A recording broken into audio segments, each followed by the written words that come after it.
everyone, Novels Wonderland here. Thank you all for the love and support you've shown me and the channel. What am Guinevere Fate, Chapter 83 to 128, Chapter 83, Holy Lance, Weigh Anchor. 1285 words Priest Little Andrew, didn't you say the Lord would watch over us? Sir Limio, there is no little in my name. A man in full plate armor and a priest in a black uniform stood firm on the warship's deck, facing the rain and waves, gazing at the seemingly endless dark storm clouds on the horizon. When they first entered the storm, everyone assumed it was a natural phenomenon. But as the clouds gathered unnaturally and lightning struck the fleet with uncanny precision, most of the priests aboard realized magecraft was involved. With solemn expressions and clenched fists, they scattered pages from their holy texts, casting barriers over all the warships. These protective shells hardened against the relentless rain, lightning, and waves. Bishop Edward, it's your turn to act.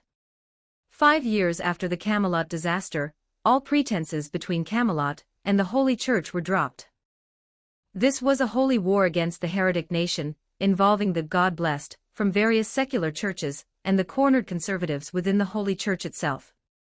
Coincidentally, this Bishop Edward was the very one who had initially extended an invitation to Guinevere. 5 years had been long enough for him to mature considerably, his face now covered by a full beard. During those 5 years, he had been scapegoated by some of the church's dregs for his failed invitation, who blamed him for everything that followed. Lord, may you protect us. He held a book bearing the Lord's holy seal, but after speaking these words, Bishop Edward drew a shining holy sword from within its pages. Yes, in these 5 years, he had become a knight, a formidable one, wielding an anti-city holy sword. No longer did he need to pray to the Lord. No longer did he need to use what were called miracles but were, in truth, a form of church-style magecraft.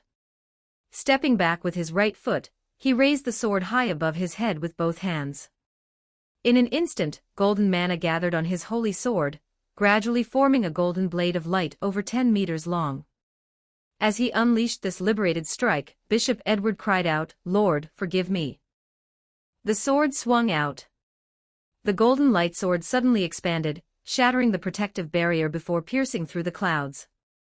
As he pressed the sword forward, the thick, pitch-black rain clouds were cleaved apart, the rift extending to the horizon. Through the gap torn in the dark clouds, the cold moonlight spilled down, revealing to the fleet that it was the night of the new moon. Lord, grant us your blessing. Having unleashed his single, devastating strike, Bishop Edward had to rest. This holy sword, one of many in the church's collection, could not be easily liberated. Thus, this chant came from Priest Andrew. After casting the barriers, he now performed a miracle to summon the wind. It was unrealistic for him to blow away the dozens of miles of pursuing, pitch-black rain clouds with his power alone. A more practical approach was to propel the entire fleet forward, allowing them to escape the cloud cover before it closed again. The wind howled. The sailors, already alerted, immediately raised the sails. The knights and priests standing on deck prepared for an enemy interception. Yet, even after another holy sword split the heavens and the wind roared anew, the fleet still failed to escape the range of the pitch-black rain clouds. The mages controlling the rain clouds, are they trying to wear us down with just the clouds alone? After 3 repetitions with the same result, even a fool could grasp the enemy's general strategy. If the full might of the Holy Church were pitted against all known mages, victory would be certain. But with only 100 or so priests in this fleet against an unknown number of mages. Bishop Edward, can you determine our position from the night sky through the gaps in the dark clouds? What if I told you we're heading in the right direction, but we're only halfway there? A reminder, Camelot already knows our position. Our painstaking efforts to dismantle their intelligence network for the element of surprise have failed. Having lost that advantage, even if we reach Great Britain, we'll only be trading one grave for another. If you ask me, we should turn back. If Camelot sees us trying to flee, they might abandon this attrition tactic and reveal themselves to intercept us directly. Educated among the elite, and heir to his predecessor's legacy, little Andrew was radical but not foolish. After the reminder from the conservative bishop his rival, he understood that without the element of surprise, it was pure fantasy to think their small force could land in Great Britain and hold out for any length of time. A moment later, the wind carried his command. Sir Limio, the vanguard's actual commander, stood nearby and remained silent, able only to watch. In this era where divine authority superseded royal power, the two priests beside him held higher actual status than he did. Even within the secular church, they were high-ranking figures. As the wind shifted and the fleet feigned retreat, the rain intensified, the thunder cracked more fiercely, and the waves surged higher. Even the previously mild winds began to clash with those summoned by the priests. Now, everyone in the fleet understood. The one controlling the dark clouds in the sky intended to annihilate them all. Those heretical bastards of Camelot. How did they know we had launched our attack and pinpoint our location in this vast sea? Priest Little Andrew himself didn't know their precise location, yet the heretical bastards he cursed had found them. You clearly learned nothing from your father's fate. Cardinal Noy warned us long ago, against Camelot, forget surprise attacks. We must face them head-on with our full strength. To launch a surprise attack on Camelot, you'd have to hope Merlin knows everything but chooses not to act. And now, it seems Merlin has acted once again. Yes, Merlin had acted again. He had provided the vanguard's precise departure time, and their real-time location on the sea, allowing the mages controlling the dark clouds to pinpoint a specific location to gather them. Master Merlin, you truly are incredible when you decide to be reliable. Beyond the dark clouds, a far larger fleet sailed under a calm, moonlit sky. As the fully armored king of knights spoke, Guinevere, also in splendid attire, nodded in agreement. The others praised the Mage of Flowers, who was present only as a projection. Merlin had helped again, but he was unwilling to travel outside Great Britain. His reliability in this battle would be limited to this single act. Still, it was enough. With his warning and guidance, the Camelot kingdom, which would have lost the initiative, had reclaimed it. They would now entomb the entire Roman vanguard, a force by no means weak at the bottom of the sea. Guinevere, I'm moving out. Clad in silver armor, wielding the holy lance, her face concealed by a lion-shaped helmet, the King of Knights spoke these words before mounting her warhorse, Dun Stallion. The steed then carried her into the sky. This horse likely possessed the bloodline of a mythical Pegasus. Next came the strike from the Holy Lance, its restraints now released by the King of Knights. Holy Lance, weigh anchor, the storm anchor that tears the sky and binds the earth. In the moonlit sky, the king soared like a goddess. The release of her holy lance summoned a storm, and its spiral shaft gathered a brilliant glow of mana. Following her, Guinevere, empowered by the mages with water-walking magecraft, and her Tristan and Berserker Knight orders descended to the sea, forming ranks on the water's surface. Chapter 84, Guinevere's Noble Phantasm Unleashed. 1265 words. In this world, the Holy See had ruled the European continent for so long that it possessed a vast collection of noble phantasms. However, the Church would not entrust its most powerful or precious artifacts to a vanguard tasked with clearing paths and breaking enemy lines. Thus, when the shining Rhongomyniad descended from the sky, the vanguard, already having expended much of its reserves, could not even hope to overwhelm it with sheer numbers. What if they hadn't used their reserves? They would have already fallen to the rain clouds. A deafening roar echoed as nearly 100 layers of miracle barriers shattered in a single strike. Fortunately, the knights and priests had abandoned their ships in time, allowing most of the vanguard to survive. They lost only their cumbersome vessels and the sailors, who were mere servants. Are they innocent? From the moment they set sail under the king's command, they became part of this war. And since they are part of this war, even if they are innocent, the most I can do for them is kill the king who gave them their orders. Sir Limio, rally the troops at once. The Knights' War begins now. As the lance that shines to the end of the world descended, the mana-draining rainstorm ceased. Its purpose had been achieved. Having lost their ships and sailors, the vanguard, now temporarily sustained by miracles on the sea's surface, could no longer return to Gaul by relying on miracles alone. Miracles were, after all, still magecraft, and their casting consumed mana. As the vanguard reformed its ranks, miracles were bestowed upon the Roman knights, forming a shield wall. At the edge of the dissipating dark clouds, Guinevere's knight order appeared in their sights. Uniform black armor, uniform black warhorses, uniform jet black lances.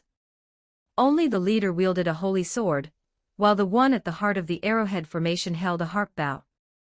In recent years, the Berserker Knight Order had expanded to a force of 120. Their weapons, armor, and mounts had all been replaced with styles favored by Guinevere. They continued their advance as the Roman vanguard solidified its formation, gradually becoming an impenetrable tortoise shell.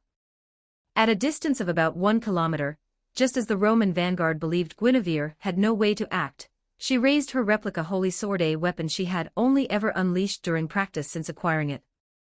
Radiance gathered as Guinevere poured immense amounts of mana into the blade. Compared to the original Sword of Promised Victory, it lacked the 13 restraints, and was not the holy sword of the planet, but it was a genuine fairy holy sword.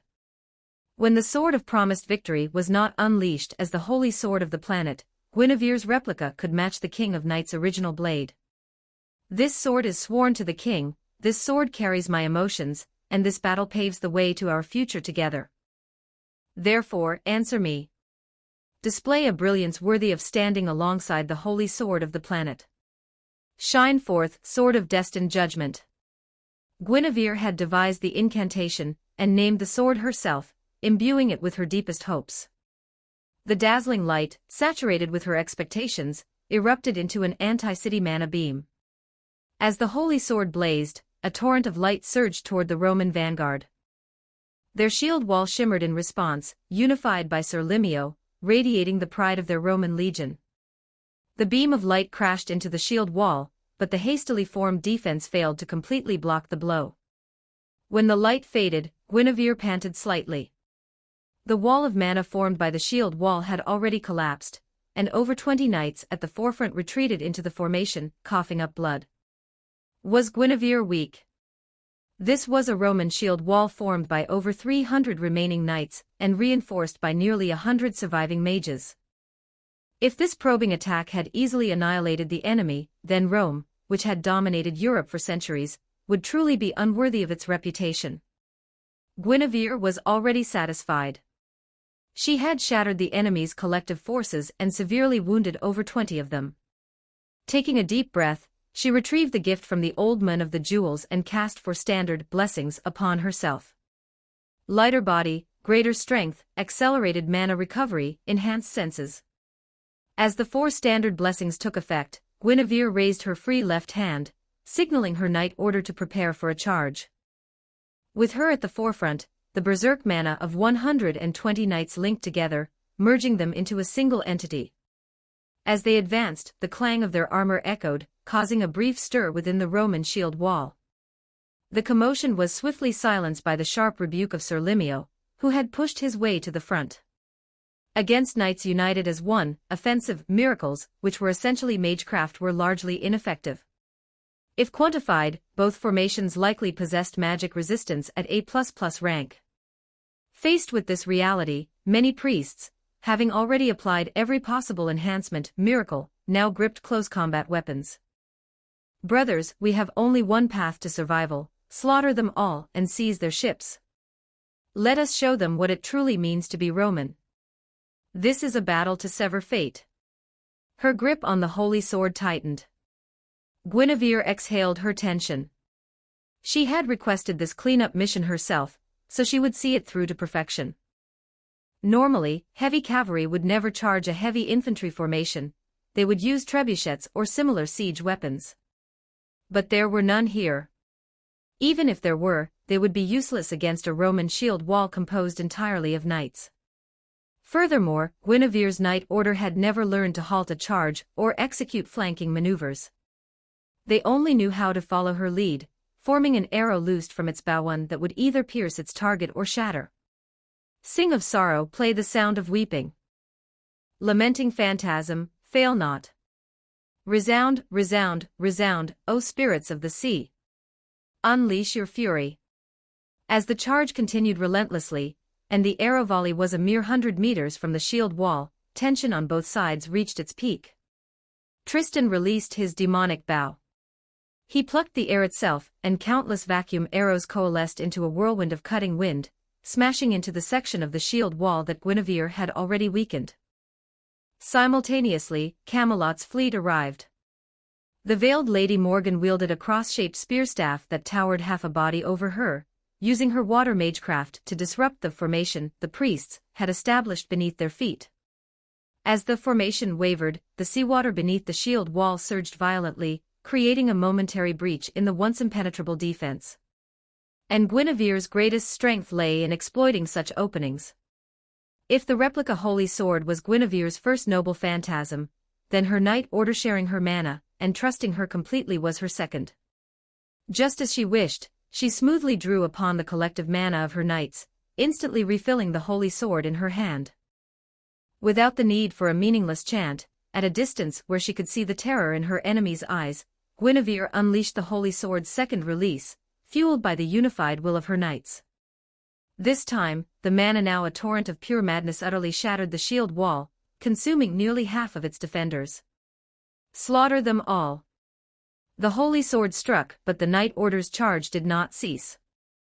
Led by Guinevere, they began their harvest, rolling through the enemy ranks like a caltrop tearing through flesh and blood.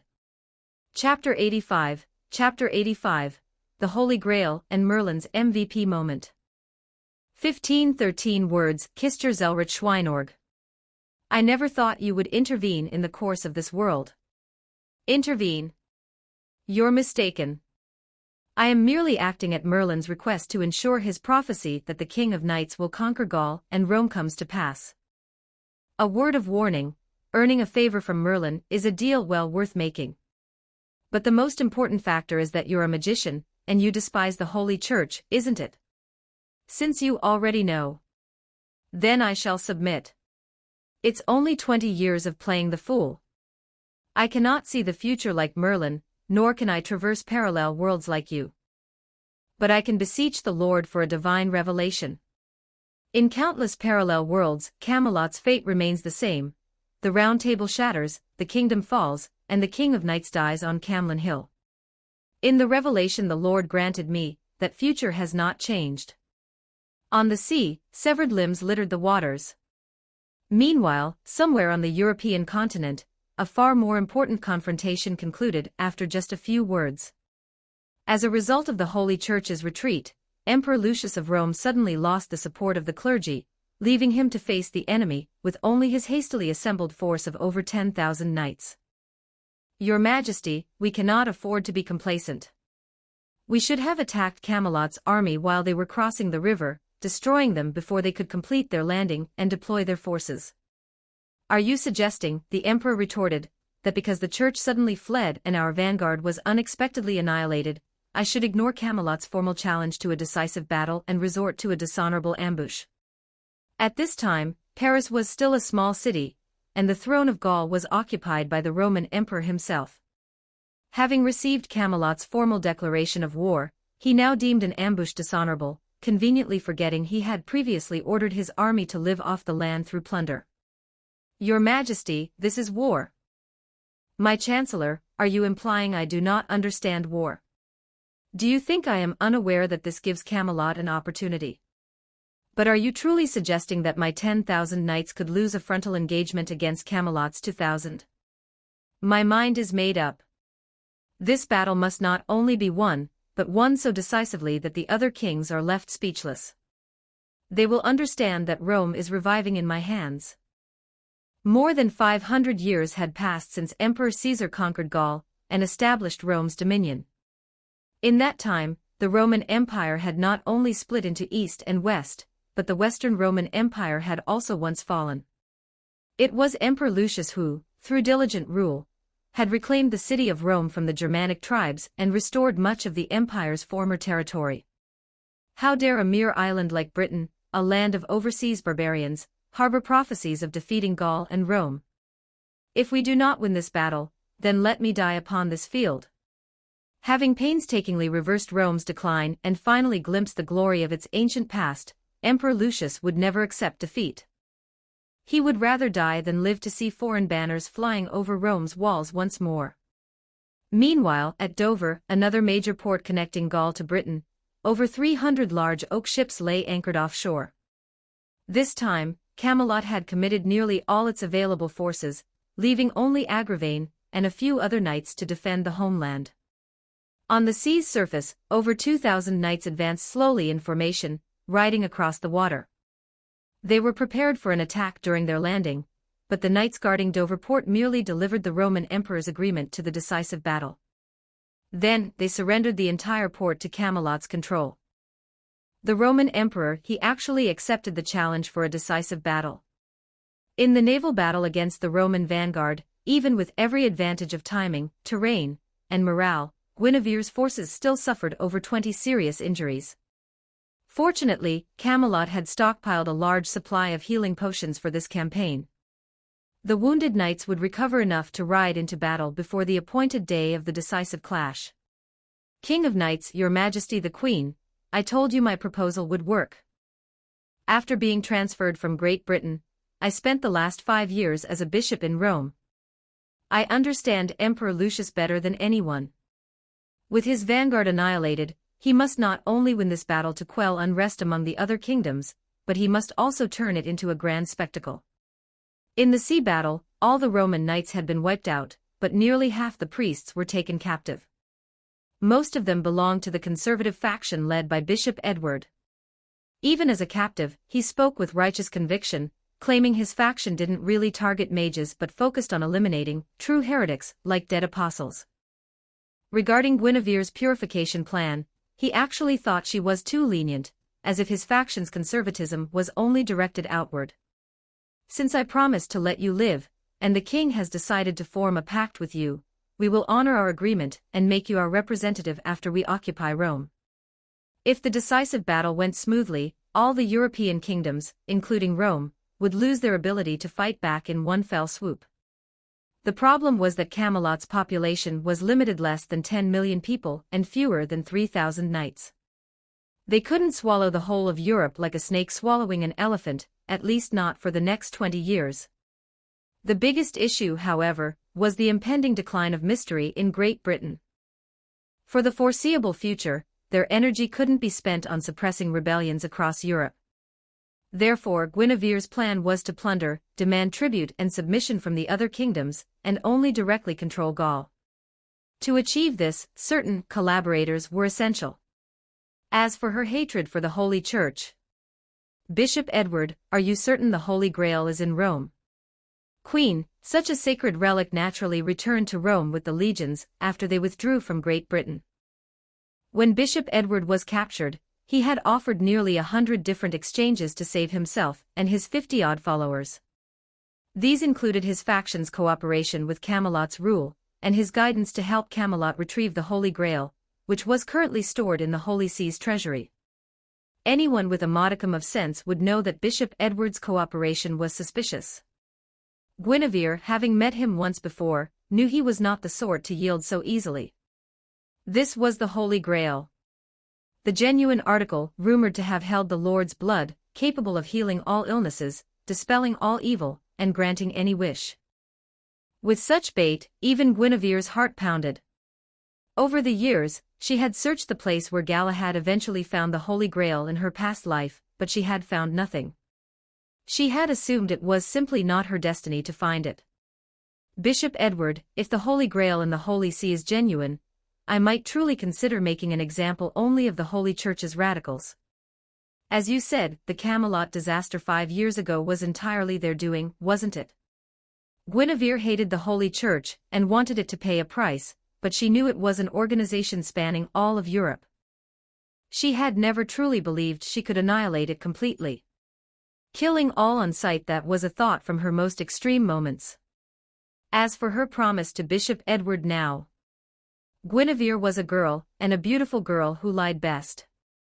Whether she kept her word after getting what she wanted was entirely up to her. "Queen, why haven't you ordered them to take down the heads? Are you truly unwilling to compromise on the matter of the radicals?" While some had surrendered, others had met their end. Guinevere showed respect to the fallen Roman knights, allowing the King of Knights to order their bodies collected and buried. But for the deceased church members, Guinevere had commanded her knights to sever their heads, which were still mounted on their raised banner spears. "Bishop Edward," she said coldly, "this is what they deserve." After a brief stop to rest and regroup at Doverport without disturbing a single blade of grass, person, or animal, the army of over 2,000 knights and more than 200 mages set sail. They would reach the outskirts of Paris before the next day, and engage the combined forces of Rome and the coalition of kings in a decisive battle by noon. Gawain, Lancelot, Bedivere, Kay, Tristan. Among the vast knightly host, Guinevere saw that the 12 knights of the Round Table were far from complete. Galahad and Mordred were still children. The future conquest of Rome that Guinevere knew from her past life had been brought forward. Yet Guinevere and all her forces remained unshakably confident.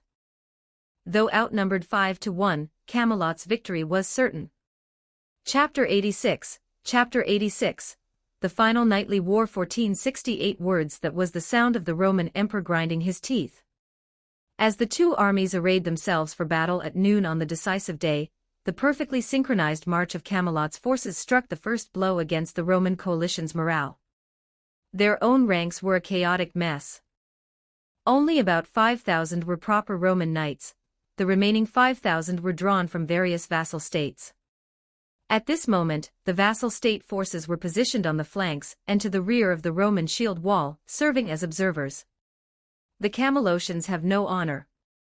Having already experienced the resilience of the Roman shield wall at sea, even Guinevere had no desire to attempt another frontal assault. Instead, the vassal state formations on the shield wall's flanks became Camelot's breakthrough point.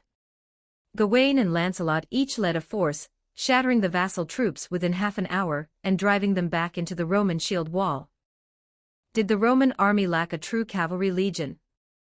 They had one, but after witnessing Camelot's 2,000 perfectly disciplined knights, the Roman emperor was unwilling to send his own to a pointless slaughter. In that instant, upon seeing the magnificent might of Camelot's knights with his own eyes, the Roman emperor realized the vanguard's destruction had been inevitable. Camelot truly possessed the strength to face him in a decisive battle. Furthermore, Camelot's 2,000 knights were a true heavy cavalry legion, capable of coordinated legionary combat. Although Rome's heavy infantry outnumbered them 2 or 3-1, Camelot held the advantage in actual combat effectiveness. With the sounding of the horns, the knights of the kings on the flanks were swiftly routed. The Roman emperor was already regretting his decision. Should they retreat? Fall back to defend the city? The Roman emperor could not bear such humiliation. Nor would Camelot let go of this juicy target, an army that had confidently marched out for a field battle after misjudging their respective strengths. "Your Majesty, we tell the knights of the kings that any who charge the shield wall will die." Javelins imbued with mana flew through the air, pinning down any of the king's knights who crossed the line. This ensured the shield wall would not be shattered before the main engagement with Camelot even began. "Bedivere, relay my orders to Sir Gawain and Sir Lancelot. They are to permit the knights of the kings to surrender. They must northwest longer drive them into the Roman shield wall." Beside the King of Knights, the fully armored Guinevere sighed softly.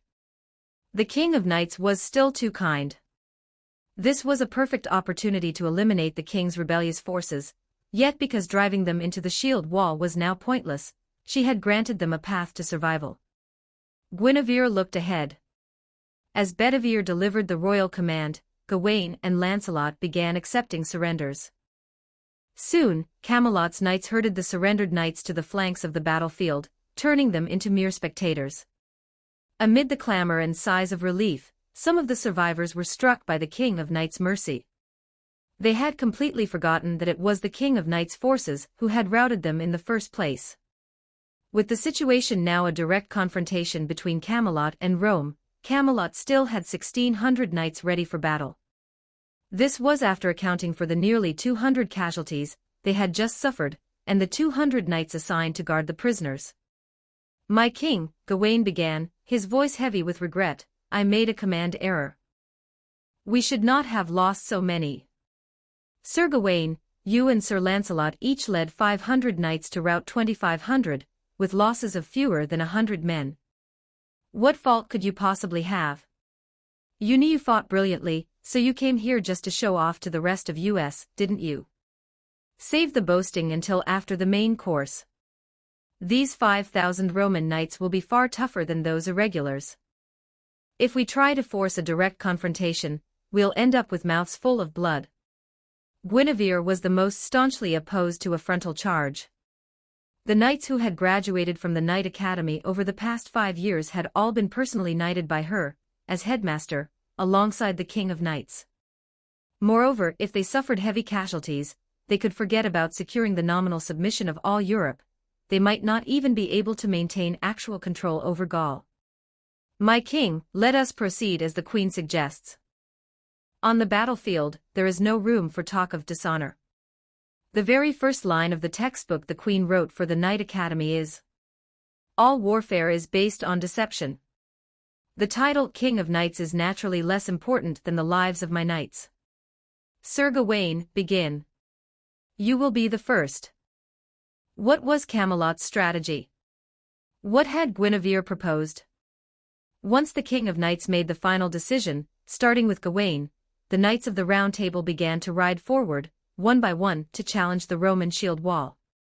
If the Romans could not endure the insults and sent forth their important knights to answer the challenge, the Knights of Camelot would show them that the mysteries of Great Britain had not yet faded, and that the strength of Camelot's knights was simply superior. And if the Romans swallowed their pride? Well, they couldn't. They were knights, after all. Starting with Gawain, the Knights of the Round Table took to the field one by one. There were victories and defeats in the duels, but Camelot won 9 out of 10. The Knights of the Round Table whose names Guinevere remembered remained undefeated. Even the relatively weaker Bedivere, after choosing to wield a lance, managed to unhorse his opponent. Over 100 Knights of the Round Table issued their challenges in succession. The ground between the two armies was stained red with blood, and the morale of the Roman shield wall plummeted to an all-time low. The final hammer blow to the shield wall came when Guinevere removed her helmet, dispelled her mana-forged armor to reveal the dress beneath, and issued her own challenge, boldly declaring she would take on 10 opponents at once. By this point, the strongest knights within the Roman shield wall were already dead. The 10 knights hastily assembled to face her could barely manage to construct armor from mana, placing them at the level of the weakest Knights of the Round Table. So Guinevere won. She won with ease, so decisively that some soldiers in the shield wall broke ranks and began to retreat, only to be halted by the Roman emperor, who once again gritted his teeth in fury. His greatest mistake was his arrogant confidence, stemming from ignorance of the enemy's true strength. His second was his conviction that his knights would triumph when Camelot challenged them to duels. Now, as Guinevere roared, "I'll take on 20, the Roman shield wall wavered even more. The soldiers looked to their emperor, their resolve held together only by their trust in him and their knightly honor. Should they send more men to duel? The Roman emperor knew it was pointless. Rome had become Camelot's stepping stone. In the annals of this night war, he and his Roman army would forever be remembered as a laughingstock. All he could do now was sacrifice himself to salvage the last shred of dignity for his entire army. King of Knights, call back your pet. Now begins the life-or-death duel between a king and an emperor. From his high chariot at the center of the shield wall, the nearly 2-meter-tall Roman emperor burst into laughter. This was his challenge, the last desperate gambit he could devise. If he won, there was still a chance to turn the tide. If he fell in battle. Responding to his call, the King of Knights, long prepared, rode forth, sword in hand. The tip of the holy sword pointed directly at the Roman emperor as she spoke in a voice as sharp as a blade's edge. "Guinevere is my queen. For that insult, I will shatter your skull." The King of Knights knew better than anyone that Guinevere deserved more than half the credit for Camelot's current strength. As they clashed, the King of Knights brought down the holy sword. The Roman emperor must have regretted not finding a better blade. His sword shattered, followed swiftly by his head. The Roman emperor had intended to use Camelot as a stepping stone to prove to the other kings that Rome had not declined. Instead, he became the stepping stone, allowing those same kings to witness the birth of a new hegemon. Chapter 87, The Holy Grail appears before Guinevere. 1349 words. Guinevere, are you sure about this? Just accepting Rome's nominal surrender. Leah, you may have slain that arrogant emperor on the battlefield, but the Roman knights in their shield wall still haven't laid down their arms. I can't accept over 1,000 casualties on our side. Or do you actually want to be crowned Emperor of Rome? In Le Morte d'Arthur, after the King of Knights slew Emperor Lucius, she swept through his forces unopposed. When she finally marched into Rome, she was indeed crowned Emperor of Rome, with the Pope himself presiding over the ceremony. From this perspective, the King of Knights and a certain, spouting Roman emperor with a saber face truly shared a connection as fellow Roman emperors. However, because Guinevere was present and unwilling to see Camelot bleed itself dry against the shield wall, this campaign was nearing its end. Guinevere demanded their surrender, their retreat to Rome, and their recognition of Camelot as Rome's suzerain state. She also demanded reparations from Rome, specifically including the Holy Grail. As for the deal with Bishop Edward, the Holy Grail didn't necessarily have to be obtained from him. Once Rome surrendered, Camelot's knights could still enter the city. Most importantly, Guinevere had always found Bishop Edward's deference excessive, suspecting a hidden trap. Of course, Leah, Guinevere continued, if you truly wish to be crowned Emperor of Rome, and not without ways to annihilate this Roman army. The simplest method would be to continue luring them into surrendering. Once they lay down their arms, we could serve them poisoned wine and slaughter them. But that would tarnish your reputation. When we march into Rome, we might find ourselves spat upon by its citizens. Camelot had made camp outside Paris. After their emperor's death, Guinevere had deliberately allowed the Roman shield wall to retreat into the city. Despite this, the war's difficulty hadn't increased. If the Roman knights still wished to fight, the situation would simply revert to a siege of Paris, forcing them out for a field battle. Letting the shield wall retreat had merely avoided a costly interception battle they were reluctant to fight head-on. Guinevere, I understand, the King of Knights said. I will offer them terms of surrender. But who should we send into Paris to negotiate? My king, let us go. Within the tent, it was Lancelot who spoke, his us referring to himself and the several other Round Table knights present, all of whom knew the King of Knights was a woman. Sir Lancelot. My king, I am not afraid. I simply wish to share the glory. In today's battle, only Gawain and I earned great merit. The duels before the main engagement, the others don't consider those significant achievements. Besides, if the war ends now, many of your knights will not have even had a chance to charge into battle. As ordinary knights, their concerns were simple, earning merit, receiving honors and fighting another battle. But as leaders, the King of Knights and Guinevere had far more to consider. Listening, observing, and realizing that years might pass without another war, Guinevere changed her mind. She decided to postpone ending the conflict for now. Sir Lancelot, you and Sir Gawain will handle the negotiations, Guinevere commanded. Regardless of whether they agree to surrender, you must keep them tied down within the city. Gaheris, you will lead all the knights who have yet to see battle. You have 7 days to conquer Rome, and bring back everything the king and I desire. As for Paris, the king, Tristan, the knights who earned merit today, and my Berserker Knight order will maintain the siege. Changing orders overnight. Perhaps, but Kay and the others were more than satisfied with this reversal. Their eyes turned to the King of Knights, who quickly nodded in assent before giving Guinevere a helpless smile. Sir Kay, Sir Gaheris, Rome is in your hands, the King of Knights said. As you depart, have the mages cast concealment to hide your movements from those within the city. You should also ask the mages if they're interested in causing some chaos at the Holy See. Wait, Guinevere interjected, adding to the king's instructions. Tell the mages that for every one of them who goes, they must bring back the heads of at least 3 radicals. Have them take Bishop Edward with them. He must fulfill his promise to betray the radicals as proof of his worthiness to act as Camelot's representative. These two sentences were Guinevere's additions after the King of Knights mentioned the mages. For now, she had nothing more to say. With the king and queen silent, Kay and the others were the first to depart, relaying the orders to the somewhat listless unblooded knights. Barely suppressing their excitement, nearly all the mages and over 1,000 knights slipped out of the camp. The few mages who remained behind cast illusions to make it appear as if they were still present. Then, like wild horses breaking free, they charged toward Rome, which had also deployed all its knights. "My king, what about the captured kings? Tell them that all the tribute their nations previously paid to Rome must now be delivered to Camelot. After the war, I will visit each kingdom personally. My king, are we truly just letting them go? We don't have the manpower to guard prisoners." Guinevere and Tristan remained in the tent. As the king's personal knights, they were rarely sent on external missions. After answering Guinevere's question, the king of knights sent him to carry out the order. As a nobleman, a knight, and one of the king of knights' longest-serving companions, Guinevere knew exactly how to handle the captured kings with the proper etiquette.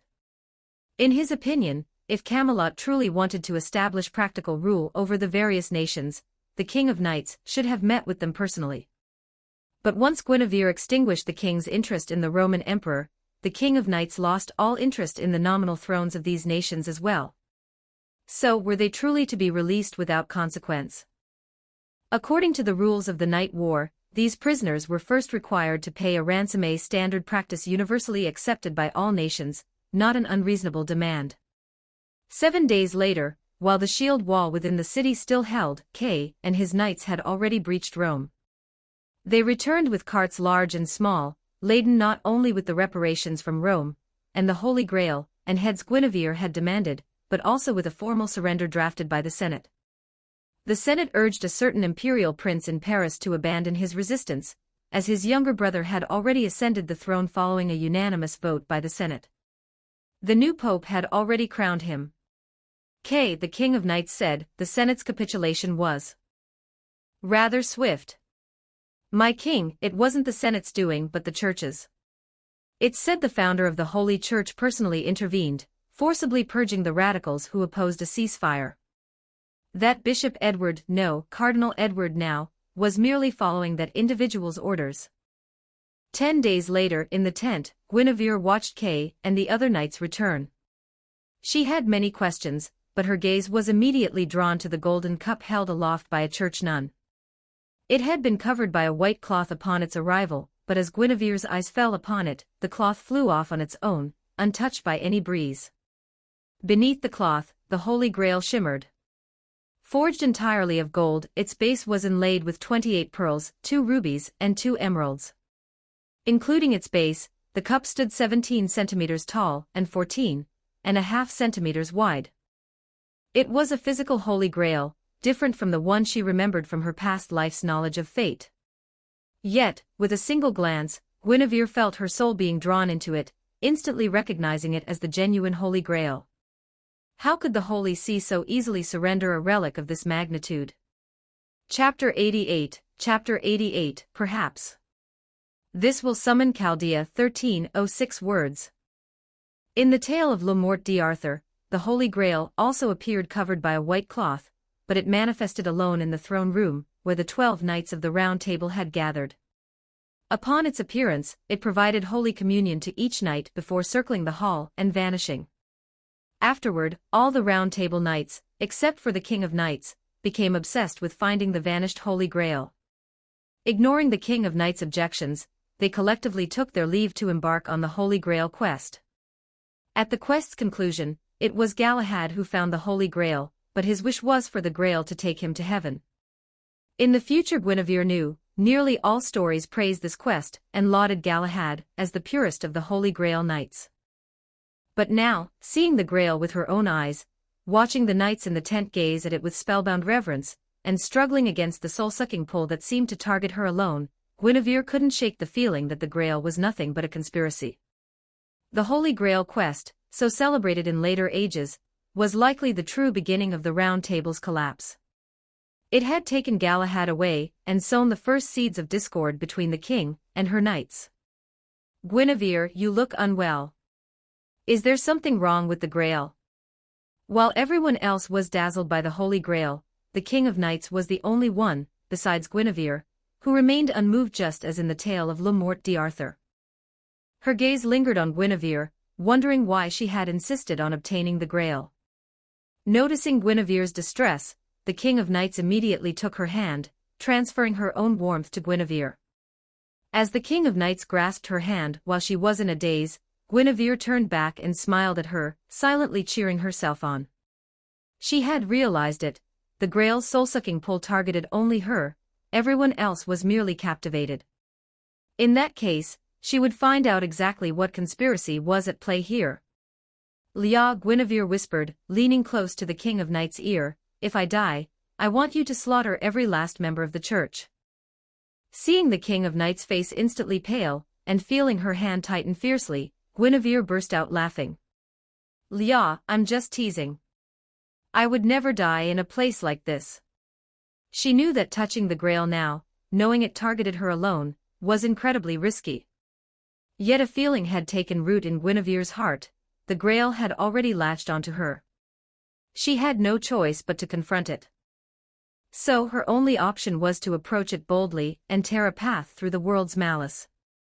Without this confidence, this arrogance, she would never have accepted the King of Knights' marriage proposal. She would have long since retreated to her family estate to farm and play. Let's see what this damn cup can really do, and what schemes the Holy Church has woven into it. As Guinevere drew near, perhaps sensing her resolve, the Grail's pull on her soul vanished. The nun holding it raised the cup high before her. "Queen Guinevere, Lord Noy has a message for you." The nun's voice resonated only in Guinevere's mind, though Guinevere's own words would be heard by everyone in the tent. "He says you have strayed far enough down the path of defying fate, even attracting the aid of those two wanderers. But for proper human history, the past, present, and future exist simultaneously. Its key junctures cannot be altered, lest the human order collapse and the future be severed. Lord Noy says he will yield to Camelot for 20 years, following the flow of destiny.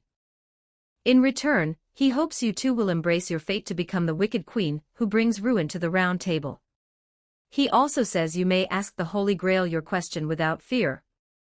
Your time of departure is not now. Your Lord Noy talks too much."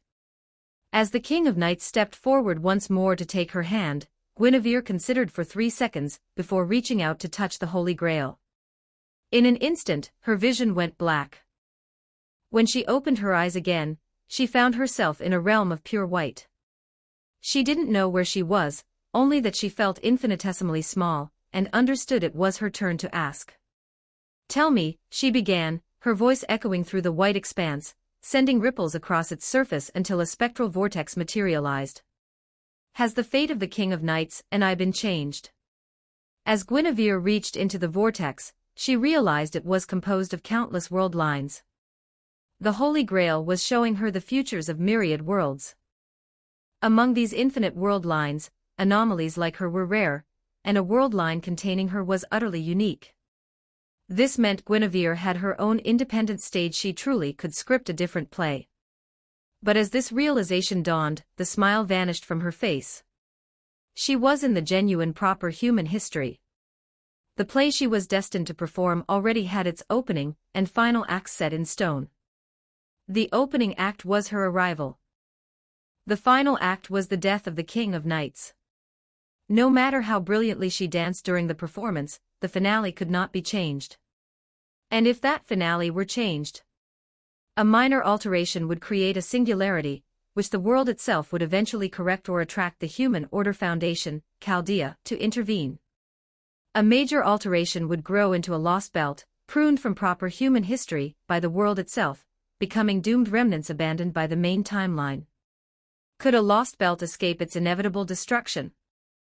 In theory, yes, if it was fortunate enough to acquire a fantasy tree, and successfully counter-invade and overwrite proper human history. Having witnessed the collapse of the Round Table, and the death of the King of Knights at Camlin Hill countless times, Guinevere finally understood the Church's scheme. They knew fate could be changed, but they also knew the consequences. They wanted her to see this harsh reality for herself, hoping she would willingly accept her destiny. Otherwise, she thought, all these onlookers will become my enemies. And among them, Merlin is likely included. They won't allow the world to lose its future. Lost in the unknown space, adrift among endless world lines, Guinevere felt a profound sense of confusion. Even if she could defeat Merlin and the others, she would only turn this world into a singularity or a lost belt. And then, she would become an enemy of proper human history itself. If this is the only outcome of changing fate, then what's the point? To become a lost belt and spend a few more decades with Leah. Guinevere was supremely confident, but she had seen Chaldea's chaotic evil. She had also seen the ultimate malice the world itself would unleash if she tried to overwrite proper human history with a lost belt. So, were these truly the only two choices? Either submit to fate and die, or struggle to turn the current world line into a lost belt. Still within the pure white expanse, Guinevere saw more. For example, in the Fourth Holy Grail War of Fuyuki-Sidian, event she remembered from her past life after the men named Emiya Kiritsugu summoned her King of Knights. She saw his shock upon discovering that the King of Knights was, in fact, a girl. In that instant, Guinevere finally realized it.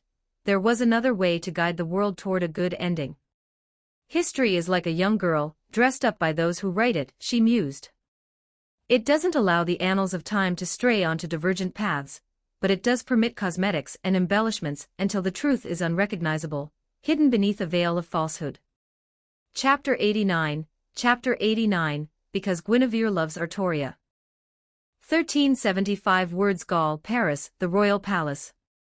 Within a small room shielded by anti-scrying magecraft, the King of Knights, Morgan, Gawain, Lancelot, Tristan, Bedivere, and Kay were gathered. Everyone Guinevere trusted and whose help she sought was present. While Guinevere had lost all sense of time during her contact with the Holy Grail, only a single moment had passed in reality. To the King of Knights and the others, it appeared as if the Holy Grail had vanished the instant Guinevere touched it, as if rejecting her. But as their gazes fell upon Guinevere, they saw mana overflowing from her body, so immense she couldn't suppress it. It was as if she had gained countless years of training in an instant. The genuine Holy Grail did indeed possess the power to grant wishes. Unfortunately, it vanished after a single use, leaving Guinevere unable to test the limits of its power. Leah, everyone, this is everything I know. In the small room, Guinevere recounted the future where the King of Knights would die on Camlin Hill. She spoke of how Guinevere would be executed by burning at the stake by the King of Knights after her affair with Lancelot was exposed. Wait, Queen Guinevere, you'll have an affair with Lancelot. But you're not even attracted to men, are you? Lancelot, does your future self become a woman? Kay interjected. No, that can't be right. In my eyes, the king would sooner burn herself than harm the queen. As Guinevere described the original timeline, she was met with a barrage of skepticism. If not for the fact that she had just touched the Holy Grail, and the authority she had built over the years, the others would never have entertained such a wild tale. Kay, calm down, Guinevere said, rapping her knuckles on the table. I've already told you this is the world's original script, the reality we must deceive. The table, far less sturdy than the great round table, shattered under her light tap. Still, it was enough to silence Kay. Kay, I know this sounds absurd, Guinevere said. Not everyone can accept that the future is already set. But please, trust me. We can stage a false version of that future. She paused, her voice low and resolute. The final act cannot be altered, it can only be deceived. After receiving the answer from the Holy Grail, Guinevere had spent days running simulations before finally deciding to ask for everyone's help. Her deductions had shown that she couldn't deceive the world alone and stage the predetermined final act. One misstep, and she might truly bring about the collapse of the Round Table, becoming the treacherous Queen Merlin had prophesied. But if she invited trusted allies to join her performance, the chances of successfully deceiving the world would increase with each person she brought in. Guinevere, you'd better convince my foolish sister first, Morgan snapped, her irritation plain on her face. Her entire existence is dedicated to being king. For some reason, Morgan felt an overwhelming urge to slap Guinevere and demand why she hadn't chosen to turn the world into a lost belt. Guinevere's immediate dismissal of the idea made it seem as if she believed there wasn't even a 1% chance of a lost belt overwriting proper human history. Every time Morgan thought of this, a hollow ache filled her chest, making her want to scream. Why is that path impossible? Let's go, Morgan declared, turning to leave. Let them talk it out themselves. Led by Morgan, the knights filed out of the room. Given the gravity of the situation, even Kay remained silent after they left, not daring to speak of what he had just seen and heard.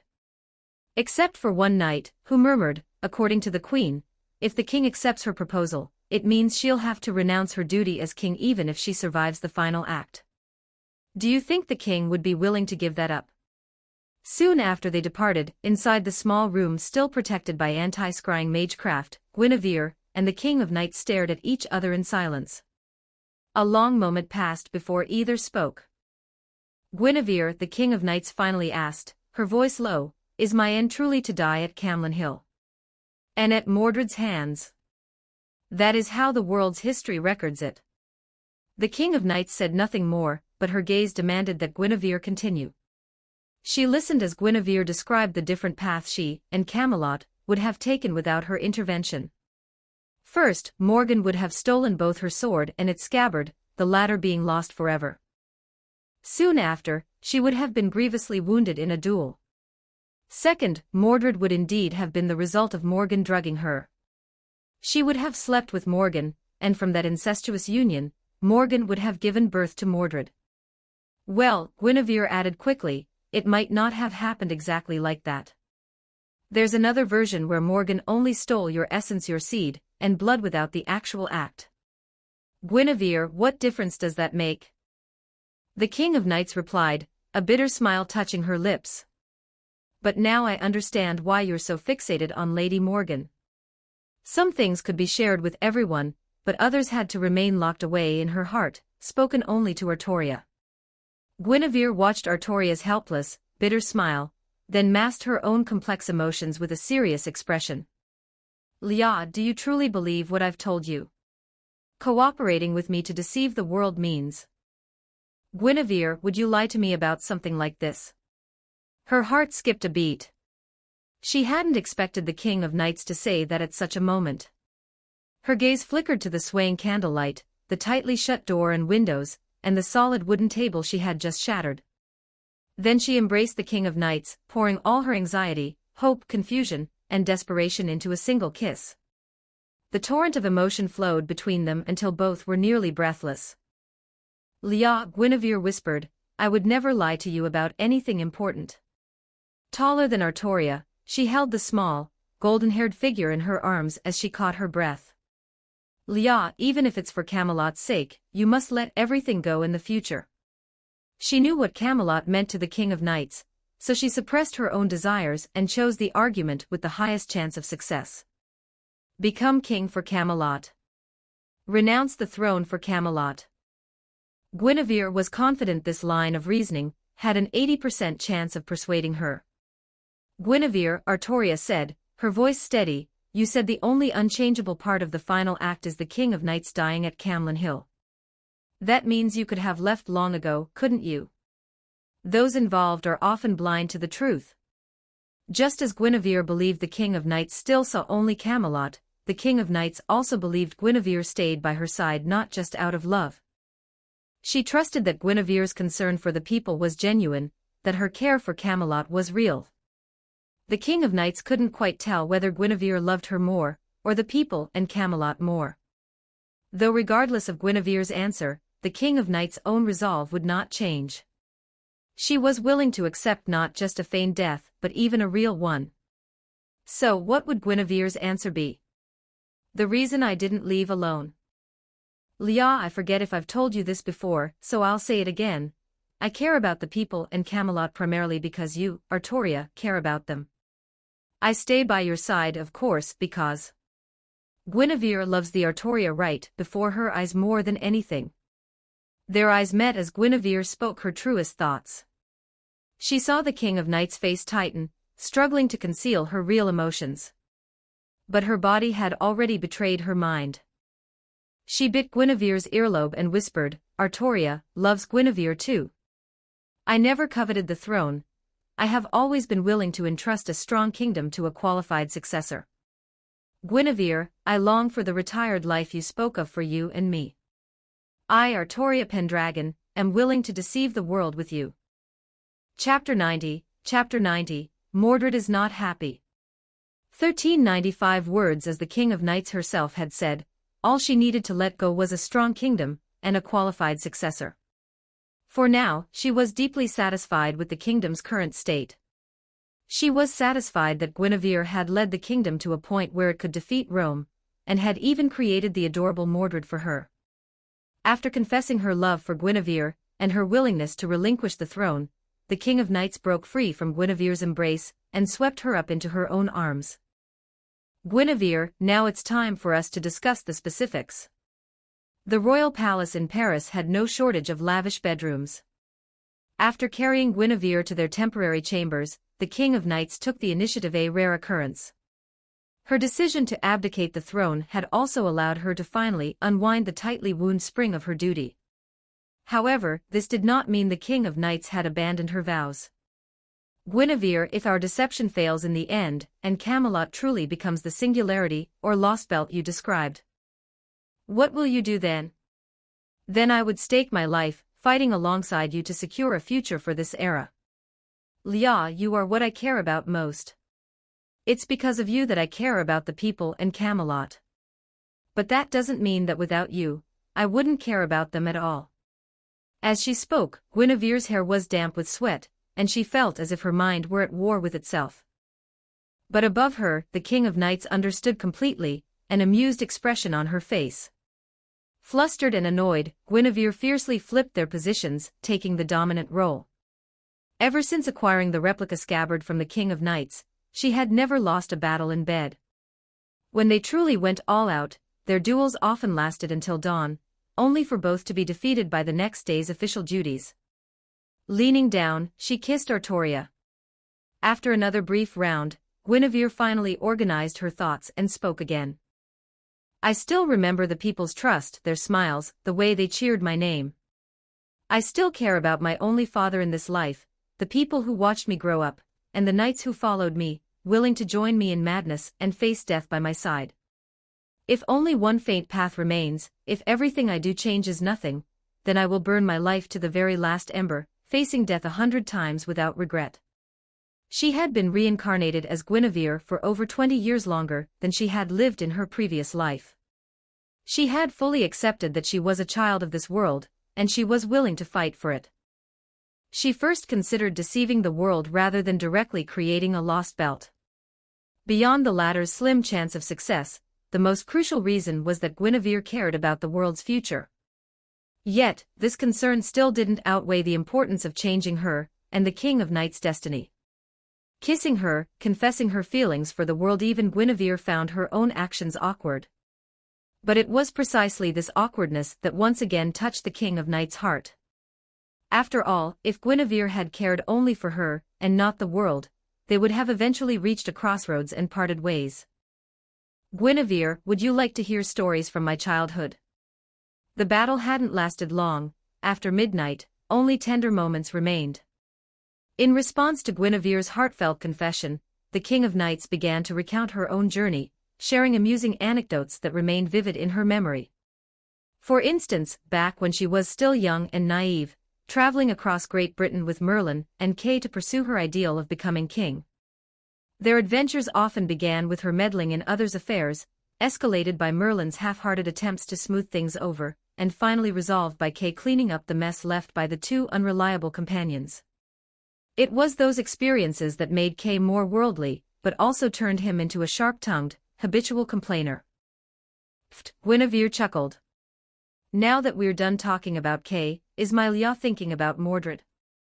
I wonder if Sir Agravain can take good care of her, or if he'll end up corrupting her." "I trust Sir Agravain," the King of Knights replied. "But Guinevere, do you truly intend to have Mordred kill me?" I'll explain everything to her, the reasons, the consequences. I'll ask her to willingly let you retire. Guinevere had considered telling Mordred nothing, but that would be too cruel. She couldn't bring herself to do it. As they talked, dawn broke in the blink of an eye. They helped each other dress and get out of bed, both still feeling energetic despite the sleepless night. During the days Guinevere had spent deliberating, Rome's shield formations had already returned to the city after their surrender. It was uncertain whether their nearly intact forces would cause any trouble. As the price of the various treaties, all parties recognized Camelot as their suzerain state, agreed to pay the required annual tribute, and acknowledged Camelot's de facto rule over Gaul. Gaul's opinion. After Gaul opened the gates of Paris and failed to fight for itself, its opinion no longer mattered. The knights remaining in Paris, who would be granted fiefs across Gaul, were Lancelot and recent graduates from the Knight Academy. As for the other meritorious knights, Camelot rewarded them generously with wealth, granted them higher noble titles based on their achievements, and expanded the autonomy of their fiefs in Great Britain.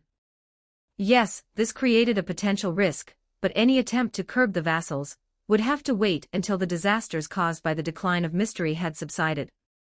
Besides, the loyalty of these veteran knights was beyond question.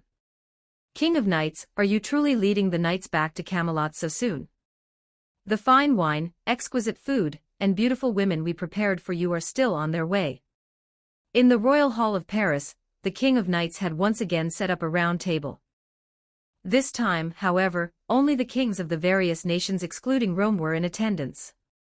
As for Rome, after the prince leading the shield formations returned, they had indeed plunged into civil war. The King of Knights refused to grant a private audience to any faction's envoy, choosing to wait until they settled the conflict among themselves. King of Cyprus, watch your words. Our king is the sacred ruler of all Europe, and will never accept your beautiful women. Cease your attempts to sow discord with such base temptations. With Gaul secured, Rome defeated, and the defeated Romans now plunged into civil war, there was indeed no longer any need for all of Camelot's knights to remain in Europe. Moreover, news arrived from Britain proper. The sun had been unusually fierce these past few days, and all the recently planted crop seedlings had withered and died. Agravain urged the King of Knights to lead the knights home as soon as possible to provide disaster relief and stabilize the populace. He also requested that Guinevere lead the mage corps back immediately to perform the artificial rain ritual she had previously proposed, in order to save as many of the critical grain-producing regions as possible. Indeed, although Guinevere was prepared to deceive the world, and those she had confided in about the future had chosen to trust and cooperate with her, the final act was still far off. Mordred, one of the key players in that finale, was only 5 years old. Several days later, in Camelot City, little Mordred first threw herself into the King of Knights' arms, then clung to Morgan's neck. Only then did she reluctantly stand before Guinevere and grumble, "Queen Mother, you're back so soon too." During Guinevere's absence, Mordred's studies had been entirely self-directed. She had read fewer books and practiced martial arts more. She had both wished for Guinevere's early return and dreaded seeing her so soon. As for Guinevere, she took several deep breaths to suppress the urge for corporal punishment. After crushing little Mordred in a hug and fiercely ruffling her hair, a demonic whisper escaped her lips. "Mordred, have you finished the vacation homework I assigned you before I left?" "Father, save me. I haven't written a single word." Chapter 91, Guinevere's fictional historiography. 1514 words a day, a month. After defeating Rome, Camelot entered another period of peaceful development, with the exception of Lancelot, who remained stationed in Gaul and occasionally led troops to suppress rebellions. While Gaul's upper echelons had surrendered quickly, the common people refused to accept foreign rule. Even with policies like tax cuts fully implemented, they continued to resist. In response, Camelot issued a single, unwavering command: even if their hands became stained with blood, their rule over Gaul must be maintained until the decline of mystery in the British Isles was complete. Faced with the extreme heat, Camelot could perform artificial rain rituals to save some vital coastal grain-producing regions. However, it was clear that for the next few years, Britain would be heavily reliant on Gaul for its food supply. In response to complaints from the inland regions, Guinevere forcefully initiated an urbanization process. She ordered the knight lords of various territories to build factories, providing work and wages to the farmers and herders whose crops had failed.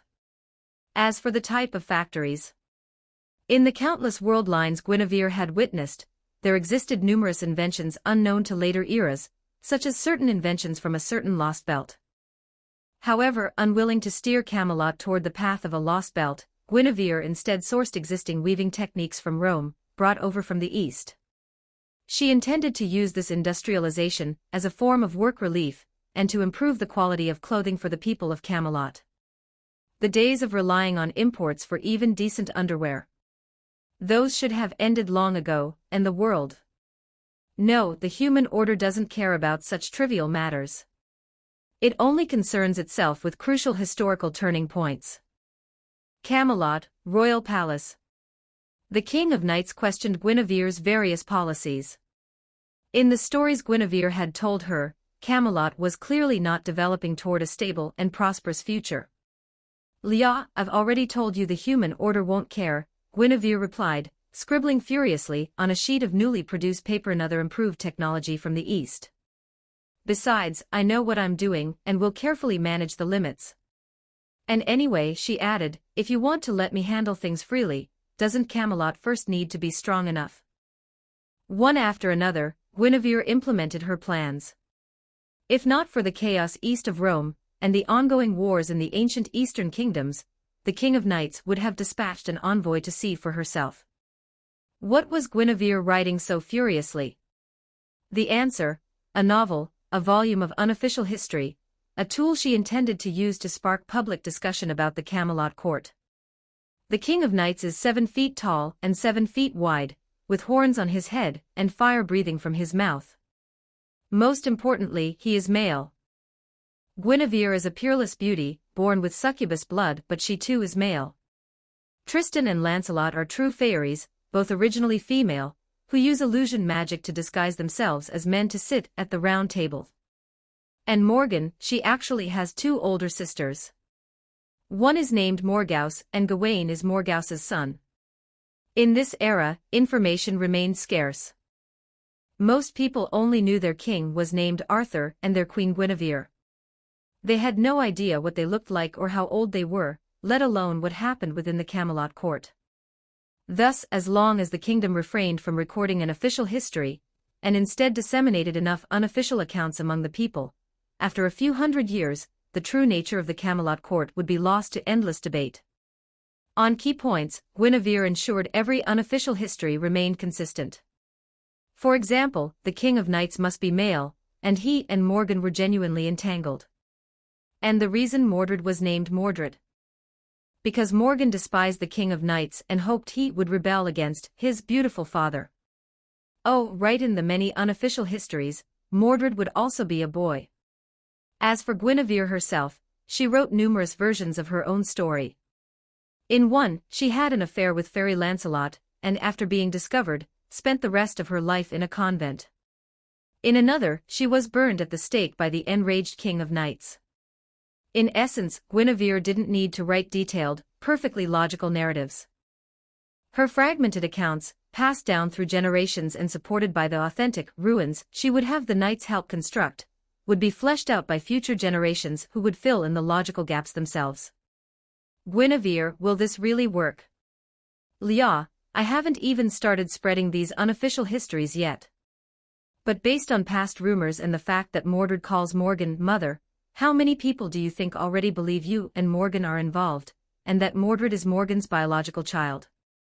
Holding the story outlines Guinevere had written so far, the King of Knights fell silent. It wasn't just the ignorant common folk, even some of the knights believed these rumors. They simply accepted it as a common occurrence, and since the king, queen, and Morgan all seemed to get along well, any objections were kept bottled up inside. But Guinevere, can this truly deceive the human order? At best, it will only deceive future generations, leaving them with a fabricated history. In the end, if the Battle of Camlann never happens and the kingdom of Camelot doesn't collapse, the truth will eventually break through the lies. That's why I will make the Battle of Camlan happen. I will make the kingdom of Camelot disappear, and I will make you and Mordred both die in it. Guinevere's plan was a two-pronged attack. On one front, she would use unofficial histories to obscure the truth, deceiving future generations. On the other, she would orchestrate real-world events that could be described with the exact same words, thereby deceiving the human order. She set down her pen and explained her current plan. Guinevere, will this really work? Having Mordred change her name after becoming king, and renaming the kingdom of Camelot. Just tell me this, did Mordred die at Camlan Hill? Did the kingdom of Camelot fall afterward? Despite her confident words, Guinevere wasn't entirely sure if the plan would truly succeed. But it was the only path she could take. At the same small round table, the King of Knights sat opposite Guinevere, her mind racing. Thanks to paper-making technology from the eastern lands, Camelot could now produce more paper, but it remained a precious commodity. The stories Guinevere wrote still needed bards to spread them. For that, they needed Merlin's help. Guinevere, do you really think Master Merlin will approve of this plan? When they had needed someone to spread damaging rumors about the church, Merlin had taken on the task and performed it well. Moreover, for a matter as monumental as deceiving the world, both Guinevere and the King of Knights wanted to hear from Merlin whether it was even feasible. After sending him a letter a few days ago, they had been eagerly awaiting his appearance. Deceiving the human order, is it? In Avalon, within the Tower of Confinement, Merlin had returned after delivering the news of Rome's impending invasion to Camelot. After the failure involving Priest Andrew, Merlin had become wary of interfering in futures where he had no predetermined role. Upon receiving the King of Knights' letter and seeing Guinevere's still incomplete plan, he had taken a nap. In his dreams, he witnessed the future that would unfold if they proceeded. Once again, he saw the Battle of Camlan and the King of Knights' death. But this time, he also saw what lay beyond. Fortunately, he saw the King of Knights and Guinevere traveling the world. But he also saw that after Camelot was renamed the British Kingdom, Mordred died young from overwork, leaving no heirs. This rebranded Camelot survived for less than 20 additional years, a minor deviation permitted by the human order. Of course, this was also because later historical records lacked detailed information about this era. Guinevere had suppressed official histories and promoted unofficial ones, leading some later scholars to believe the Camelot kingdom never existed at all, dismissing it as a mere literary invention. They certainly had no idea of the exact year of its fall. Camelot only lasted an extra 20 years. What a pity.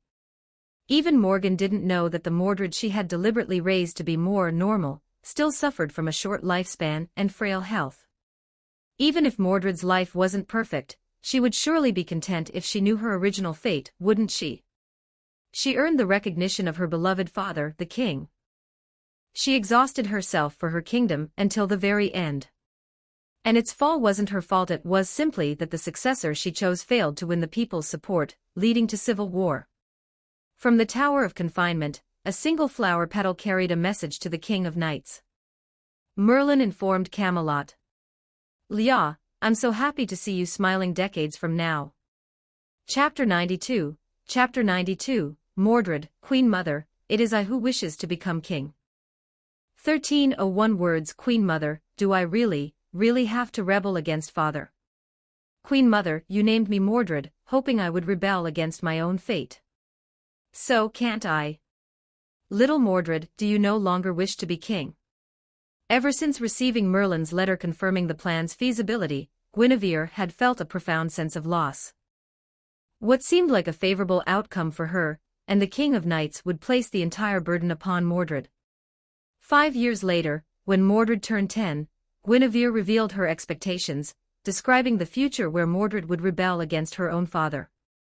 In the bedroom, seeing the bewildered look on Mordred's face, Guinevere desperately wanted to say that if she didn't want to be king, they would find another way.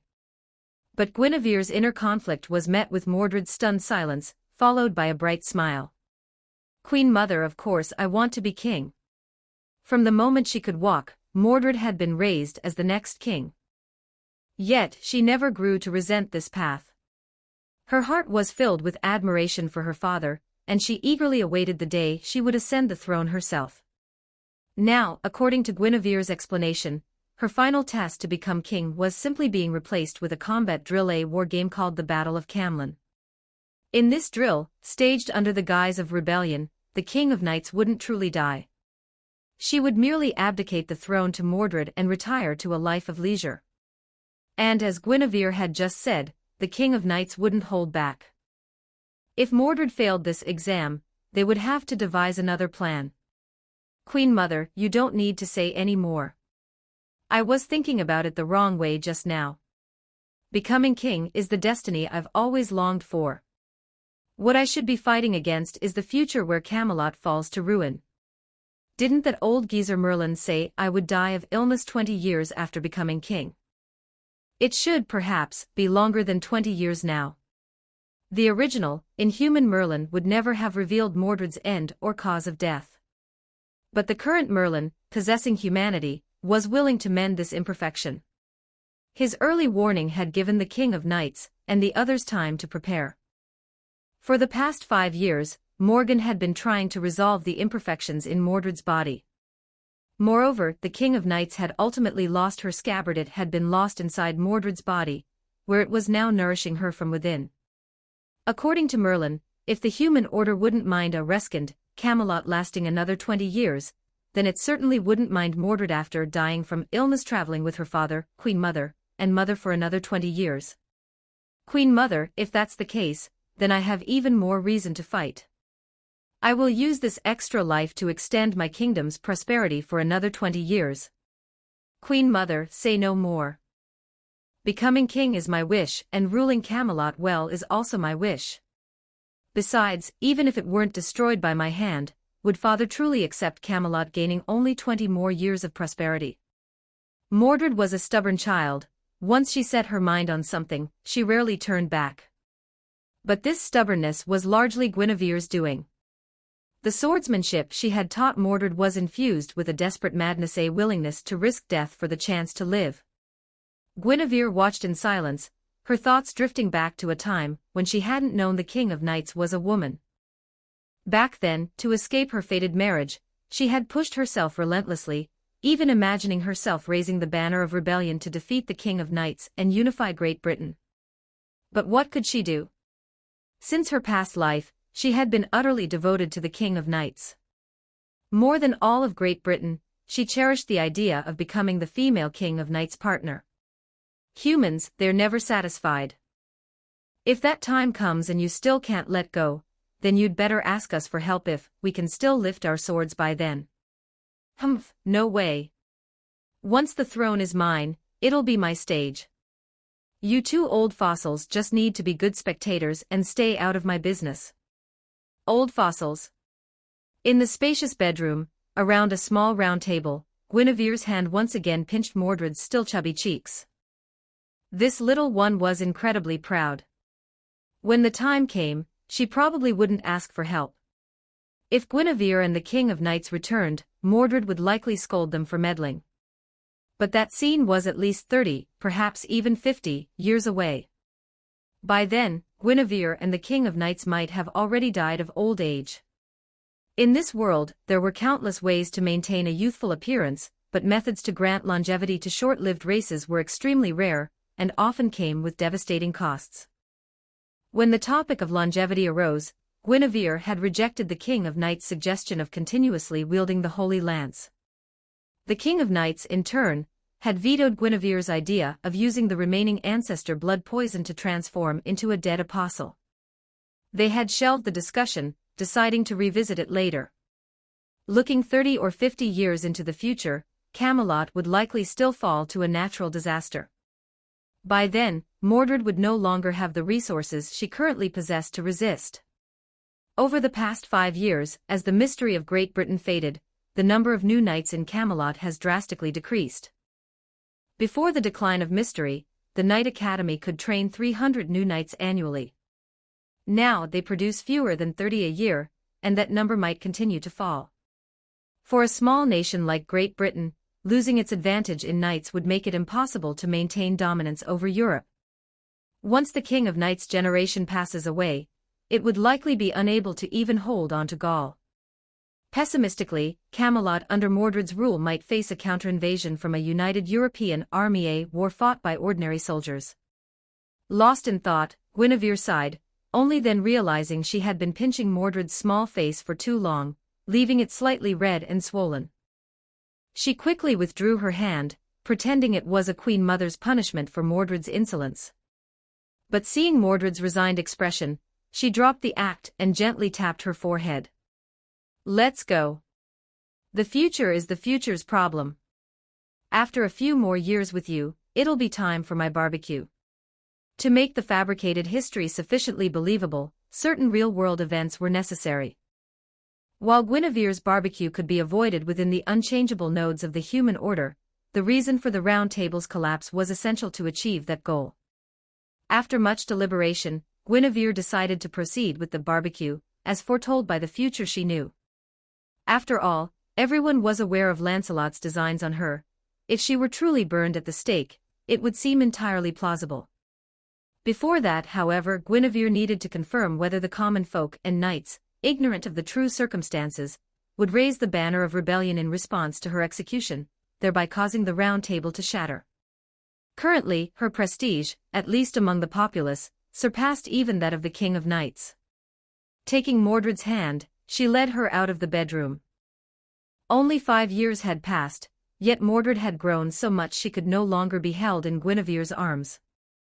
Compared to the Mordred of the original tale who grew to adulthood in just a few years, and became a Round Table knight, the current Mordred was merely developing faster than other children her age.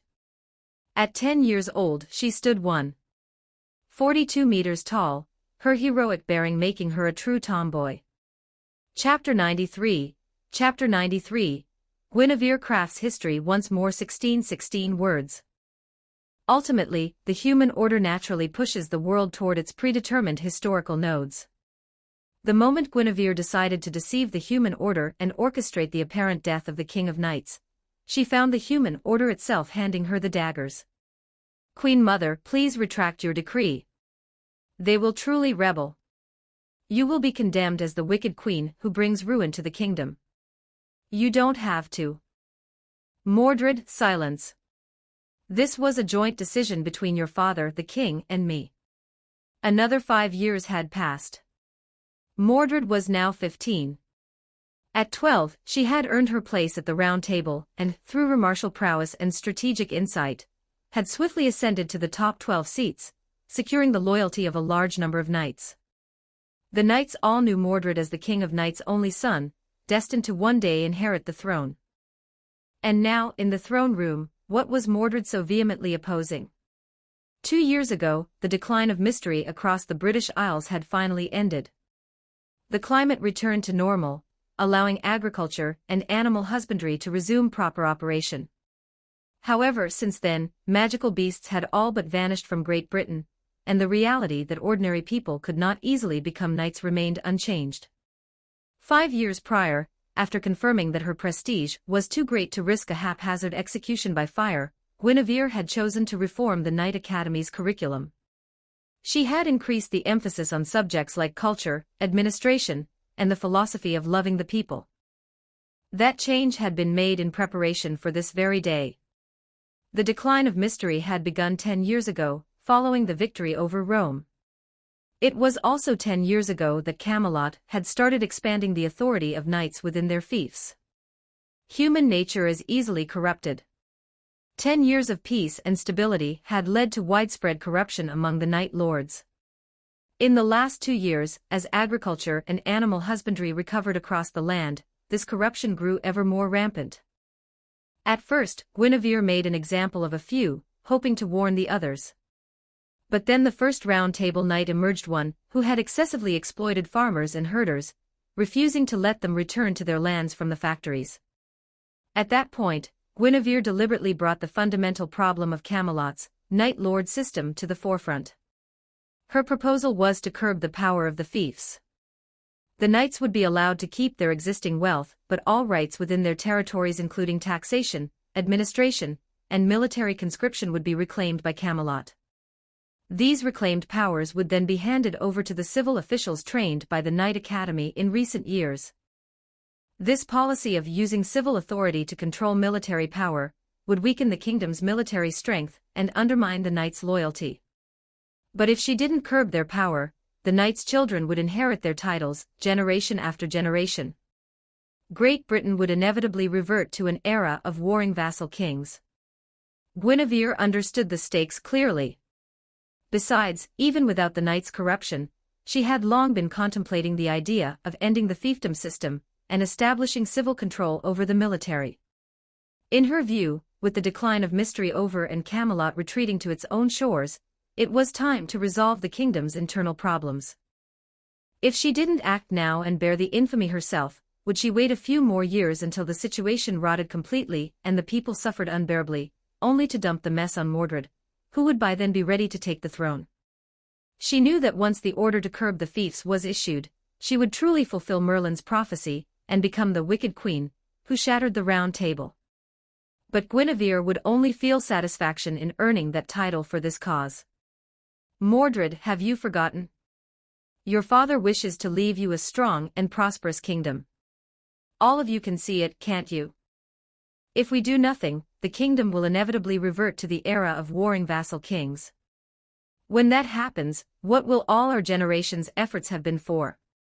The great Round Table remained, the winds of time having left no mark on the metal shield at its center. Hearing Guinevere's words, the knights who had been told of the final act kept their faces grim, understanding that she was once again paving the way for the future. They would obey her unconditionally. As for the knights who knew nothing of the final act, they were sharply divided into two factions, supporters and opponents. The supporters were almost entirely uncorrupted, though a few shamefaced knights who had strayed also joined their ranks.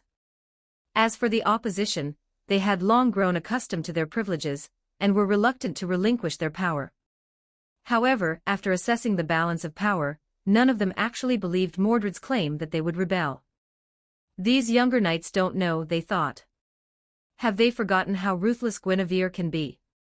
Though, to be fair, they had never seen her turn on her own people en masse.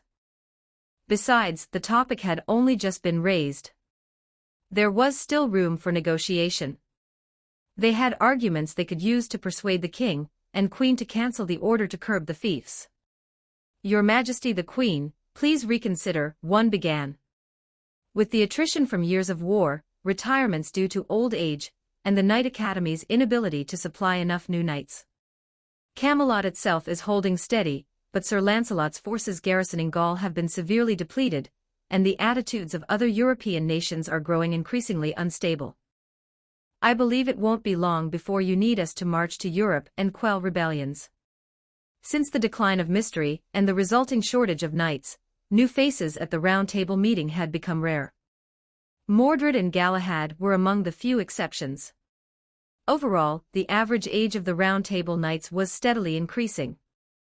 At that moment, the one who rose to speak was an old knight who had served since the time of King Uther. He was nearly 60, with one foot already in the grave. Yet it was precisely because he was old that he feared death the least, and was most determined to leave a greater inheritance for his children. Unfortunately for him, he knew nothing of the King of Knights' final act, nor that Guinevere had already decided to consolidate the kingdom's power. Guinevere clapped her hands lightly, silencing the chaos around the Round Table. Once all eyes were on her and the King of Knights had nodded in assent, she began to speak. This was the woman who had resolved to deceive the human order, pave the way for Mordred, and embrace her role as the wicked queen who would bring ruin to the nation. Very well, she announced. Since we are on this topic, I have an announcement to make. The king and I have discussed this. We are promoting Sir Lancelot to the rank of Duke. All of Gaul will no longer be a territory he administers on behalf of the kingdom, it will become his own personal domain. For years, he alone has been responsible for maintaining order in Gaul. An uncontrollable uproar erupted in the throne room. Guinevere was curbing the fiefs of some knights while simultaneously granting Sir Lancelot the highest possible title. Many knights found this unacceptable, and not just those in the opposition. Even some who had supported curbing the fiefs now turned against her. After a long moment, Sir Agravain, who had been instructed by Guinevere, finally spoke. Does this mean Gaul's resources will no longer be unconditionally provided to Great Britain? Queen, don't tell me you're actually involved with Lancelot. Then again, if the king can make a move on her own sister, why couldn't you make a move on Sir Lancelot? The words sent a shockwave across the table. Aside from those who already knew the truth, no one could believe the kingdom's chancellor would utter such things.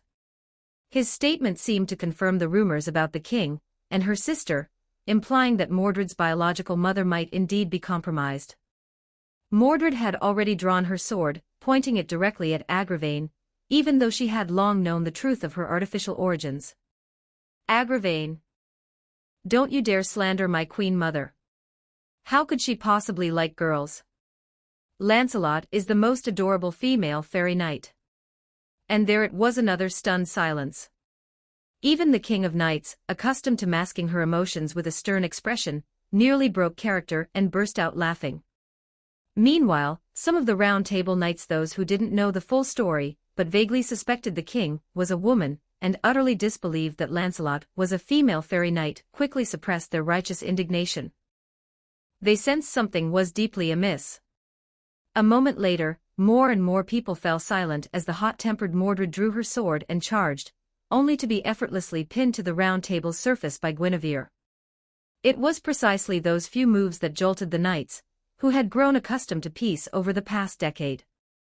They suddenly remembered that Guinevere still trained diligently every day without fail, and they realized her strength had grown even greater.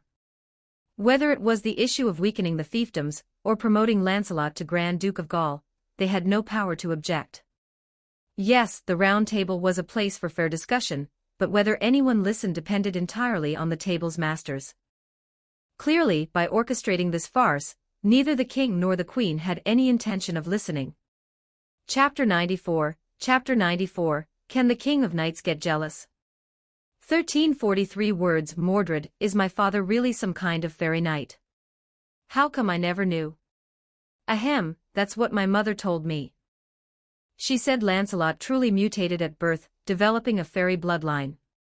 Otherwise, his parents wouldn't have abandoned him, and he wouldn't have been found and raised by the fairies of Avalon.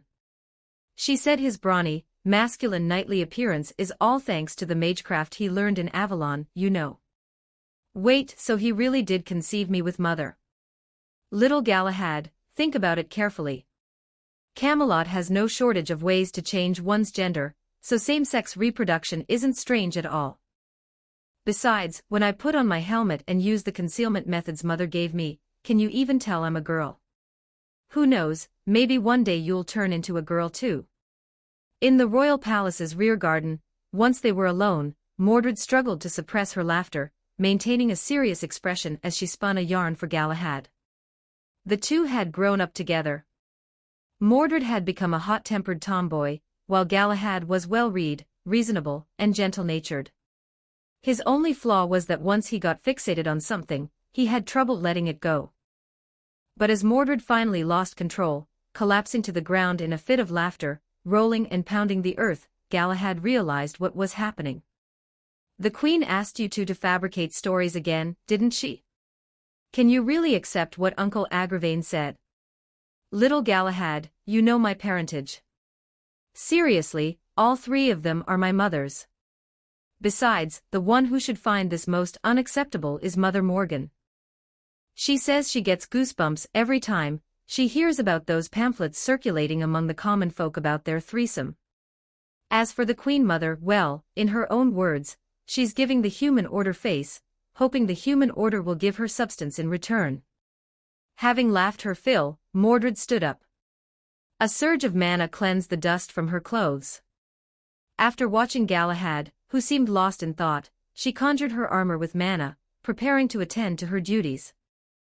In the end, those fools had realized that even if the rumors about the king and her sister were true, and even if the outrageous theory that Lancelot was a female fairy was also true, the policy of enfeoffing Gaul while stripping fiefs within Camelot's heartland would not change. Thus, during the recent meeting, the knights who knew rebellion meant suicide had feigned obedience. But after the meeting dispersed, a note was quietly slipped into Mordred's hand. It asked if she wanted to defend the honor of her father and Queen Mother, and if she wished to become Camelot's king ahead of schedule. All of this unfolded exactly as Guinevere had predicted. Dissatisfied with losing their fiefs yet lacking the power to resist, they would even out of desperation seek any opportunity with the kingdom's sole legitimate heir. 10 years of peace had not only corrupted them but also eroded their loyalty. Mordred, are you sure about this? Playing the role of the rebellious knight, the patricidal son. Little Galahad, what are you thinking? It's not yet time for me to play that part. The Queen Mother's order is simply for me to lure the snakes out of their holes and clear out this rotten core of the kingdom first. The Queen Mother needs them to feel confident enough to rebel, giving her the perfect opportunity to purge them completely. Besides, this handful of rotten roots and weeds is nowhere near enough to support my final act of mutual destruction with Father. This time, the Queen Mother just wants me to earn some merits and gain the approval of the senior knights and the common people. Her helmet descended, concealing her face and making her gender indistinguishable. Her voice, distorted by the helm, finished speaking these truths to Galahad, but Mordred's gaze lingered on his face. Little Galahad, until I become king, every step I take will be arranged by the Queen Mother. You don't need to worry. But are you truly set on seeking the Holy Grail? What problem do you have that is so urgent you must ask the Grail itself?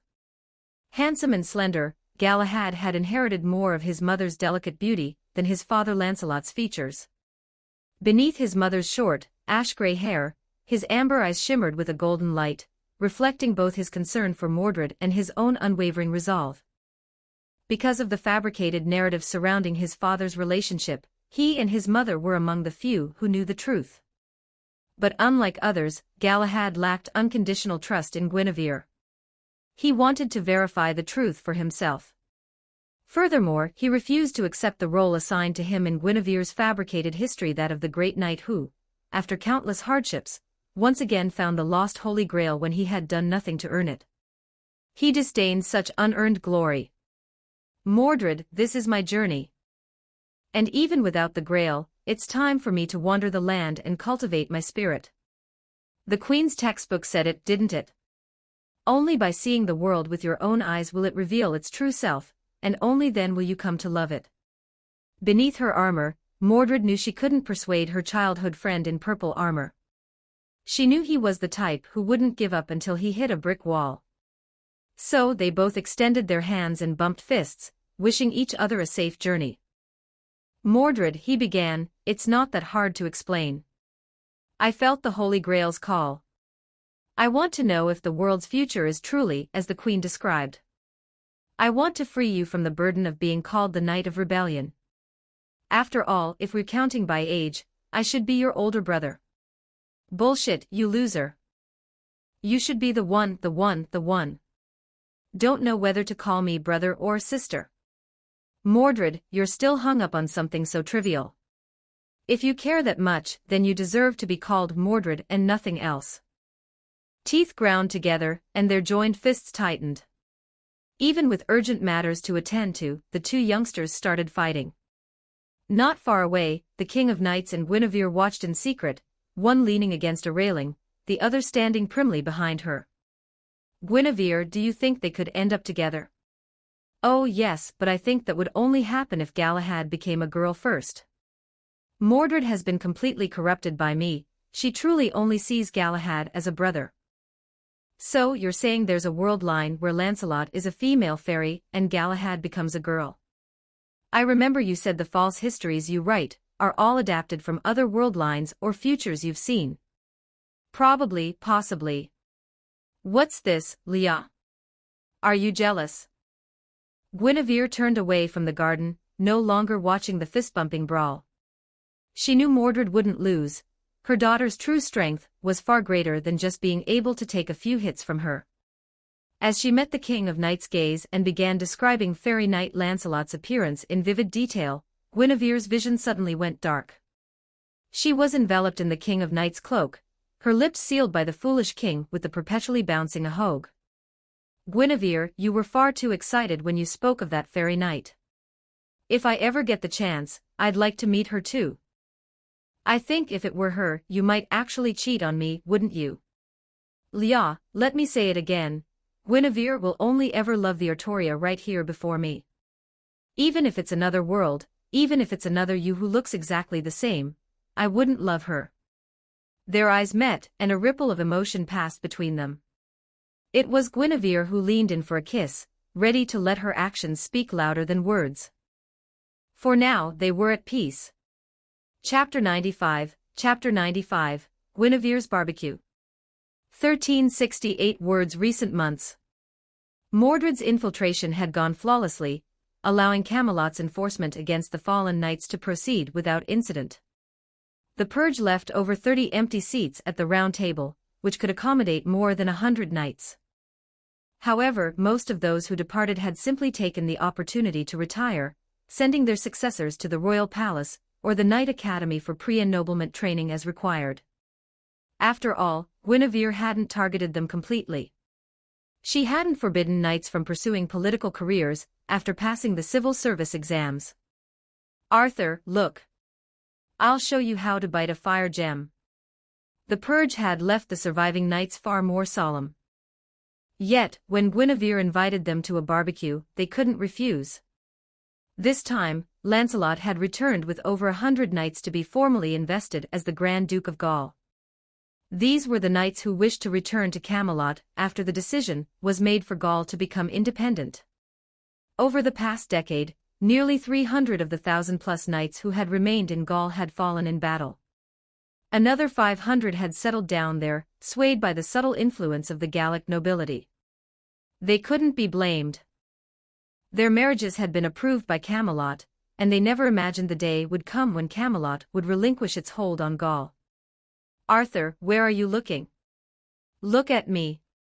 Outside Camelot City, Guinevere's barbecue wasn't just for the knights. She had extended the invitation to all residents of the city. As a result, the grasslands outside the city were dotted with bonfires. Active enforcement knights patrolled everywhere, ensuring the barbecue didn't spark a wildfire. All the food for the event was provided by the Camelot royal family. At the center of the grasslands, where Guinevere, the King of Knights, Morgan, and numerous Round Table knights had gathered, Guinevere, dressed in a practical skirt, was preparing to light the largest bonfire. She looked at the King of Knights, whom she could only call Arthur, and held a mana-infused ruby between her teeth. As soon as the King of Knights turned to look, Guinevere bit down on the ruby. Flames erupted from her mouth, instantly igniting the bonfire, which stood taller than a person. My hair's on fire. The Queen, she's still so childlike. Dressed in a slightly tight-fitting formal suit, Lancelot deliberately flexed his masculine muscles. Beside him, his wife smiled warmly. They both knew the truth of the final act, and were willing to cooperate with Guinevere to deceive human order. However, as rumors spread that Lancelot was a young fairy girl, the soon-to-be appointed Grand Duke of Gaul often found his mind wandering, while his Duchess frequently struggled to suppress her laughter. She had succeeded. She held 99% of Lancelot's heart in her hands. Elaine, you're laughing at me again. You haven't stopped. How can I help it? My dear Sir Lancelot is so bothered by these rumors that he's even wearing clothes that scream male. Wow, it's Sir Lancelot and Lady Elaine. Sir Lancelot, did you use fairy magecraft to turn into a man again today? After her fire gem performance, Guinevere's lips were slightly blistered. But thanks to the replica Avalon scabbard, her injuries healed within seconds. As she approached Lancelot and his wife, hand in hand with the King of Knights, her mischievous streak hadn't diminished. Her first words were designed to provoke him. After 10 years with almost no contact, and with Lady Elaine by his side every day, any love Lancelot once held for Guinevere had long since been replaced by the affection he'd cultivated for his wife. Because of their long separation and Guinevere's gender-bending rumors, Lancelot's feelings for her had dwindled to mere admiration for her beauty. Queen, let me state this formally, I am not a white-haired young girl, nor will I ever become one. Yes, yes, I hear you. But Sir Lancelot, you're far too concerned. Look at Sir Tristan, he doesn't mind being called a red-haired fairy girl. I hear he's even composed several poems and songs on the subject. Where there was a feast, there was music. Tristan, his eyes always closed, had sharper ears than anyone. Amid the din, he caught Guinevere's boastful words. His harp playing faltered for a moment, but he merely sighed. After tonight, Guinevere planned to announce that the Holy Grail had sought her out again, and she would be retreating to a convent for a period of spiritual purification. According to her, the burning at the stake wasn't strictly necessary, but she needed to provide a sense of closure for the knights who had survived the recent purge. Moreover, her prestige had grown too immense. If she didn't find a way to exit the stage, many knights would seek her out before turning to Mordred. "Sir Lancelot, are you all right with this? The common folk will soon be whispering that I'm retreating to the convent because of a falling out between you and the King of Knights. Queen, why must you tarnish your own name like this?" A sigh escaped Lady Elaine. She had always been troubled by the rumors surrounding her partner and Guinevere, yet as a woman, she could understand why Guinevere was willing to make such a sacrifice. In any era, when two people truly loved each other, they would willingly give anything for the other's sake. "Lady Elaine, I'm merely ensuring there are no loose ends. Besides, I've never been one to care about appearances." Elaine secretly envied Guinevere. Guinevere had someone she loved with unwavering devotion, and that person was willing to change herself for her. That Lancelot, he never even whispered sweet nothings in bed. All he ever did was ask if Galahad was doing well in Camelot, and if he had written back. "Queen, after you leave, the King of Knights will soon begin Prince Mordred's final trial for the throne, won't she? Leah is eager to join me, and Mordred is anxious to become king as soon as possible." The wind seemed to muffle their voices, ensuring no unintended ears overheard their conversation. After a moment of silence, Lancelot abruptly drained his cup, then drew his sword and pointed it at Agravain. This was his stage, his performance. Here he would. "Agravain, you have sullied my honor. I challenge you to a duel. The loser will change their name, as if they had died in the fight. You, and you. You're all on my duel list." Lancelot's challenge was abrupt, but considering he'd been forced into wearing tights, it seemed reasonable enough. Besides, the loser wouldn't actually die, only their name would. Yes. Some reveled in the chaos, while others were eager to see how much they and Lancelot had grown in the 10 years since they'd last crossed swords. First Agravain, then Gareth, then Gaheris. Lancelot challenged them all. Only Gawain, who refused to duel unless it was at noon, agreed to fight Lancelot at a later date. In Le Morte d'Arthur, the knights Lancelot killed while capturing the queen, or during her rescue from the pyre, were all challenged one by one. They lost their names, achieving a death in the literary sense. And after tonight, though Agravain and the others would continue their duties, their names would vanish even from unofficial histories. In the future, Guinevere wouldn't even need to sling mud. Chroniclers would likely speculate, and weave their own narratives based on the existing unofficial histories. As for Mordred, who, in the original story, would have been gravely wounded while catching the lovers, she also dueled Lancelot. She was still severely injured, but she fought Lancelot for over an hour, even managing to suppress him at one point. Thus, Mordred's defeat was honorable. Many knights who had previously dismissed her now praised her, saying things like, "A tiger father has no dog son," and commending her as a worthy son of the King of Knights. At the same time, they grew even more terrified of Guinevere, who had dominated them on the training grounds for nearly 17 years, and had recently subdued Mordred with ease. "Queen, will you fight Sir Lancelot?" Chapter 96, Lady Morgan, shall we travel together afterward? 13:12 words. The field was cleared, and Lancelot was given ample time to rest. Under the watchful eyes of tens of thousands, Guinevere, wielding her replica holy sword, and Lancelot, holding a rondite, exchanged the knight's salute. Mana surged as both summoned their armor. At the King of Knights' command, a thunderous clash erupted, so violent that more than half the spectators flinched and covered their ears. Compared to before, Guinevere's mana signature was much gentler. Her swordsmanship had also undergone a complete transformation. she no longer wasted time on probing attacks. She relentlessly pressed the offensive, seeking and creating openings amidst the clash of blades, seemingly able to anticipate her opponent's next move. Indeed, through frequent sparring with the King of Knights and daily duels against various knights on the training grounds, Guinevere had learned to effortlessly predict her opponent's next actions based on their subtle movements. So-called instinct was a passive, reflexive response. Guinevere's prediction, however, was an active skill born of experience, a form of future sight, limited solely to swordsmanship. Queen, you have indeed grown stronger. Sir Lancelot, it is you who have grown complacent these past years. You've barely improved since we last fought over a decade ago. They primarily used their mana for defense, reserving little for offense.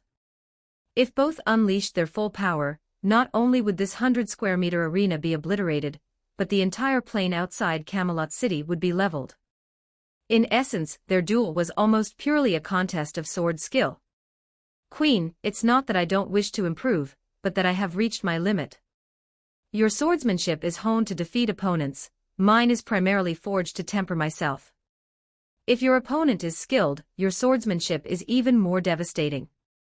If they're weak, well, you hardly need swordsmanship at all. Guinevere had grown stronger, yet in a duel of pure sword skill, Lancelot remained impenetrable. She could neither find nor create an opening. When she attacked a vital point he had to defend, Lancelot would instantly change his form, turning the tables to strike a point she was forced to protect. After 3 minutes of intense, focused combat, Guinevere heard Lancelot's words and silently agreed with his assessment. He truly hadn't improved much, but he had also long since reached the pinnacle of his skill. There was still only one way to defeat Lancelot, either wear him down with superior stamina and mana, or overwhelm him with force he couldn't withstand. The former was impossible as long as Lancelot drew breath. He was the man who could fight Gawain for an entire day, and then defeat him at night. If only Lancelot had a competent master during the Fourth Holy Grail War in Fuyuki City, or if the old worm had entered the fray himself. Amidst their standoff, Guinevere's mind wandered for less than a second. Lancelot seized that instant, relentlessly pressing her until she was forced to unleash a burst of mana to drive him back. Thanks to the Holy Grail, Guinevere's mana capacity had been greatly enhanced. While she couldn't match Lancelot's flawless technique, she could certainly overwhelm him with raw power. Every strike was heavy and powerful, each blow making Lancelot's hands tremble. Realizing he might lose, Lancelot became even more focused, drawing Guinevere's gaze until only his sword existed in her eyes. Unconsciously, they both poured more and more mana into their clashes. The escalating power forced the mages attending the banquet, particularly Merlin and Morgan, who had appeared at some point to erect a protective barrier together. Once they realized they no longer had to fear their sword force tearing through the surroundings, both fighters unleashed their full strength. Guinevere had dueled Lancelot for an hour, even managing to suppress him at one point. But that was only a brief moment. In her battles against Mordred, it was usually Guinevere who held the upper hand. The Queen. She's truly formidable. 10 years had passed. Gareth, who had once barely scraped into the round table and worked in the kitchens, had grown into a knight of the top 12 seats. His insight now surpassed that of an ordinary knight. Mordred's swordsmanship, taught by Guinevere, was characterized by wide, sweeping strikes and reckless aggression. This allowed Guinevere to quickly suppress her by exploiting openings. But Lancelot's swordsmanship was too perfect, winning quickly was impossible. To suppress him for most of the fight, and after just 10 minutes of clashing, tear open the webbing of his hand, that was something Gareth couldn't even dream of. Lancelot lacked a certain degree of raw attack power, which allowed Gareth to unleash her 3-axe combo before being defeated. But against a serious Guinevere. Your Majesty. May I request a lesson? Gareth was an impulsive child, always regretting her rashness later. But seeing Guinevere overpower Lancelot through sheer force, she raised her hand high and retrieved her lance, which had just been used as a skewer for grilled meat. Having broken a light sweat and feeling fully invigorated, Guinevere readily accepted Gareth's challenge. Besides, she was planning to sneak away soon under the guise of retreating to a convent, intending to travel and have fun. Before she left, she wanted to plow through the entire round table one last time. And so, throughout the night, Guinevere did just that. Every knight who dared to challenge her was thoroughly defeated except for the King of Knights, who, already knowing the outcome, chose not to risk her authority in front of everyone. Mordred, whose wounds had been rapidly healed by the scabbard within her while Morgan merely pretended to treat her, now challenged Guinevere as well. This time, it wasn't a surprise attack. Mordred wasn't taken down in just a few moves. Under Guinevere's deliberate guidance where she intentionally fed Mordred openings, she managed to fight even longer than Lancelot had. "Mordred, don't be upset," Guinevere said after their match concluded. "Remember, you're still young. At your age, I was nowhere near as skilled as you are now." These words earned Mordred even more admiration and anticipation from the knights. Yes, they thought. Guinevere may look young, but she's already. But Mordred looks young because she truly is that young. And so, more praise was heaped upon Mordred. "Queen Mother, are you truly stepping back from your duties?" Mordred asked. "Not just me. Your father will also gradually entrust the kingdom's affairs to you. Mordred, the plan is to open Camlin Hill in 3 years. We hope that within that time, you will grow strong enough to completely satisfy your father." "Queen Mother, I will do my best." Mordred was a sensible child who no longer needed Guinevere's lengthy admonitions. After ruffling her hair, Guinevere personally roasted 2 skewers of meat over the nearby campfire. She handed one to the King of Knights, then took the other and walked toward Lady Morgan. Guinevere and the King of Knights were preparing to leave on their journey, and Mordred was striving to earn the approval of the father she so admired. Only Morgan felt an emptiness in her heart, unwilling to return to the empty nester life she had endured over a decade ago. "Sister, have some." Dawn had broken. Only the knights, who had spent the night either sparring or spectating, still had the energy for a barbecue. Most of the common folk and even the mages had already returned home. "You and my foolish sister can go travel alone. Why bother with me?" Morgan snapped. "I wanted to ask if you'd be free in 3 years, sister. Perhaps you'd like to travel with us for a while. That is, if you don't mind being a third wheel." Beneath her veil, Morgan's lips twitched. She desperately wanted to blast Guinevere with an offensive spell. Despite Morgan's fierce, deliberate enunciation, Guinevere couldn't help but laugh. Morgan's temper softened in response. Chapter 97, End of Volume 1, Artoria, Growing Old with You 1424 words. "Guinevere, isn't this all a bit of a farce?" But that old coot Merlin said this would be enough. After the bonfire gathering that night, the governance of Camelot was gradually transferred into Mordred's hands. 3 years later, the nations of Europe formally announced their secession from Camelot's nominal rule. As planned, the King of Knights personally led 500 knights to Gaul to assist in a punitive expedition. To the outside world, however, the official story was that the King of Knights had marched to punish the Grand Duke of Gaul, Lancelot. The campaign was a success. However, Camelot was suffering from a generational gap in its knightly ranks, while the European nations, leveraging their sheer numbers, had managed to muster several thousand knights. In essence, the King of Knights single-handedly defeated all the enemy nations. She then issued a challenge, spending a week inviting these thousands of enemy knights to single combat, subjugating each and every one of them. Consequently, the European nations withdrew their forces, deciding to wait until the King of Knights era had passed. It was during the King of Knights' return journey that she was betrayed by Mordred. According to unofficial histories, both father and son met their end at Camlin Hill. In reality, the father and son merely had a serious duel, which was actually a well-executed squad drill performed before a crowd of onlookers.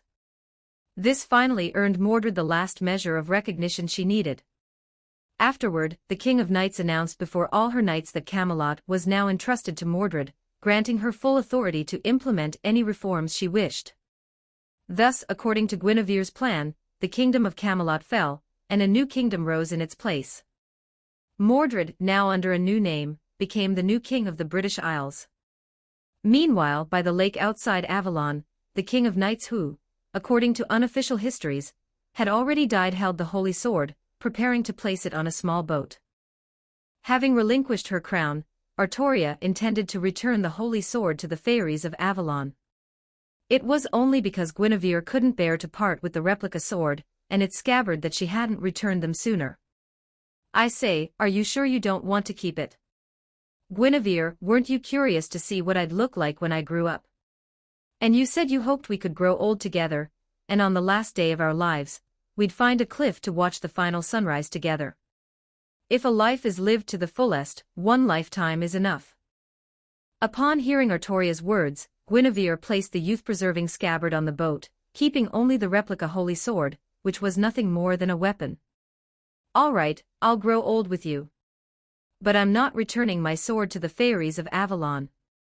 We're going to travel the world, and I still need to protect you. It's I who'll be protecting you. I've given up the holy sword, but I haven't given up the holy lance. Guinevere, shall we mount up? Where do you want to go for our first stop? As Artoria and Guinevere turned away, the small boat carrying the sword and replica scabbard began to move on its own, gliding toward the mist-shrouded center of the lake. Sensing the boat's strange movement, they both glanced back. Merlin was standing on it, cradling a peculiar small creature in his arms. Old Man Merlin, you don't expect us to take that beast with us, do you? On the boat, Merlin smiled at Guinevere's pointed emphasis, surprised that she knew what the small creature in his arms was. His eyes glazed over for a moment, and he saw a vision of the distant future, Guinevere meeting the creature in his arms once again. And even then, Guinevere was still human.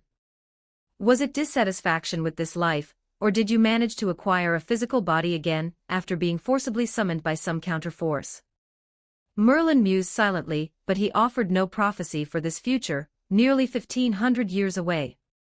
He accepted the sword and scabbard, then casually tossed the small creature from his arms into the lake below, letting it struggle and gradually sink to the bottom. "Lia, Guinevere, I just came to see you off and release this little beast. Don't worry about it, its life force is incredibly resilient. It'll still be alive long after you're both dead." Sometimes, Merlin was just asking for a beating. Like right now. Go to hell. Raising her replica holy sword, Guinevere unleashed its power. At the same moment, the small creature that had sunk into the lake shot out of the water, kicking Merlin's head just as he dissolved into flower petals. The creature itself was then engulfed by the release of Guinevere's holy sword. Cough, cough. Lia, let's go. Don't look back.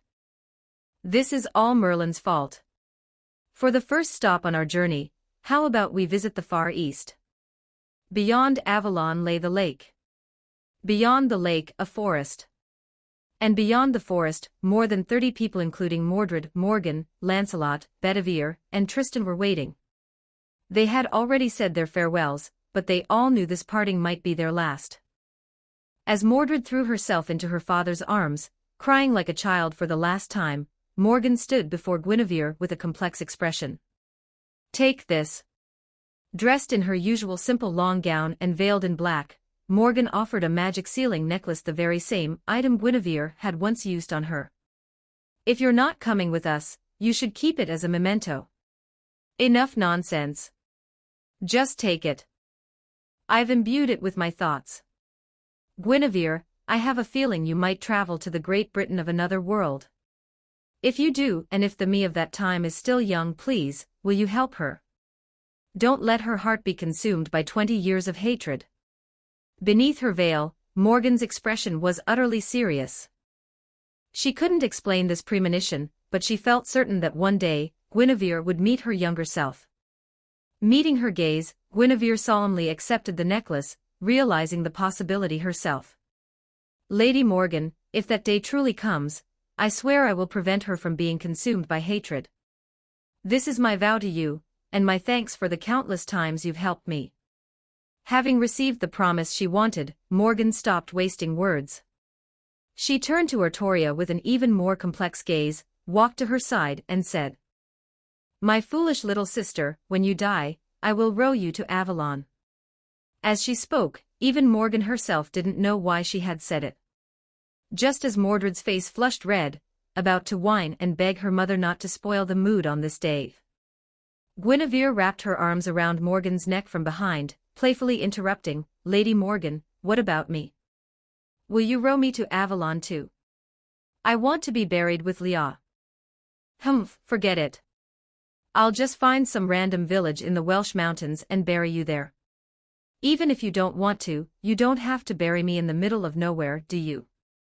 Banter, farewells in the blink of an eye, a lifetime reached its end.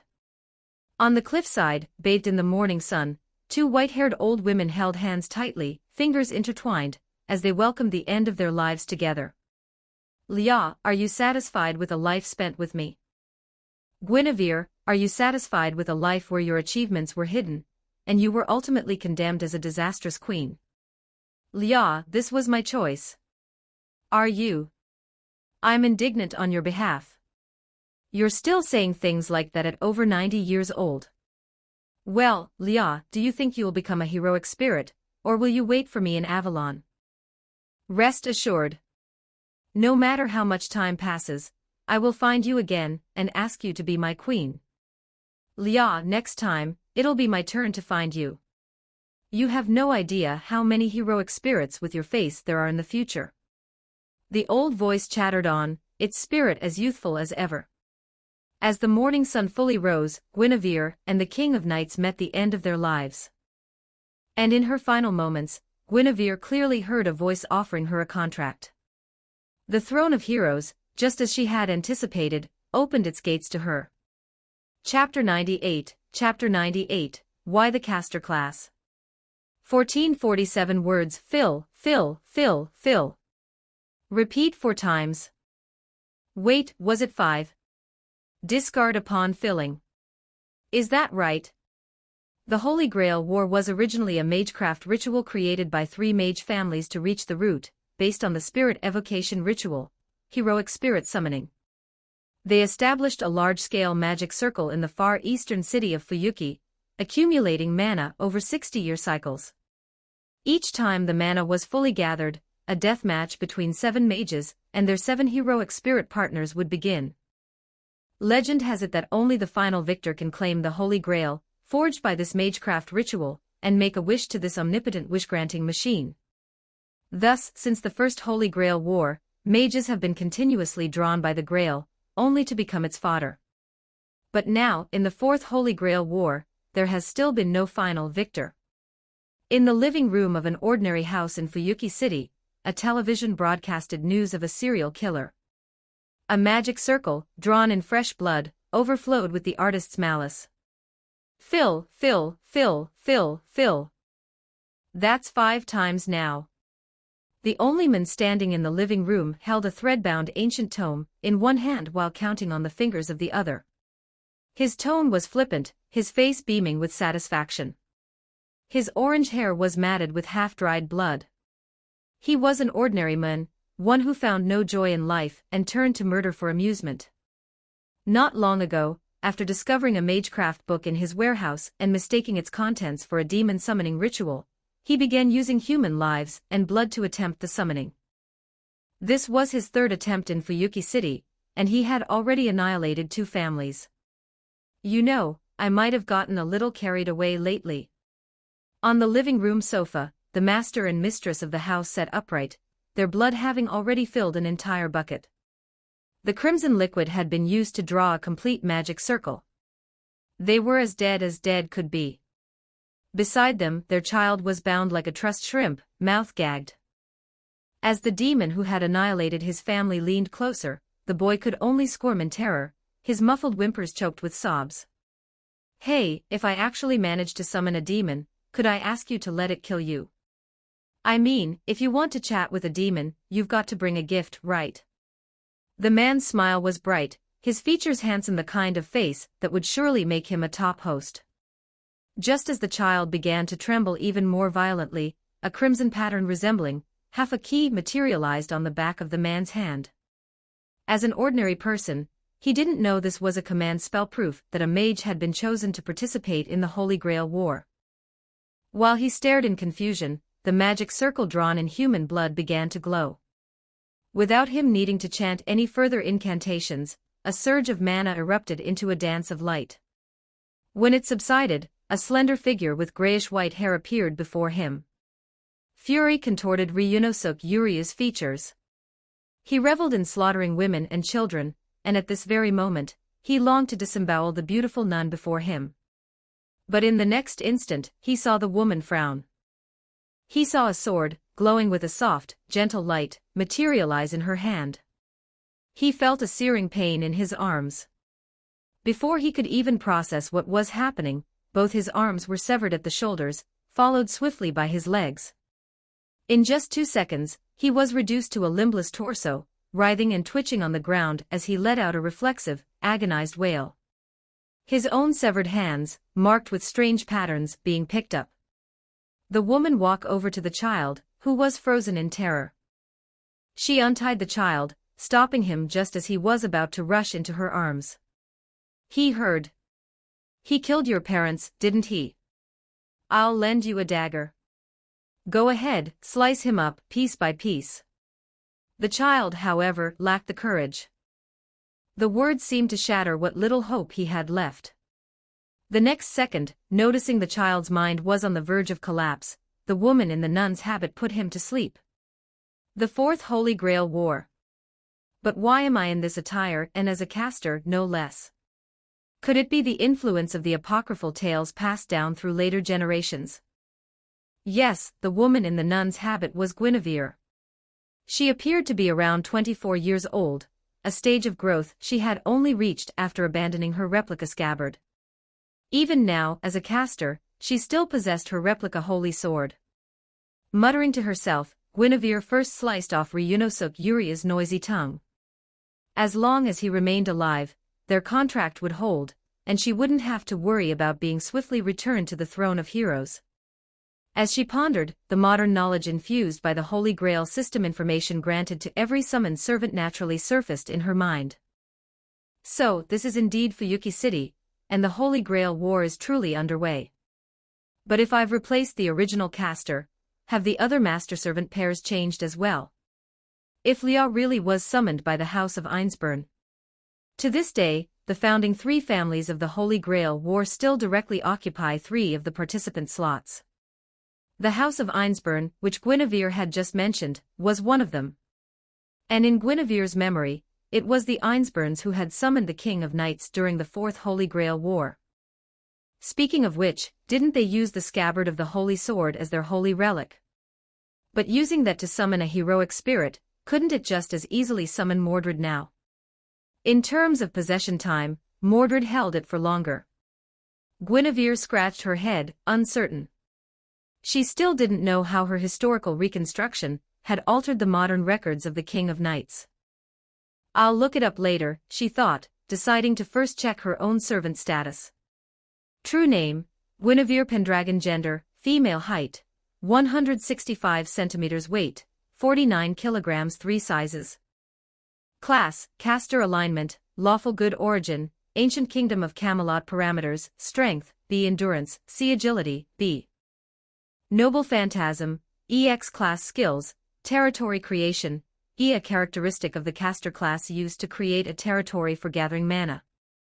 This rank is merely a class-based bonus. Item construction, E. Merely a class-based bonus. Personal skills, Jewel Magecraft, E. Jewel Magecraft taught by Morgan. Only the most superficial basics are known. Martial Arts Discernment, A++, a special ability honed through countless real battles, allowing one to predict an enemy's moves with an effect akin to future sight. Innocent Monster, A. Due to her own historical reconstruction, she has been branded by later generations with titles such as Wicked Queen and Seductress. This allows her to freely alter her appearance toward greater beauty, and exerts an additional attraction on married individuals. Noble Phantasms, Sword of Destined Judgment. Rank, A++ type, Anti-Fortress. Noble Phantasm. Range, 1 to 99. Maximum targets, 1,000 people. Description, the companion sword to the sword of promised victory. As long as the sword of promised victory's restraints remain sealed, and its true brilliance as the holy sword of the planet is not unleashed, this sword possesses equal power. Noble Phantasm 2, Deception of Human Order, Falsification of the World Rank, EX Type, Anti-World Noble Phantasm Attack Range, depends on the mana consumed per activation. Maximum targets, depends on the mana consumed per activation. Description: among mages, the true history of the King of Knights era is still recorded. And you, the one who deceived human order and created the soul-happy ending for the King of Knights, mages of later generations call you the greatest mage of the King of Knights. When this noble phantasm is released, the world will change according to your will, becoming the reality you desire. When unreleased, it can overlay truth with falsehood within a small area. This falsehood will persist indefinitely until dispelled by specific anti-magic measures. For a long time, Guinevere remained utterly stunned. But once she calmed down, she realized that if victory was the goal, her servant status was far from invincible in this war. So, the grand feat of deceiving human order became a noble phantasm, granting me casterclass affinity. But why was I summoned by this scum based on compatibility? Chapter 99, Chapter 99, Could Lancelot Be a Girl? 1432 Words discussed. Disgust. Disgust. As Guinevere's gaze fell upon Ryunosuke Uryu again, she still couldn't comprehend how she had been summoned by him based on compatibility. In the Holy Grail War, there are generally two methods for summoning heroic spirits. The first is to prepare a holy relic related to the desired heroic spirit for a targeted summoning. The other is to prepare nothing and summon from the vast pool of heroic spirits based purely on affinity. Hey, are you still alive? With his tongue and limbs severed, the serial killer should have died from blood loss alone. Yet, after Guinevere slapped him with the holy sword, he broke into the most radiant smile imaginable, born from the extremity of pain. Partly curious about what he might say, and partly wanting to test the achievement noble phantasm she never possessed in life, Guinevere spoke. Your tongue is perfectly intact. The unreleased achievement noble phantasm activated, consuming an amount of mana that made Guinevere frown. Just this minor act of overlaying truth with falsehood had already drained 1% of her mana reserves. Then, Guinevere realized a major drawback of being summoned by Ryunosuke Uryu. As a servant, she was no longer a living being and could barely recover mana naturally. Unlike the original caster, she was unwilling to use human lives as batteries. Furthermore, Ryunosuke Uryu wasn't a mage at all. Even if he were completely unharmed, he couldn't provide any mana supply. Looks like if I'm going to make any real moves, I need to switch masters first. There were so many things she wanted to do, so much information to gather, but she could only take it one step at a time. While Guinevere was contemplating, Ryunosuke Uryu finally realized his tongue had returned. It worked. It worked. It worked. I really did summon a demon. Hey, gorgeous, what kind of demon are you? A succubus? A chainsaw demon? Never mind. Thank you for showing me that the thing I've been searching for was inside me all along. Aren't I beautiful now? Despite the massive blood loss that had left his face deathly pale, a feverish blush spread across his cheeks. After cutting off his tongue again, Guinevere decided she still needed him alive for a while longer. You were born without 2 legs and 1 arm. As she spoke, the severed limbs, both legs and 1 arm, vanished, leaving the stumps smooth and uninjured, as if they had never been there. The only arm that remained was the one bearing the command spell. This act consumed another 3% of Guinevere's mana. For the final wound, she used her noble phantasm's power to launch a ruby, which erupted in flames to cauterize the stump. Pain, excitement. If Ryunosuke Uryu could speak, he would probably lament once more that Guinevere was truly a demon. After he, who had been twitching like a shrimp, finally calmed down, and Guinevere confirmed he wouldn't die for the time being, her gaze fell upon the bodies of the dead civilian couple. She sighed, then used the house's landline to call the police, reporting a murder at the residence. As for the unconscious child, letting you go might leak some information about me, but it doesn't matter, Guinevere murmured to herself. I was planning to visit the Meadow house immediately anyway. Without leaving just yet, she first found a suitcase and stuffed Ryunosuke Uryu inside. Then, using her noble phantasm, she constructed a false physical body for herself, complete with a modern, ordinary dress. Once her preparations were complete, she left the house, pulling the suitcase with one hand while scrolling through information on her phone with the other. Just as she casually walked out of the residential complex, a fleet of Fuyuki City police cars came roaring toward the scene. At that moment, Guinevere spotted him, the unlucky man in a wine-red suit with a goatee and black hair.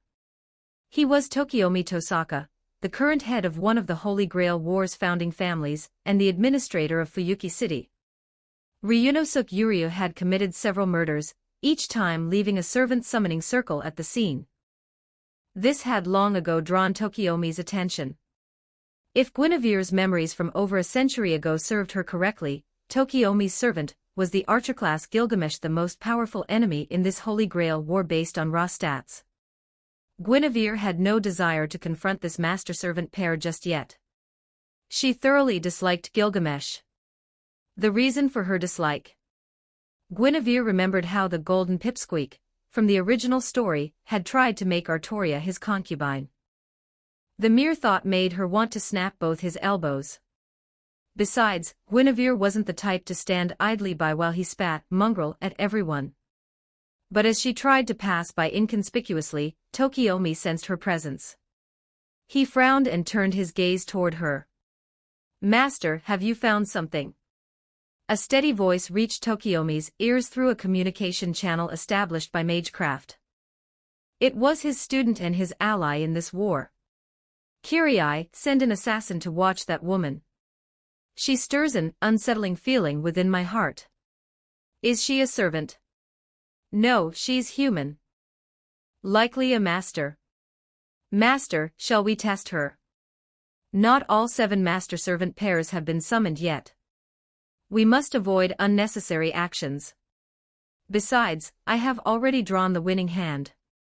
"Yes, master." On the other end of the communication channel, a black-haired priest stood ramrod straight at the entrance to a basement. His lifeless eyes were fixed on the stunningly handsome, golden-haired, red-eyed youth who shared the room. He had refused the wine offered by the golden-haired youth, and, amidst the youth's soft chuckle, took his leave. As he emerged from the basement and stepped outside the Holy Church Cathedral, a female assassin in a black bodysuit and a pale white skull mask instantly appeared before him. "Watch her, but do not alert her." The skull-masked assassin acknowledged her orders and vanished. Meanwhile, Guinevere remained unaware that Tokiomi Tosaka had noticed her, though she suspected her presence had already been exposed. Not far from the apartment complex, where sirens still blared, the lone Guinevere was cornered in an alley by a group of thugs. After casually dispatching them, Guinevere learned from their dying words why she had been targeted. She was beautiful but not Southwest stunning as to drive men to madness. Yet, as these married thugs looked at her, an uncontrollable urge to procreate surged within them. Guinevere understood. It was the effect of her innocent monster skill on her servant status. How troublesome. I'm still not used to this current status sheet.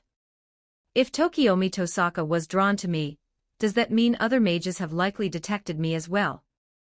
I wonder if my photograph will end up in the hands of the Einsburn master. If Leah is truly summoned, will she come looking for me the moment she sees it? On her phone, she displayed the publicly known historical accounts of the King of Knights era. Just as Guinevere had hoped, the records stated that the King of Knights was betrayed by Mordred and they perished together on Camlin Hill, bringing the Camelot kingdom to an end. The records also painted Guinevere as a femme fatale who brought ruin to the kingdom. They claimed her affair with Lancelot and her favoritism toward him led to his being granted Gaul, effectively fracturing the Round Table. Interestingly, the most widely accepted version of history even described Lancelot as an adorable, white-haired young girl. The encyclopedia entry even included a portrait of a white-haired girl, allegedly drawn by Guinevere herself during the King of Knights' reign. As a result, the most widely accepted rumor for Guinevere's infidelity became that she was attracted to women, while the King of Knights was a man. Anyway, I don't want to go to Tokiomi Tosaka's place, and the Einsburns probably haven't arrived in Fuyuki yet. I'll just head to the Meta house and take a look from a distance. They can't possibly summon a white-haired young girl version of Lancelot, right? Guinevere still had 70% of her mana remaining. As long as she didn't use her second noble phantasm, this amount was more than enough for several intense battles. She had once used the Holy Grail, which had massively boosted her mana reserves. Even though her master had been the useless Ryunosuke Uryu, her mana capacity remained top tier. Continuing to pull her suitcase, Guinevere swiped through the satellite map of Fuyuki City on her phone, trying to pinpoint her target's location. Chapter 100, Chapter 100, Bound by Fate to a Mage. 1317 words is this. Really the Meta House? As one of the three founding families of the Holy Grail War, Guinevere remembered the Meta House as a declining, but still prominent family that owned a garden villa in the Fuyuki suburbs. But when Guinevere arrived, all she found was a massive, circular crater cordoned off with police tape, a crater that must have appeared within the last 2 days. Scrolling through her phone, she quickly found a public notice from the previous day about a gas explosion. The corner of her mouth twitched. Guinevere pinched a bit of soil between her fingertips, carefully sensing the residual mana aura within. Besides the nauseating stench of decay, there's a trace of wildly explosive mana. If it's a servant, it must be a berserker, but this aura is completely different from the Lancelot I know. No, that doesn't prove anything. Lancelot has not for one's own glory. In my past life's memories, even Leah didn't recognize him. This trip wasn't entirely fruitless. At the very least, Guinevere had confirmed that something unusual was indeed happening in this Holy Grail war. After searching the area and finding no traceable clues, she rubbed her temples, considering whether she should find a place to sleep first. Now that she knew something was amiss, it was even more foolish to wander around like a target. Meanwhile, at the Fuyuki City Police Station, Tokiomi Tosaka was speaking with the sole surviving child. So you're saying the person who killed your parents wanted to summon a demon and actually succeeded? But as soon as the demon appeared, she severed the murderer's limbs and asked if you wanted to take revenge with your own hands.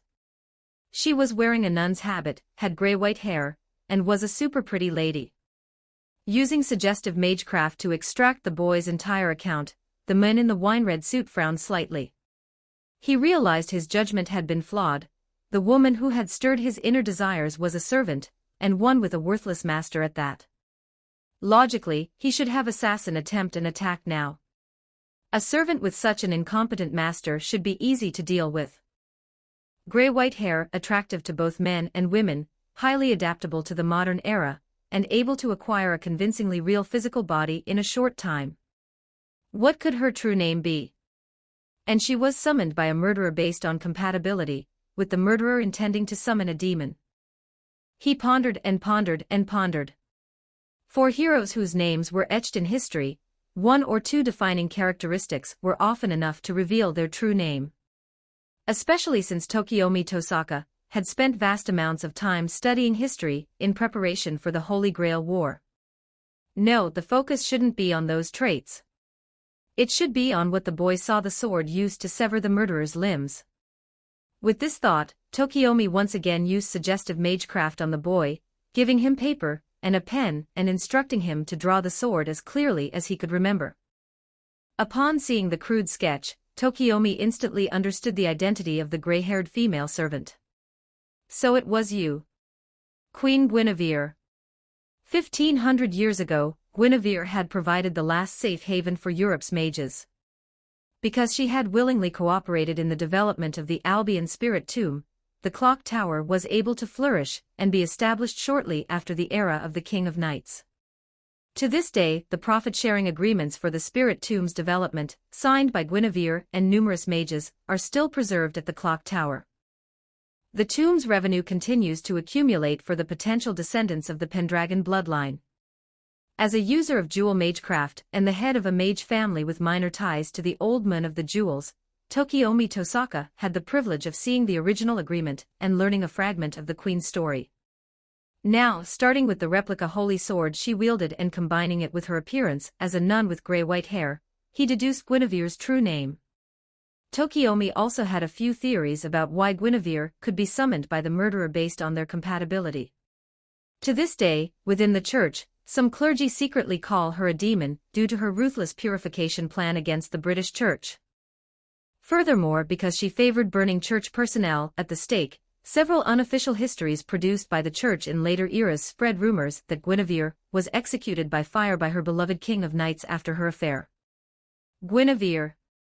The number of people she killed, directly or indirectly, must be tens of thousands of times greater than that murderer's toll, right? But this was all just speculation. He still needed to confirm if the gray-haired woman truly was Guinevere. Even so, if there was even a 1 in 1,000 chance she was Guinevere, Tokiomi Tosaka would not attack her before confirming her identity. Putting aside everything else, there are still mage families in the clock tower who are grateful for Guinevere's favor. If that servant truly is Guinevere and he attacks her, he would be isolating himself from the entire mage community. Master, she went directly to the Meta house. Kyrie, I told you, only observe. Having deduced Guinevere's true name, Tokiomi Tosaka had a new worry.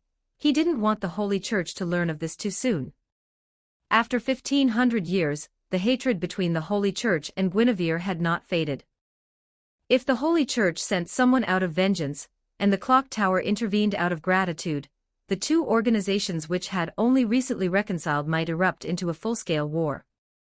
If that happened, this Holy Grail war would be over before it even began. But life rarely goes as planned. Among the mages in Fuyuki City, Tokiomi Tosaka was no longer the only one who had recognized Guinevere. Your Grace, Guinevere. I am Kenneth L. Meloy Archibald, the current Lord of the Mineralogy Department at the Clock Tower. Might I have the honor of hosting you for a short while? Right outside the large crater at the Meta House, a blond gentleman in a blue coat appeared before Guinevere.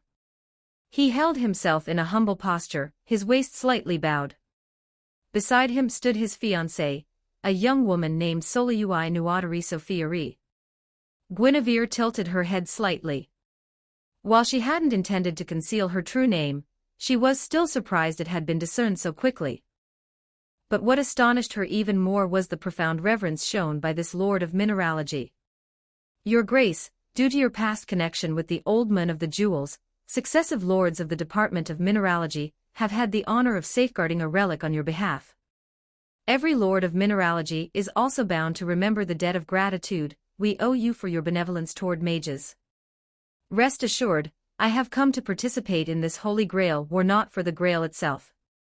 If you have any need for it, I, Kenneth L. Meloy Archibald, am willing to serve you with the loyalty of a faithful hound. After bowing deeply, Kenneth straightened, his face and eyes filled with reverence for Guinevere as he spoke. Perhaps because of this profound respect, or perhaps because he and his fiancée, Sola, were not yet married, neither of them was affected by innocent monster. Listening to his words, observing his expression, and sensing that he had no servant with him, Guinevere decided to accept his invitation and visit his residence. In her memory, Kenneth was a competent mage, even possessing human emotions rarely found in his kind.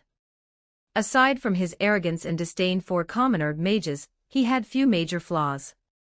And it seemed his arrogance wouldn't surface in her presence. Let's go. We can discuss the relic your mineralogy department has been safeguarding for me. Chapter 101, Chapter 101, Kenneth, supply me with magical energy. 1268 words under the cover of night, Guinevere departed with Kenneth. This scene was witnessed by a surveilling assassin and quickly reported to Tokiomi Tosaka, further confirming his suspicions. No matter, Tokiomi mused. I've already drawn the strongest card. Let Kenneth deal with this hot potato. Meanwhile, inside Fuyuki City's most luxurious 5-star hotel, Guinevere swirled a glass, savoring the finest red wine Kenneth had offered. Though Kenneth had chosen to participate in the Holy Grail War, he remained inwardly dismissive of it, viewing it merely as a convenient way to earn some military honors. Because of this arrogance, if Guinevere was brazenly strutting about, then Kenneth was practically putting an exclamation mark over his own head, carelessly revealing his residence to all other participants. Is this all the intelligence you've gathered? Inside the opulent, gilded luxury suite, Kenneth remained bowed and attentive. His arrogance was reserved only for those he deemed beneath him. Yes, Your Grace. If you find it insufficient, I will dispatch Lancer immediately. Diarmuid Ue Duibni, a heroic figure from Celtic mythology, the first warrior of the Knights of Fianna in Ireland. However, he was a figure from around the 3rd century AD, while Guinevere was from the 5th century AD. In his era, Ireland's primary adversary was neighboring Britain. In other words, Guinevere could be considered one of the enemies who had destroyed his nation. Though he seemed completely unconcerned by this fact. It is my honor to serve such a beautiful lady. With Kenneth's words spoken and Guinevere offering no objection, Diarmuid vanished to carry out his orders, ignoring the forlorn Sola standing nearby. Kenneth, Guinevere remarked, you truly drew a fine card. Since Diarmuid had already sung her praises, Guinevere naturally wouldn't speak ill of him. And with her having said as much, Kenneth wouldn't contradict her, merely swallowing the slight bitterness in his heart. At least in loyalty, Lancer is impeccable. Bowing slightly again, Kenneth tried to convince himself. He then stepped aside, allowing Guinevere to continue flipping through the documents. Arrogant as he was believing he could win effortlessly, he still took his pre-war preparations seriously. After a long while, he heard Guinevere speak. Kenneth, this waiver in the documents, is he your student? Why isn't he with you? She asked, knowing full well the answer, deliberately trying to make conversation. Then, she listened as Kenneth began to tell his little story. Having decided to participate in the Holy Grail War, Kenneth had long ago prepared a holy relic for himself, a small fragment of the cloak of the Conqueror King, Iskandar. But he had an utterly disgraceful disciple. Not only was this student of lowly birth a mere 3rd-generation mage, but he was also arrogant enough to write a thesis attacking the theory of bloodline supremacy. Furthermore, after Kenneth publicly tore up the thesis in Class A, humiliation meant to shield the boy from even greater malice, the student stole the very holy relic Kenneth had so carefully prepared. Foolish boy. He does possess some talent in magecraft theory, but he fails to see his own limitations and lacks the sense to bide his time. The theory of bloodline supremacy, passed down for millennia, who is he to challenge it? Arrogance was etched onto Kenneth's face, yet Guinevere unexpectedly detected a hint of frustrated disappointment, the kind one feels for a promising student who has gone astray. Kenneth was indeed a rare genius among mages. At a young age, he had become one of the 12 Lords of the Clock Tower, and a first-class lecturer in the Spiritual Evocation Department, even having a magecraft course named after him. The fact that he had allowed waiver into his class at all was a tacit acknowledgement of the boy's talent. Bloodline supremacy, you say?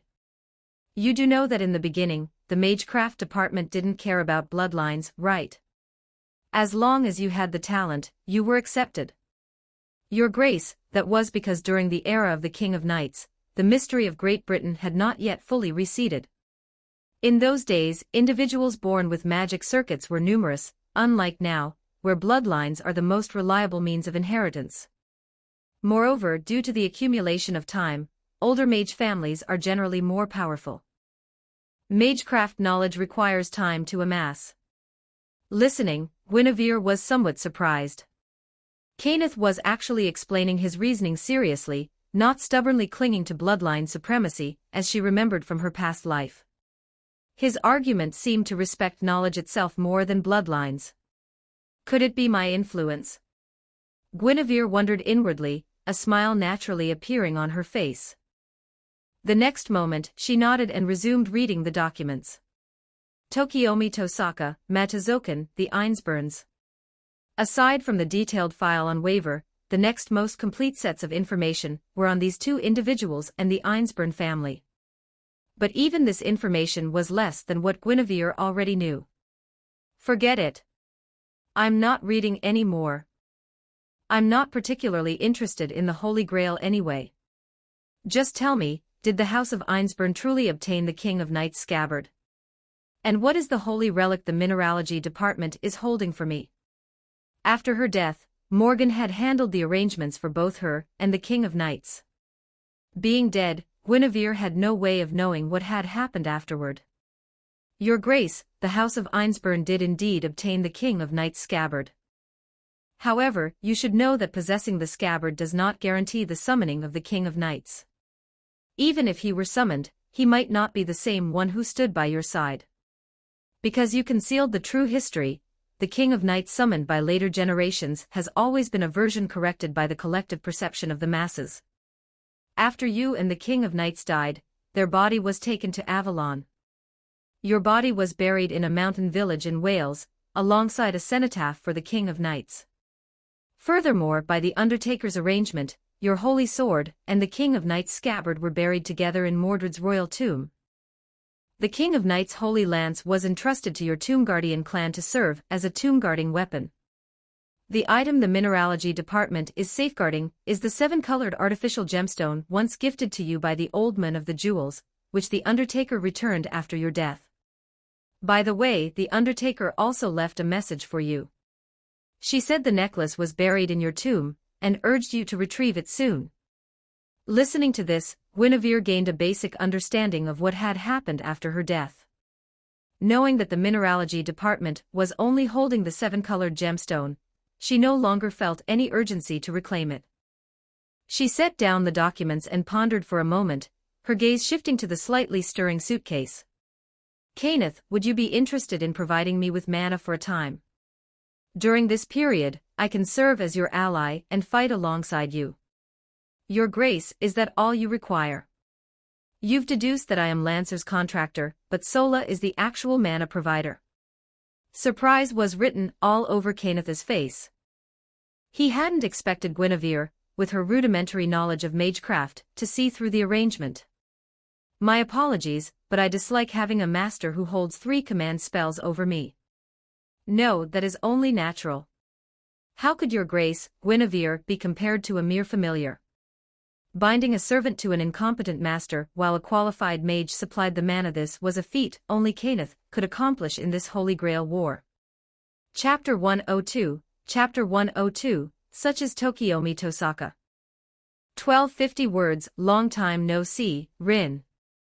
The next day, at the Tosaka residence, a small figure opened the door for Kirie Kotomine, stepping aside with clear disdain. But as soon as he entered her father's study, little Rin Tosaka's face clouded with worry. She knew about the Holy Grail War and understood why this dead-faced man had come today. The war was about to begin. Her father was sending her and her mother to a safe place. Dressed in a white blouse, a red miniskirt, and black over-the-knee socks, with her hair tied into high twin tails by black ribbons, Rin's vibrant blue eyes urged her to press her small head against the study door. Kirie, has she truly not left Kenneth's magecraft workshop all night? At the very least, Assassin detected no sign of her departure. Lancer, however, was seen leaving the hotel and wandering near the Mato residence, as if scouting for something. He went to the Mato residence immediately after being summoned. Now, after Kenneth's invitation, Kenneth's servant is also investigating the Mato residence. But she shouldn't know anyone from the Mato house. Could she have sensed the presence of their servant and mistaken it for someone she knew? Master, have you deduced that woman's true name? Kirie, I have only confirmed the era she belongs to, the elegant mage lied effortlessly. A disciple was a disciple, but Kirie Kotomine was still an agent of the Holy Church. At this, Tokiomi Tosaka glanced toward the door, then sighed and continued without further concern, yesterday's woman, the Meta house, Kenneth, you, me, and the House of Einsburn, who hired a mage killer that makes 6 known servants so far. I've heard from the clock tower that one of Kenneth's scoundrel disciples stole the holy relic he originally prepared. That person might count as the 7th. If so, all 7 master-servant pairs are assembled. Master, they are already assembled. The scoundrel disciple you mentioned has already registered with the Holy Church. Currently, only yesterday's woman and the vanished Meta house have yet to report. The Holy Church served as the supervisor of the Holy Grail War, responsible for collecting and safeguarding leftover command spells from previous wars, and helping to conceal the traces left by the conflict. In the modern era, where mystery has grown scarce, all mystical organizations strictly adhere to the principle that the supernatural must remain hidden. Having drawn what he believed to be the best hand and secured the referee's support, it was no wonder Tokiomi Tosaka felt he had already won before the war even began. They're all assembled. In his modest, European-style study, Tokiomi Tosaka gazed out the window. The grounds of his residence were already littered with magecraft traps, prepared for any possible attack. Kirai, proceed as planned. Have assassin withdraw, and you will move into the shadows. Yes, master. As an agent of the church, Kirai Kotomine was an anomaly. Since childhood, he had never understood how to love, or what joy felt like. Even when his wife committed suicide for his sake, the sorrow he felt was only for the loss of the pleasure he might have derived from her death. He had become Tokiomi Tosaka's disciple and fought for him entirely on his own initiative, following a cooperation agreement between his father and Tokiomi. Kirai had not refused because he could not comprehend why he, a man with no ambitions or desires, had been chosen by the Holy Grail war system, which was meant to select those who yearned for the Grail. Master, I will take my leave now. As planned, I will first escort Madame and Rin to a safe location for them to stay temporarily. Go, Kirai. With his unchanging expression, Kirai Kotomine exited the study. The sudden opening of the door caused Rin Tosaka to stumble. Just as an indignant Rin kicked Kirai's shin, Tokiomi called out to her, "Rin." His calm voice held a subtle hint of affection. He asked Kirai to wait a moment, then reached down and lifted the slightly aggrieved Rin into his arms. Not long ago, the Tosaka house had 2 daughters, but now only Rin remained. This wasn't because the other daughter had died, Tokiomi had simply given her away. As a proper mage, Tokiomi Tosaka had rejoiced in having 2 daughters with exceptional talent in magecraft. Yet, this very blessing was also his torment, for he couldn't bear the thought of discarding either one. Ultimately, the Tosaka house possessed only a single magic crest insufficient to support 2 mage prodigies. Father, is there still no news about Sakura? Rin Tosaka, Sakura Tosaka. Tokiomi had sent the latter to the Mato house to inherit their 500-year-old magic crest. In his eyes, this was for her own good, a painful choice only a responsible father could make. But this composure shattered when the Mato house was blown sky-high, blasting countless cracks into his stoic facade. He hadn't sent Sakura to the Mato house to die, although he knew the current head of the family was somewhat. I'm sorry, Rin. I still haven't found any trace of Sakura's whereabouts. But since she has taken the Meta name and been accepted by their family, they should be protecting her. I believe we will see her again someday. But you must understand, he continued, when that day comes, you will be rivals. You are a Tosaka, and she is a Mato. You will no longer be sisters. Biting her lower lip, tears welling in her eyes, Rin's twin-tails drooped listlessly. Yet, hearing that Sakura was still alive brought her a small measure of relief and comfort. She jumped down from her father's arms, suppressing the reluctance in her heart. Bowing deeply, she declared with solemnity, "Father, I wish you victory in battle." Rin then ran to the door. Despite everything, she refused to let the tears fall. But once she was outside and the study door had closed behind her, she mercilessly kicked Kirai's shin again. Pointing at his face, she commanded imperiously, "Kirai, protect your master." Understood. His face remained expressionless, yet for a rare moment, he thought of his sharp-tongued daughter. But once this fleeting, perplexing association vanished, he cast his recent promise to the back of his mind. He bowed to Mrs. Tosaka, who was laden with bags. Watching Rin being lectured by her, he mimicked the way humans should act and offered some polite pleasantries. Soon after, Kirai Kotomine drove them to their destination. In the car, a thought occurred to Kirai, and he spoke up. "Tosaka, Rin, the murderer you were worried about will likely not strike again.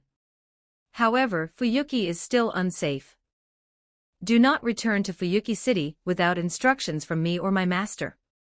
Did father do it? It was a young woman with grayish-white hair.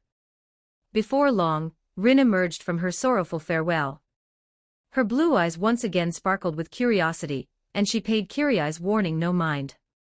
Not only that, but Rin also committed the description of the grayish-white-haired woman to memory. Later, as night inevitably fell, Kiriai's assassin made his way to the Tosaka residence. After a series of acrobatic maneuvers worthy of an Olympic champion, the proud, arrogant, skull-masked man in a black bodysuit was riddled with countless sharp swords, turning him into a pincushion. The one who shot him down was none other than Tokiomi Tosaka's servant, Gilgamesh of the archer class. Assassin's elimination officially marked the opening of this Holy Grail War. Chapter 103, Chapter 103, Because the King of Knights Loves Guinevere. 1361 words. I'm sorry, Caster. I still haven't found any trace of the Meta clan. It matters not. If it truly is him, he'll have no reason to refuse my challenge later. Inside the restaurant Kenneth had booked, Guinevere was speaking to Diarmuid. For a day and 2 nights, Diarmuid had found nothing. Meanwhile, Kenneth's familiar had reported Assassin's death, and the Tosaka servant's extreme abnormality. After all, in the current understanding of mages, each servant was expected to possess only one noble phantasm, 2 or 3 at most. Who had ever heard of a servant with hundreds, even thousands, who used them as mere projectiles? Your Grace, please reconsider. While the situation remains uncertain, it would be wiser to let Lancer scout first. Kenneth, did the Tosaka house's archer frighten you? Or do you think I can't defeat him? You just need to follow the plan. You and Lancer will guard my master. Just don't let him die too quickly. Besides, whether the Einsburn house summoned my King of Knights or my Mordred, it is my duty to greet them personally. Within a day, Kenneth had fulfilled Guinevere's request and become her mana supply.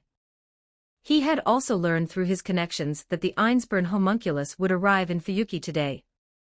Guinevere spent her time in the restaurant accumulating mana and sparring lightly with Diarmuid, always stopping the moment she saw an opening to victory. With Kenneth as her mana source, Guinevere's base stats had become Strength, A Endurance, A Agility, A Noble Phantasm, EX. Is this truly the power of a clock tower lord? As dusk approached, Guinevere left the building according to plan. On her way out, she casually dismantled a bomb she found on the ground floor A level. Kenneth hadn't rented and tossed the components to him. Seeing Kenneth's expression instantly turn ugly, Guinevere knew no further words were necessary. She walked calmly through the bustling streets, observing the endless flow of traffic and pedestrians. At the same time, she extended her senses, searching for the assassin with the presence concealment skill. She had already confirmed that the attack on the Tosaka residence had unfolded exactly as she remembered, and that the actors in this play were indeed the same 2 servants. Others might not know, but how could I forget that the dead assassin is Hassan of the 100 Faces? She knew this servant was weak in direct combat, but could split into up to 100 bodies using his noble phantasm, making him a specialist in reconnaissance. Killing one assassin to make all participants believe the class has been eliminated. It's certainly a clever tactic. But why, in my memories, did Assassin reveal himself again so quickly? Why would he go to such a conspicuous location as the top of a crane at the docks? Guinevere couldn't understand. Her memories suggested it was an accident, so for now, she could only assume that Assassin had become overconfident in his presence concealment, forgetting that he could still be spotted by the naked eye. After walking a considerable distance, she reached the beach near the airport. Hearing the roar of an airplane overhead, she watched its descent with anticipation. Guinevere knew her movements were surely being watched by several master-servant pairs. A sniper rifle might even have been aimed at her head multiple times. Yet no one appeared. They let her stand there, gazing at the sunset, waiting alongside her for the Einsburn homunculus and her servant to set foot in Fuyuki. White flat-soled boots, a short skirt above the knees, a thin, dark red blouse with shoulder pads. To avoid drawing attention, Irisveil von Einsburn had done her best to choose ordinary clothes. But the Einsburns had lived secluded in the mountains for so long that they had forgotten what ordinary truly meant. Or perhaps, with Irisville's model-like figure, exquisitely beautiful features, and silvery hair that flowed like liquid silk, she could never look ordinary no matter what she wore. And this beautiful woman was not traveling alone. Beside her, another woman in a suit frowned, her gaze fixed on a photograph she had received the day before. Neither Kiritsugu Amiya, the Magus killer, nor his assistant, Miyahizo, recognized Guinevere. Yet they had detected her presence, secretly taken her photograph, and sent it as intelligence to Irisville before she boarded the plane. Irisville, being more knowledgeable about history, was the one to analyze it. It was this very photograph that had plunged her servant a king of knights completely different from the one Kiritsugu knew into deep thought. Kiritsugu could accept that the king of knights was a woman. What he couldn't stomach was her lack of motivation, her disbelief that the Holy Grail could truly grant her wish. The Holy Grail. I've seen that thing twice already.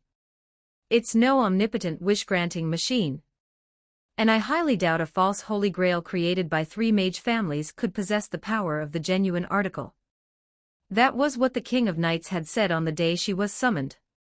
Only after researching later historical accounts of Camelot did her motivation stir. She decided to place a sliver of hope in Fuyuki's false Holy Grail for the sake of a newfound wish. What was the King of Knights' wish? To return to the past and personally rewrite the kingdom's tragic end. This time, she would not accept Guinevere's plan to deceive the human order. She was willing to face her death. In later histories, too many knights bore undeserved infamy. She found it utterly unacceptable that Guinevere, in particular, was slandered as a harlot. In the King of Knights' eyes, all of Guinevere's actions had been solely to ensure she survived Camlin Hill. In life, she had underestimated the cost of deceiving the human order. Saber, do you still believe Guinevere is the best person in the world? Do you still wish to clear her name, even if it means truly dying at Camlin Hill? But would your Guinevere accept such a wish? Have you thought through what you'll do when you return to the past? That's why I don't want to see her now. It would be a betrayal of her resolve.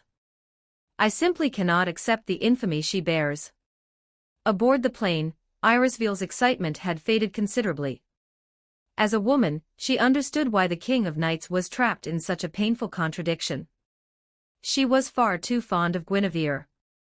The conversation stalled, and Irisville recalled the time she had her maids gather works related to the King of Knights and Guinevere. The maids hadn't taken long, quickly returning with a massive pile of doujinshi featuring the two most of which were NTR. If she were in Saber's shoes, she wouldn't be able to accept it either. Saber, the plane is about to land. Why don't you? Irisville left the rest unsaid. No amount of persuasion could sway the King of Knights now. She was beginning to understand Kiritsugu Amiya's despair regarding her. Setting aside their incompatible personalities, the war hadn't even begun, yet the King of Knights' morale had already hit rock bottom. How were they supposed to fight like this? However, driven by her boundless curiosity, Irisville had read through all the doujinshi. Her curiosity then led her to specifically seek out Yuri doujinshi, opening the door to a whole new world. Saber, it's time to get off the plane. The plane had arrived, but the King of Knights' mind was still a whirlwind of chaotic thoughts. She walked unsteadily, practically floating, as Irisville dragged her out of the airport and to the waiting ultra-luxury sedan. She was finally jolted back to her senses by the deafening roar of the engine, and Irisville's driving skills so terrifying they made even her scalp tingle. After becoming a servant, the King of Knights possessed A-rank riding, allowing her to pilot even airplanes. But Irisville's wild driving was still utterly terrifying. Saber, I want to see the sea first. I've always been so curious about what the seaside looks like. Irisville, slow down. We're in the city. The King of Knights was forced to stare straight ahead. Chapter 104, Chapter 104, Lia. 1374 words. She's here. She's here. She's here. As the roar of the luxury sports car echoed through Fuyuki's bustling streets, Kenneth, who couldn't resist approaching, cast a dispel bystanders around the beach. The beach, located within the city limits and not far from Fuyuki City's port, was now deserted except for Guinevere. She waited until the sports car screeched to a halt, until the dizzy King of Knights was dragged out of the vehicle. The flames in Guinevere's heart instantly roared to life. It had been a long time since she'd seen the King of Knights in the state induced by the Holy Sword stasis, and it was the first time she'd ever seen her looking so dashing in a full suit. Irisveel's decision to drive directly here wasn't solely due to her curiosity about the beach, nor was it just because Guinevere, with her foreknowledge of the plot, was waiting in advance. It was also because Kiritsugu Amiya had been tracking Guinevere through his rifle scope, ordering her to come here the moment she landed. Having received an alternate version of the King of Knights story from the House of Einsburn, Kiritsugu believed Guinevere could be a valuable asset to his side. Besides, with the King of Knights in her current state, it was best for her to have a heart-to-heart with Guinevere first. As for whether the King of Knights wanted to meet at this moment, Kiritsugu Amiya couldn't care less about the feelings of a mere tool. The moment she stepped out of the car and regained her senses, their eyes met. In that single glance, both women confirmed the other was the familiar person they knew. The King of Knights tried to flee, but Irisveel held her hand firmly. In the next instant, Guinevere crashed into her arms. Guinevere rubbed her face fiercely against hers, her voice echoing in her ears. Shame and unease flooded the King of Knights. Irisveel was watching, and her heart now harbored a wish that would betray Guinevere's trust. Guinevere, let go. Her earlobe was taken into Guinevere's mouth, and she sensed the danger of being pushed back into the car. The King of Knights quickly composed herself, steadying her body. She refused to be bullied by Guinevere in front of everyone. She lifted her head, stood on her tiptoes, and cupped Guinevere's cheeks with both hands. Without hesitation, she pressed their lips together, immediately deepening the kiss. After a long moment, amidst Guinevere's silly laughter and her attempts to fight back, the King of Knights finally released her and said, satisfied. Can you calm down a little now? I've calmed down. But I'm not satisfied at all. Lia, will you stay the night? A foolish grin spread across Guinevere's face, but the King of Knights' expression froze. She glanced sideways at Irisveel, who was fumbling with her phone, still unfamiliar with its functions, apparently trying to take a picture of them.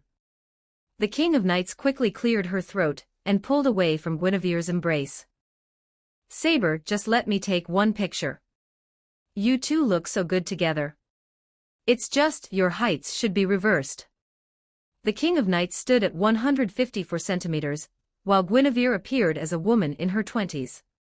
Compounding the visual oddity, the shorter one wore men's clothing while the taller one wore a dress, giving Irisveel the impression of a child driving a massive truck. Hearing the silver-haired homunculus's words, Guinevere also noticed their significant height difference. She immediately recalled the King of Knights' formidable adult form, a body far more mature than her own. Now, I'm 16 too. Thinking back to the days when she herself was considered a child, Guinevere activated her second noble phantasm, shrinking her body to match the King of Knights' height. Lia, this is the first time you've seen me at 16, right? When Guinevere and the King of Knights first met, Guinevere was already older than 16. The King of Knights had never seen her in this form before, and she subconsciously reached out to touch the face before her. Aside from the captivated King of Knights, many onlookers were stunned by Guinevere's transformation. If she could change her form at will, then her earlier exposure truly had been intentional. Furthermore, no historical records or legends about Guinevere mentioned such an ability. This meant they had to completely revise their assessment of her. Lia, shall we go rest at my place now? Lia, do you have a wish you hope the Holy Grail will grant? Let me tell you that damn cup was corrupted long ago. At the mention of the Holy Grail and her wish, the King of Knights temporarily set aside her inner turmoil. She trusted Guinevere's words. Taking Guinevere's hand, she walked with her toward the coastline. Behind them, Irisveel wore a bewildered expression. She had no idea what Guinevere meant by the Holy Grail being corrupted. She had been counting on it to grant Kiritsugu Amiya's wish. Kiritsugu Amiya's voice crackled through the earpiece hidden beneath her hair. Kiritsugu, if what Guinevere said is true, then the family head, and the others must have hidden a lot from us. You can investigate through the Tosaka or Mata houses. They, along with the Einsburns, are the 3 founding families of the Holy Grail War, so they should know what's going on. Iris, try not to worry. I'll look into this corruption. Besides, we can also start with Kenneth. Hearing this, Irisville realized something. Guinevere had only been summoned 2 days ago, and she was a figure from over 1500 years in the past. It was impossible for her to know the hidden secrets of the Holy Grail War. If the Holy Grail was indeed corrupted, then Kenneth must have been the one who told her. For now, let's set aside Kiritsugu and Irisville's thoughts. At the edge of the sea and sand, Guinevere and the King of Knights walked barefoot, hand in hand, kicking up splashes of water as they strolled. Are you serious? Someone summoned Ngramenu in the Third Holy Grail War, and when he fell into the Grail, the title "All the World's Evil" forced upon him corrupted it. So the Grail really only contains the black mud representing all the world's evil. But if that's true, why would the Einsburns, who caused this whole mess, continue the Holy Grail War? Of course. That's because they don't care about the Holy Grail. They just want to use the path servants take back to the throne of heroes to allow the victor to finally reach the root. Guinevere saw no reason to hold back from the King of Knights. Whatever the king's wish might be, Guinevere didn't want her to cling to hope only to be met with despair. On the shoreline, the King of Knights fell silent, the words she had intended to say to Guinevere dying in her throat. So the corrupted Holy Grail can't grant any wishes at all, can it? Not exactly. The corrupted Grail simply grants wishes in a more twisted way. For example, if someone wished for world peace, it might try to exterminate humanity. Of course, if we could cleanse Ngramenu's soul from the Grail, and replace him as the core of the Holy Grail system with other souls, it might be possible to correctly grant some smaller wishes. After all, the Grail has accumulated 60 years of Fuyuki City's mana. With such a vast amount of power, if used properly, it could achieve many miracles. For example, sending me back to before I met you. Or giving the me of that time all the memories I've gained since meeting you. Stunned. Stunned, utterly stunned. Guinevere stared fixedly at the King of Knights, unable to comprehend why she would suddenly say such a thing. Moreover, Guinevere knew that of the king's 2 wishes, the first would be nearly impossible to achieve, but the second was a miracle with known precedents. Lia, are you dissatisfied with the ending we reached? It was only then, as Guinevere looked closely at the King of Knights, that she noticed the stubborn cowlick on top of her head was gone. Chapter 105, Chapter 105, Still Lancelot's Fairy Knight 1369 words utter unease. Because she knew the true nature of the Holy Grail War, Guinevere had never intended to win from the start. She only planned to play along until the Grail descended and the black mud overflowed. Then, she would try bathing in it to see if she could gain a true physical body. If successful, she had even hoped to live another lifetime with the King of Knights in the modern era. But now, as their eyes met, sparks seemed to fly between them. Lia, tell me. What are you planning? Guinevere wanted to scream, are you kidding me? Do you have any idea what everyone sacrificed to deceive human order and grant us a future where we could grow old together?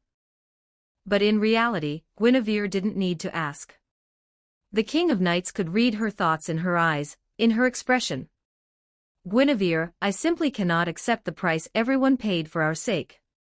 And with your accomplishments, you should have been revered as a saint queen. Do you have any idea how much it hurts me to learn of your infamy, to see those doujinshi of you and Lancelot? My feelings. You were the one who drew them out, bit by bit.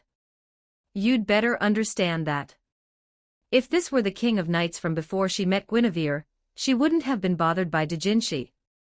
Even if she had witnessed Guinevere and Lancelot together with her own eyes, she would have simply closed the door and walked away. But the reality was that the King of Knights loved Guinevere, and could not accept the tragic consequences of deceiving human order. Watching her agitated state, feeling the turbulent mana radiating from her, Guinevere was momentarily speechless. A sweet warmth spread through her heart, knowing the king's anger was because of her. But to agree with the king's ideal, and help her rewrite history, that was something she could never do. Lia, you understand, don't you? The history dictated by human order cannot be changed. Then we'll take the Lost Belt route. Throw that bullshit human order into the gutter. I will give you a reputation praised by future generations. Guinevere fell silent again. She hadn't chosen that path during her lifetime, because she knew the chances of success were less than 1%. That was why she had opted for the safer route. Listening and pondering, Guinevere's anger flared. The king's words were trampling on the very resolve she and the knights had once held. Guinevere, if we hadn't known how cruel future records would be, that would be one thing, but now that we know, can you truly accept the knights bearing sins they never should have? Just Mordred alone, branded as a patricide and traitor. The king of knights stood firm, but beneath the water, her toes dug tightly into the sand. Without her Ahogue, she had become more frenzied, more self-centered, almost detached from reality. It was hard to tell if she was a saber or a berserker. Silence stretched on. In the blink of an eye, they had stood at the boundary between sea and shore until nightfall. As the city lights reflected on the ocean's horizon, it was as if an invisible boundary line to another world had opened. Lia, you know I'm a selfish person, Guinevere finally said. All I ever wanted was for you to live. Even if you yourself regret it, I must tell you. Even if I had to do it all over again, I would still choose to deceive human order and spend the rest of my life with you. A choice once made should not be regretted. Lia, if you persist in your own selfishness and deny my resolve, then I will send you back to the throne of heroes with my own hands. I will not let you fulfill your current wish. The tension was thick enough to cut with a knife, yet both knew this conflict stemmed from their deep care for one another. So even as their battle lust filled the air and sparks flew between their locked gazes, neither drew their sword. Each hoped the other would be the one to back down. But from his perch atop Fuyuki Bridge, the king of conquerors was growing tired of this family drama. Just as he was about to intervene, he sensed a frenzied presence hurtling toward them from the edge of the sky. Seconds later, a roar of pure hatred accompanied the frenzied aura. Grr! It was a maelstrom of murderous intent, hatred, and resentment. If summoned normally, Lancelot wouldn't have been this insane. But his body had been twisted, his gender reversed, transforming him into a fairy girl. To make matters worse, the Meta House, desperate to make the recently returned Korea Meta useful, had not only subjected him to cruel worm-based modifications, but also forced him to use a madness enhancement incantation during the summoning ritual. As a result, Lancelot emerged even more deranged. The moment he opened his eyes, he obliterated the disgusting worm pit, and tore the even more repulsive old worm to shreds with his bare hands. His meteor-like speed left the old worm no time to react, and Korea Meta couldn't even use a command spell. Afterward, Korea took him and a small child with vacant eyes to the outskirts of Fuyuki City. Originally, believing the old worm was dead, Korea had no intention of participating in the Holy Grail War. But Lancelot, sensing the mana here, ignored him and shot into the sky. The fairy knight crashed down like a missile, blasting a crater over 10 meters in diameter right where the King of Knights and Guinevere had just been standing. Then, as the two women stared in shock, Fairy Knight Lancelot rose from the crater, his body surging with frenzied mana, and lunged straight for Guinevere. He was still himself, but his body had been twisted by later legends.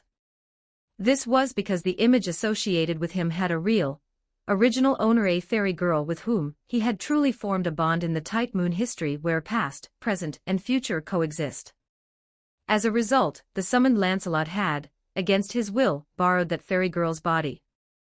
Grrrrrrrr. Another frenzied roar, another flawless display of swordsmanship.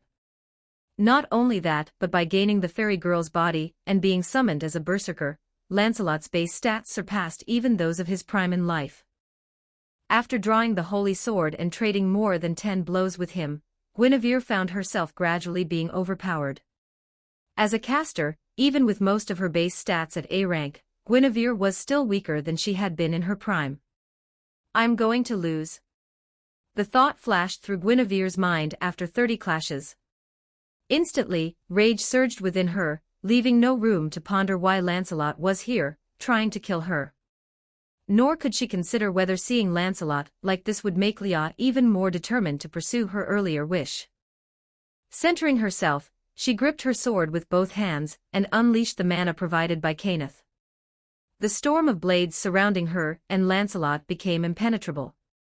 Even Iskandar, hovering in the sky with his Bull of Heaven and Gordius will summoned, couldn't find an opening to intervene and break up the fight.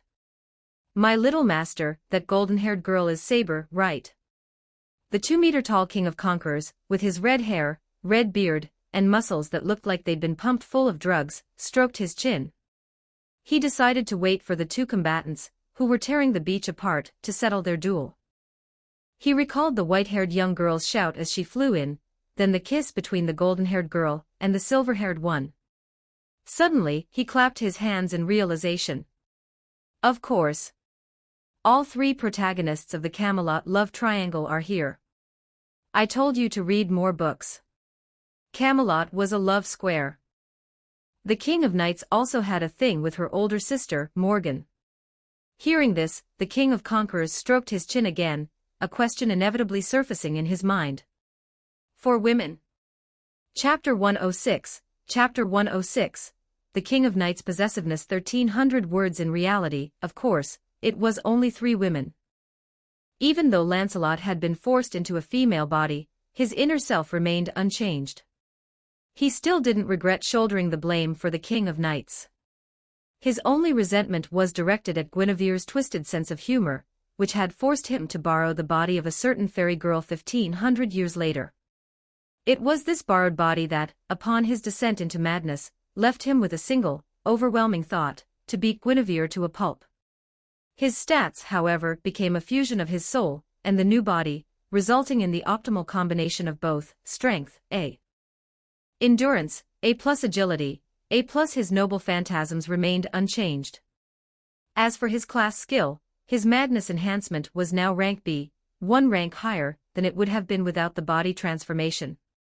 But beyond that, his personal skills had also merged with those of the fairy girl, magic resistance, E weakened by madness enhancement. Protection of the fairy A+, enhanced by the fairy body, eternal arms mastery A requires adaptation to the body, will return to A+ with combat experience, Dragon's Heartbeat, a magic circuit known as the Dragon's Jewel. Classified as mana burst in proper human history, but allows for independent mana supply. Fey Dancer B enables finer and more fluid control of the body. Ray Horizon A necessary step for a fairy to revert to its draconic form. However, since Lancelot lacks draconic legends and only possesses the fairy girl's legend, this skill is unusable. Thanks to this synchronized summoning, Fairy Knight Lancelot should have been a servant whose mana consumption Kuriamato could never support. Dragon's Heart B, Fairy Knight Lancelot could supply a certain amount of mana independently, eliminating the risk of draining his master dry and being defeated due to insufficient mana. Saber, are all of Camelot's knights this powerful and insane? Forced back by the sword pressure from Guinevere and Lancelot, the King of Knights positioned herself in front of Irisveal, shielding her from the deadly aftershocks of their clash. In the brief time they had fought, the seawater couldn't penetrate their sword-warded perimeter, and the beach had been gouged half a meter deep. The crisscrossing sword auras carved a network of ravines across the ground. To Irisveal and the others, this battle was something that simply shouldn't be possible between humans. Their speed, power, and the precision of their sword techniques all far surpassed the limits of modern humans. Irisveal, Guinevere and Lancelot are Camelot's 2 strongest knights. In terms of pure swordsmanship, I cannot match them. The King of Knights watched without blinking. She could see that Guinevere was being pushed back, and she knew that even if she weren't suppressed, she would still be no match for Guinevere. But her gaze was primarily fixed on the white-haired girl embodying Lancelot. In that moment, she desperately wanted to shout, "Guinevere, look! Lancelot is attacking you. It must be because he cannot accept the price the future demands. Yet, before the words could escape her lips, she realized they would only distract Guinevere. So she silently locked the thought away, steeling her resolve to die. Master, do you think they can settle this? Sword energy crisscrossed the battlefield, each chaotic slash executed with flawless precision. The sight compelled Kirai Kotomine to ask his master for his insight. By now, Kirai had also deduced the true names of the three combatants. He anticipated that the Holy Church might react, but that was of no concern to him at the moment. Kirai, your duty isn't to spectate. Find the masters of both sides immediately. The Holy Grail War is not just a battle between servants. Originally, Tokiomi Tosaka had absolute confidence in the King of Heroes, believing there was no chance he could lose. But after glimpsing the sword techniques of the two clashing combatants, he knew that if either of them managed to get close to the King of Heroes, defeat would be certain. Moreover, he hadn't forgotten that Berserker could fly at the speed of a shooting star. How could she be a caster? If she's a caster, what kind of magecraft does Guinevere possess? Not far from the battlefield, Tokiomi Tosaka muttered to himself. He had calculated the classes of all known servants, and deduced Guinevere's most likely class. Ridiculous. A caster and a berserker trading blows evenly. On the battlefield, however, Guinevere was being pushed further into a disadvantage. Even Kenneth was starting to feel the strain from her immense mana consumption. Then, Kenneth noticed Diarmuid's sheepish expression and immediately understood. His lancer lacked the confidence to intervene. Continue searching for the Mata family. Find Berserker's master. Sola was still at the tavern, carrying the limbless figure in the travel case with him. He wouldn't forget Guinevere's order to watch over the master. Sir Lancelot, you're so adorable. White-haired young girls are my absolute favorite. Amidst the violent roar of mana, and a temporary lull after their full-force clash, Guinevere teased Lancelot as he let out a guttural R.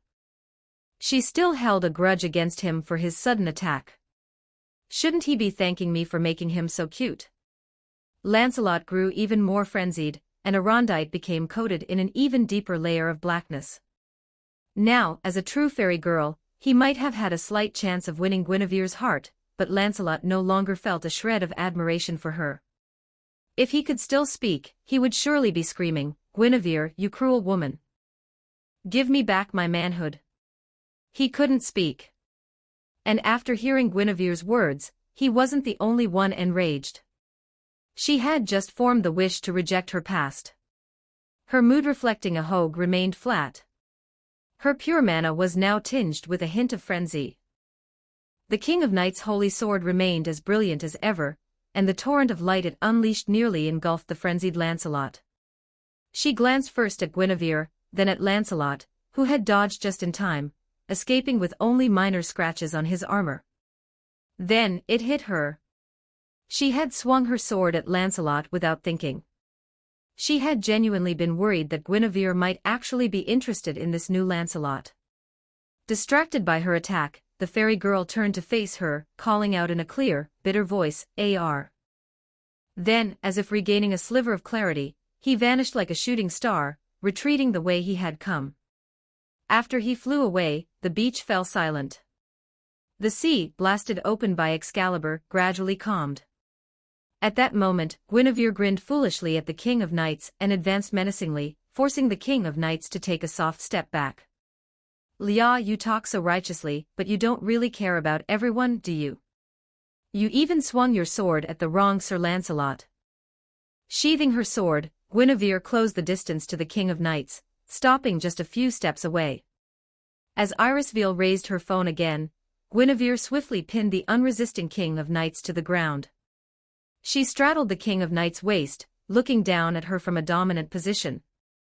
"You can't accept the infamy I'll bear in later generations," she said, "but you'd be fine with me actually getting involved with Lancelot if we return to the past."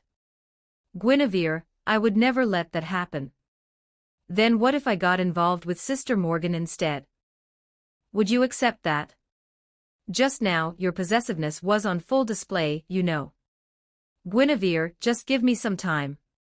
Trapped in such a compromising position and being photographed by Irisville, the King of Knights gritted her teeth. She threw Guinevere off and fled. Chapter 107, Chapter 107, The King of Heroes Gets Serious. 1359 words she fled, and Guinevere didn't pursue. She needed some time as well. Taking a deep breath, Guinevere watched the car driven by the King of Knights speed away, forcing her trembling wrist to still. If the King of Knights hadn't intervened, and she had fought Lancelot for much longer, she would have surely been defeated or forced to use her second noble phantasm. As a caster, her base stats were weaker than when she was alive. In contrast, Lancelot, as a berserker possessing the body of a fairy girl, was stronger than his living self. This reversal of their past duels meant she was being pushed toward defeat by Lancelot's superior base stats. But she was a caster, after all.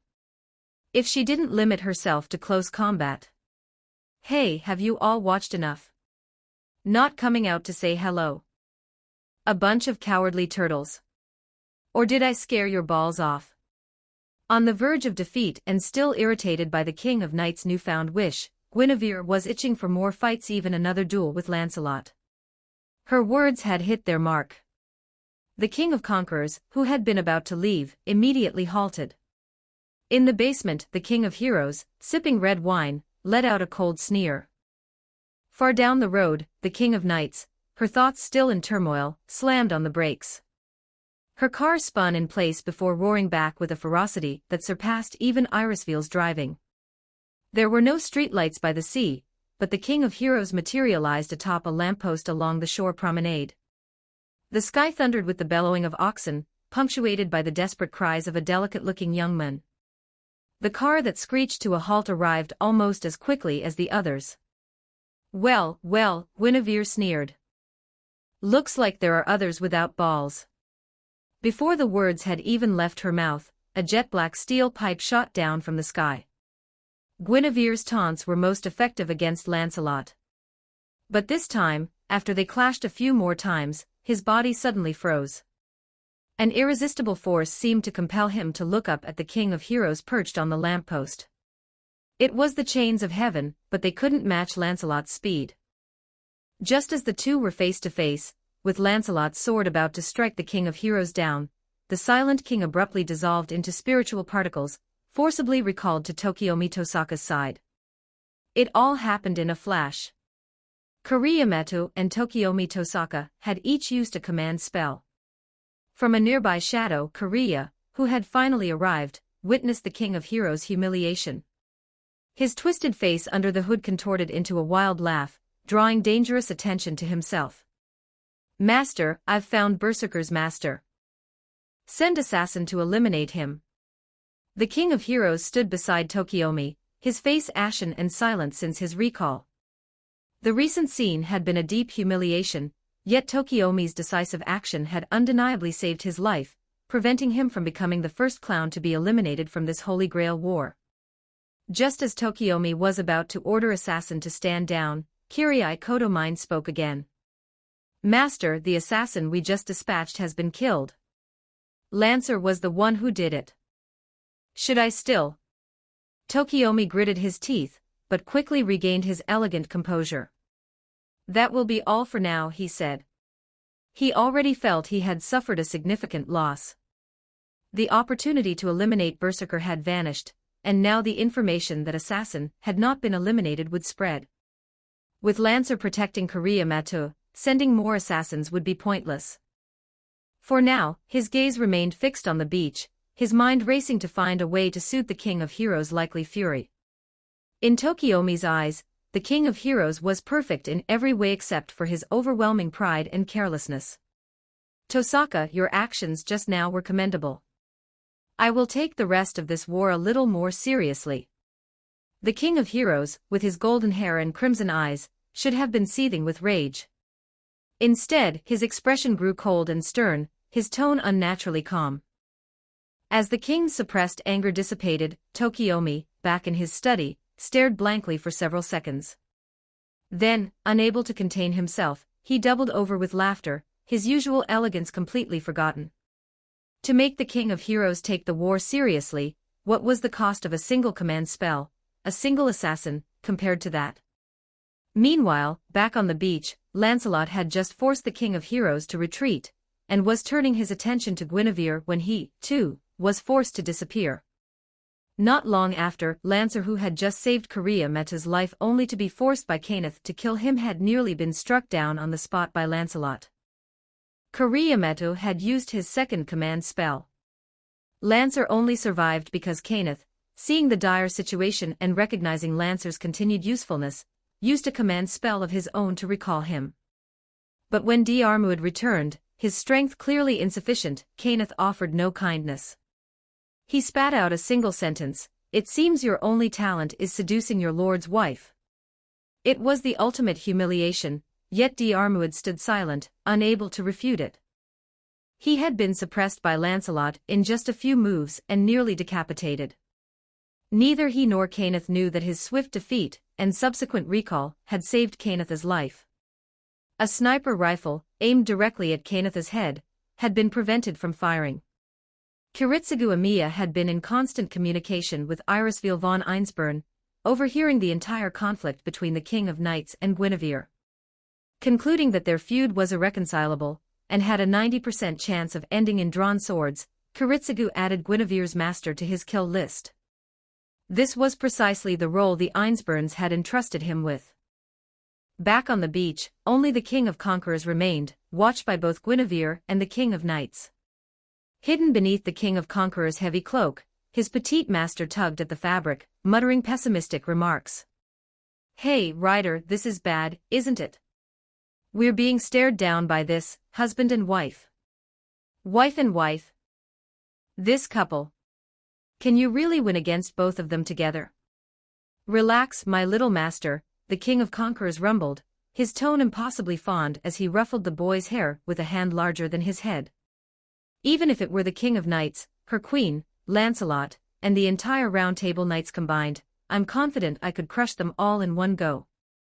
Besides, I believe the King of Knights and Queen Guinevere possess enough knightly honor not to resort to ganging up on a single opponent."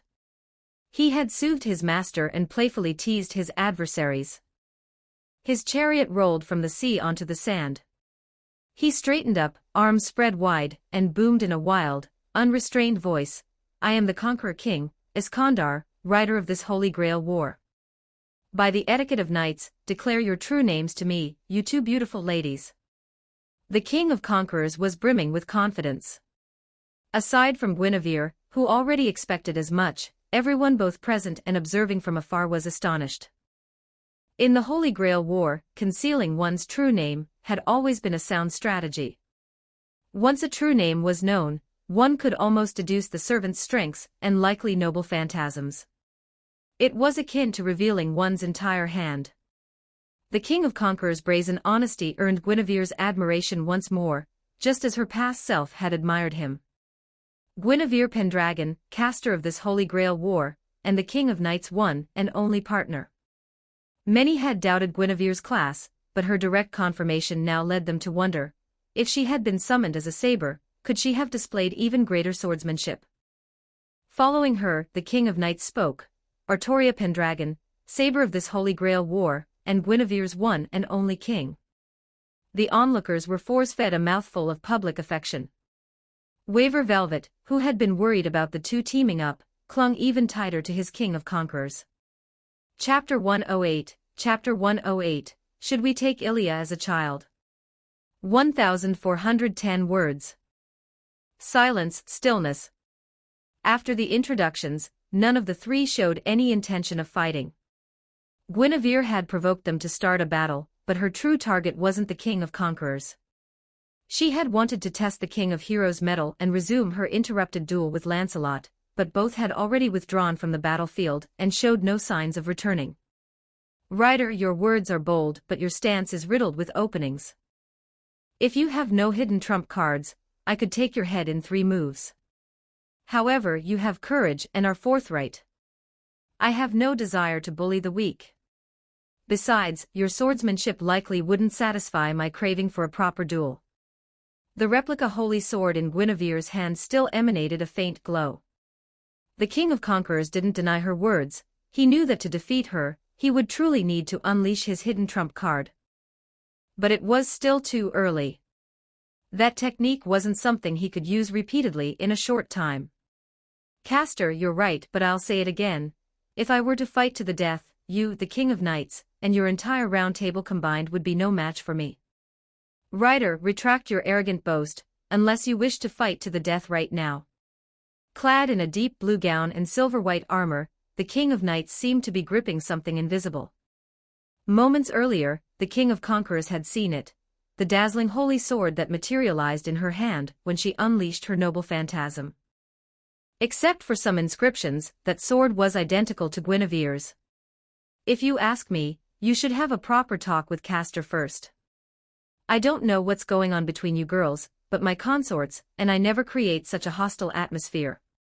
King of Knights, you are the king. Can you not even command your own queen? To the King of Knights and Guinevere, these words were a provocation. But the King of Conquerors spoke them from his perspective as a king, with genuine sincerity. Leaving these words behind, before the King of Knights could retort, the King of Conquerors, having successfully proven his manhood and greeted everyone, departed. His ox-drawn chariot vanished into the sky at lightning speed.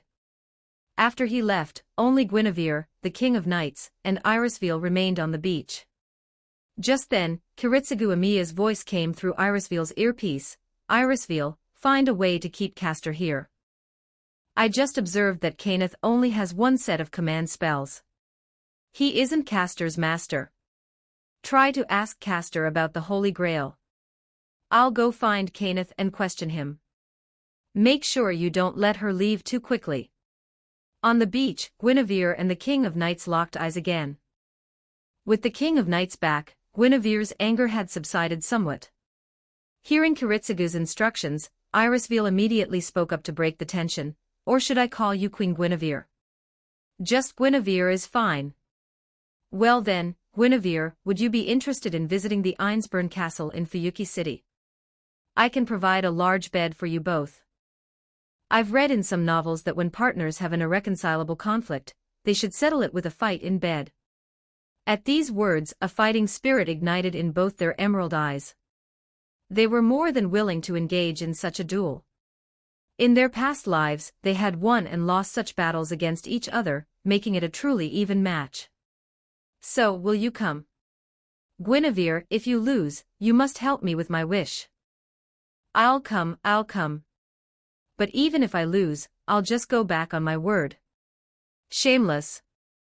The King of Knights' expression flickered between anger and frustration, her hogue nearly standing on end in fury. But setting aside their differences for the moment, Irisveal's suggestion had piqued their interest, and a deep longing stirred within them both.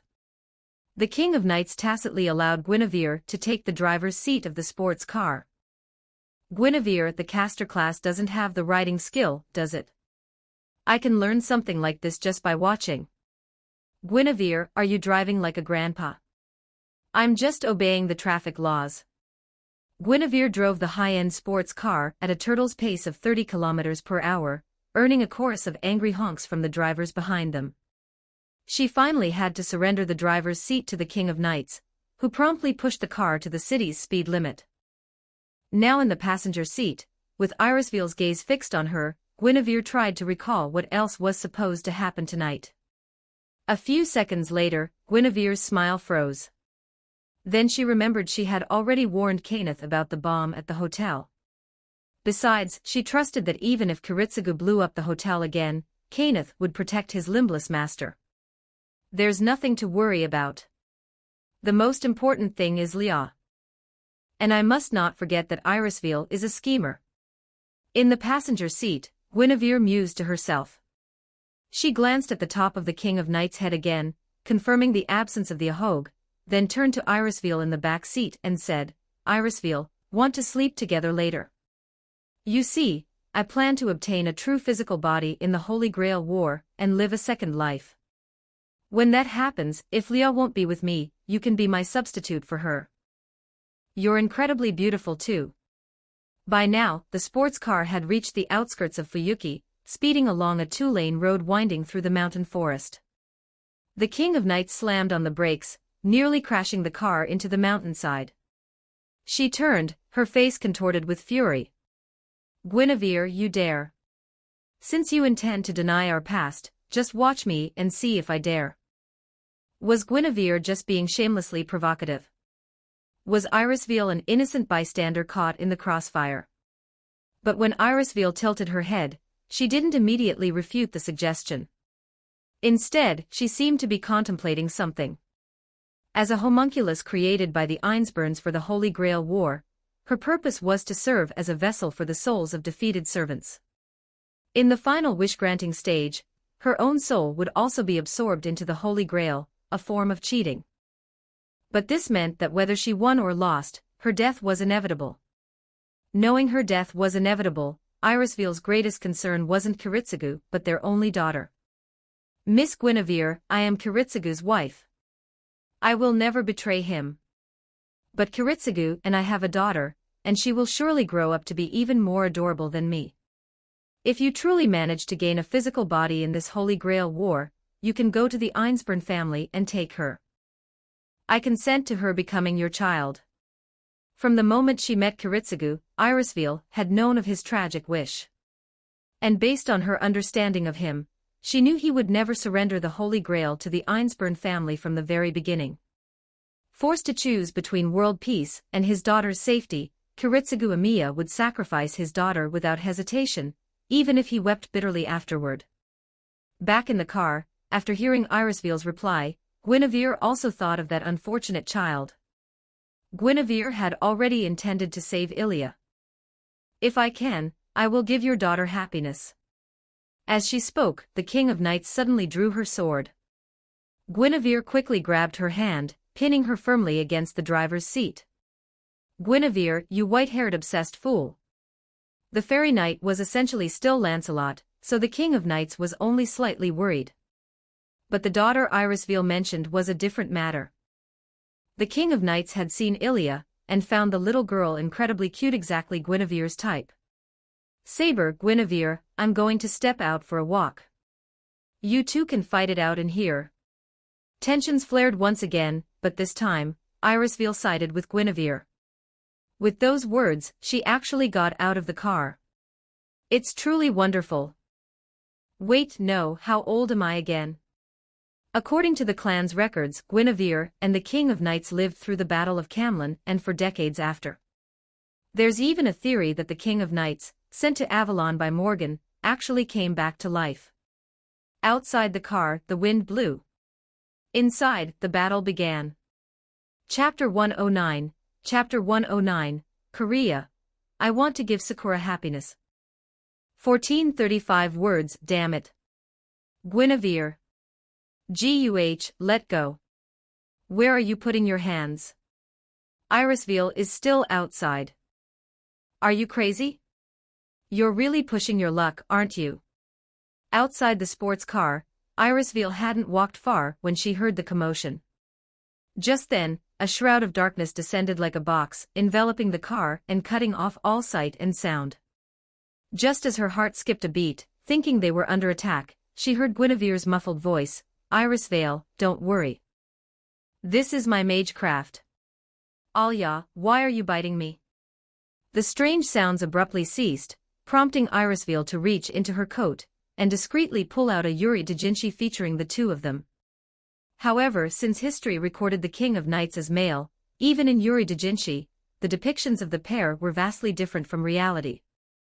"So I've managed to keep Guinevere here, right? Kiritsugu, I've fulfilled your request. Ilia, don't worry. I've found someone to save you." Sitting casually by the roadside, Irisville noticed several familiars spying on her.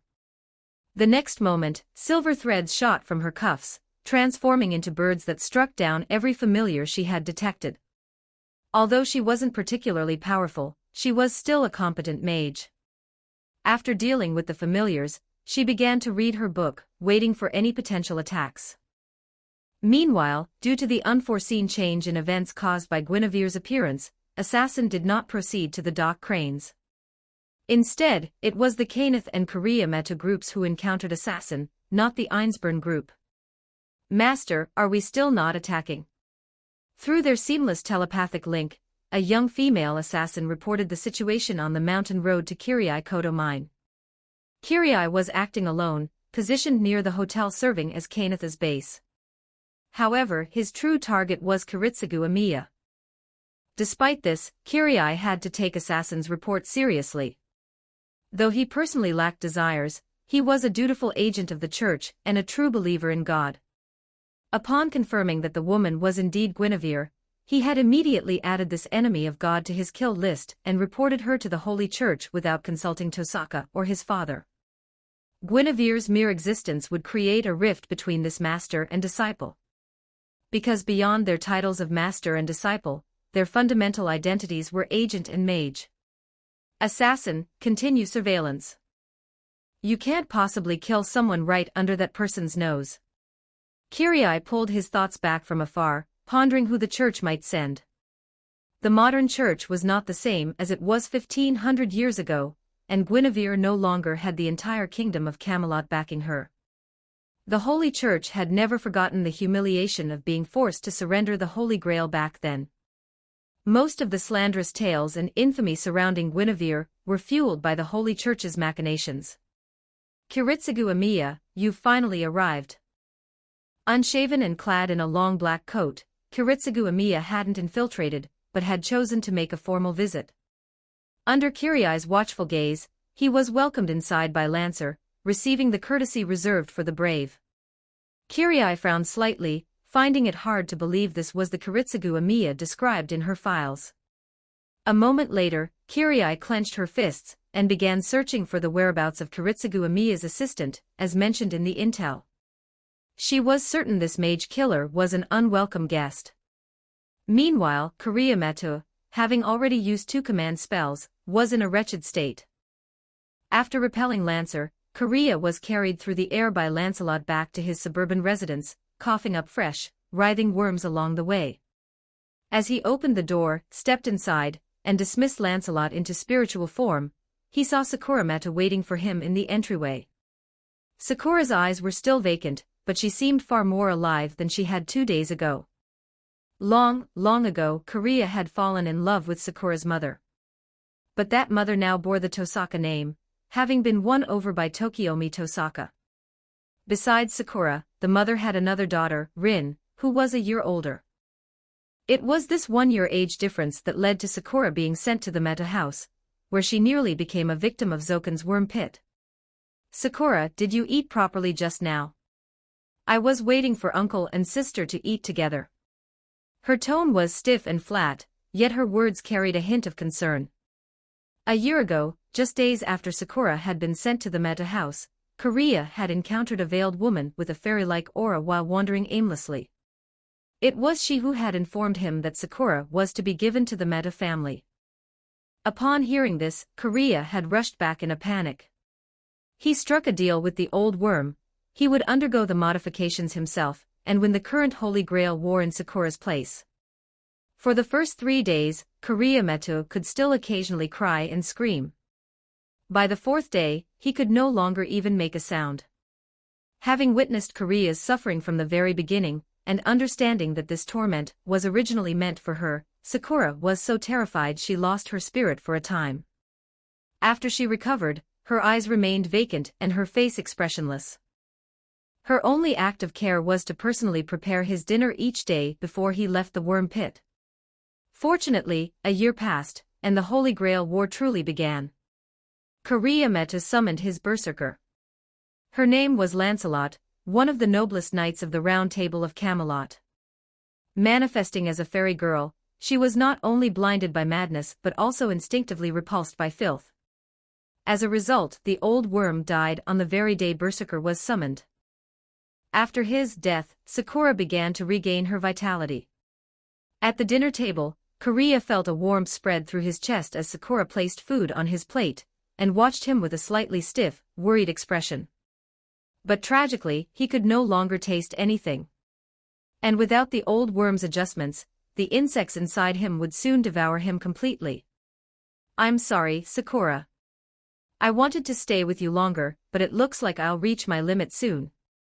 He had used the command spell just in time, but before Berserker could manifest, he was still pierced by the very tip of Lancer's spear. The spearhead seemed to possess an anti-magic effect, severely disrupting the mana circuits within his body and accelerating the activation of his crest worms. Originally, he had estimated his remaining lifespan to be about a month. But after that single blow, it had shrunk to just 3 days, not even long enough to last through the entire Holy Grail War. I'm sorry, Sakura. But in the little time I have left, I swear I'll find you a proper guardian. Across from Korea, the worry on Sakura's face deepened. But there was nothing she could do. She could only eat her meal in silence, savoring the fried egg. She had made herself a dish that could now almost be considered delicious. Tokiomi Tosaka. No, I can't return Sakura to that bastard. He'll just give her away again. Handing her over to Aoi would be no different from giving her to Tokiomi. Should I beg that lord from the clock tower? If he agrees, even if the old worm were still alive, he wouldn't be able to take Sakura back. Korea began weighing his options for Sakura's future guardian. Thus Kenneth, with his high status, naturally became Korea's prime candidate. He still had one command spell and could leverage Berserker as a bargaining chip. He was confident there was a 70% chance Kenneth would accept. After much deliberation, he decided to try his luck after dinner. At the same dining table, sharing the same burnt meal, Lancelot suddenly froze. He snatched Sakura into his arms, grabbed Korea, and shot into the sky like a streak of light. The next instant, the entire suburban forest surrounding their borrowed cottage was obliterated, blasted into a crater by an ancient nuclear bomb falling from the heavens. When the King of Heroes decided to get serious, he got serious. He had no intention of waiting until the next day for revenge. Since Korea's residence was isolated from other houses, his attack was utterly decisive. Found you, fairy mongrel. A golden ship hovered in the sky. Whether it was the nuclear bombardment or the relentless pursuit that followed, the King of Heroes paid no heed to the Holy Grail War's principle of secrecy. Chapter 110, Fairy Knight Lancelot. 1,300 words one after another, noble phantasms like missiles materialized from golden ripples, striking at Lancelot in accordance with the King of Heroes' will.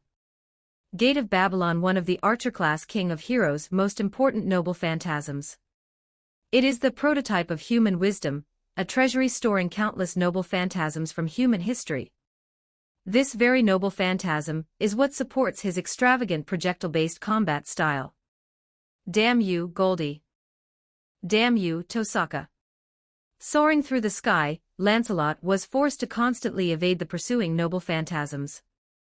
While he could endure the assault, Sakura, cradled in his arms, and Korea, dangling from his other hand, could not.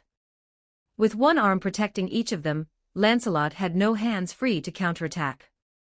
Berserker, head for Fuyuki City Center. I refuse to believe Tosaka would dare to unleash his full power there. Tokiomi Tosaka was Fuyuki's administrator.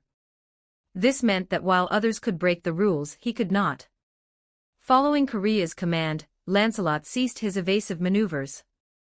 After projecting a protective barrier of mana, he plummeted toward the city center like a meteor. Korea had another reason for this plan. The Fuyuki Hotel was located in the city center, and it was Kenneth's base. After this ordeal, Korea doubted he would survive the night. Zokenmata died too soon, he thought. If he were here to adjust my body, I might actually have a chance of winning the Holy Grail War. Berserker is truly powerful. As Korea thought this, he caught sight of the brightly lit hotel. But in that very instant, Lancelot came to a sudden halt, the whiplash snapping two of Korea's ribs. Just as he was about to cry out in protest, the foundations of the Fuyuki Grand Hotel were blown apart. The entire building collapsed and toppled over, raising a deafening roar and billowing clouds of dust. Before Korea could recover from his stunned silence, the King of Heroes' noble phantasms resumed their pursuit, forcing Lancelot back into evasive maneuvers. They were now in the bustling city center. The hotel's collapse had drawn a crowd of screaming onlookers, and the aerial battle was now visible to many. Yet, even with witnesses, the King of Heroes did not relent. He clung to Lancelot's tail, seemingly determined to kill him tonight, or die trying. What about Tokiomi Tosaka? Korea wondered. Is he just going to stand by and let the King of Heroes run wild? If Tosaka were conscious, he would certainly have advised against it. But he had been hypnotized by the King of Heroes, reduced to a puppet who could only obey commands. Since this was no longer a game, the King of Heroes could no longer tolerate Tosaka's scheming, his hindrances, or his potential to become a liability. However, because Tosaka had always maintained the proper decorum of a vassal, the King of Heroes had decided that after obtaining the Holy Grail, he would release Tosaka from the hypnosis and simply grant him the Grail directly. The King of Heroes cared little for the Holy Grail, and was perfectly willing to bestow it upon his subject, even though it rightfully belonged in his gate of Babylon. Troublesome, like a buzzing fly. And flies deserve to be swatted dead. As a king, Gilgamesh had his wise king aspect, but he also possessed a tyrant's side.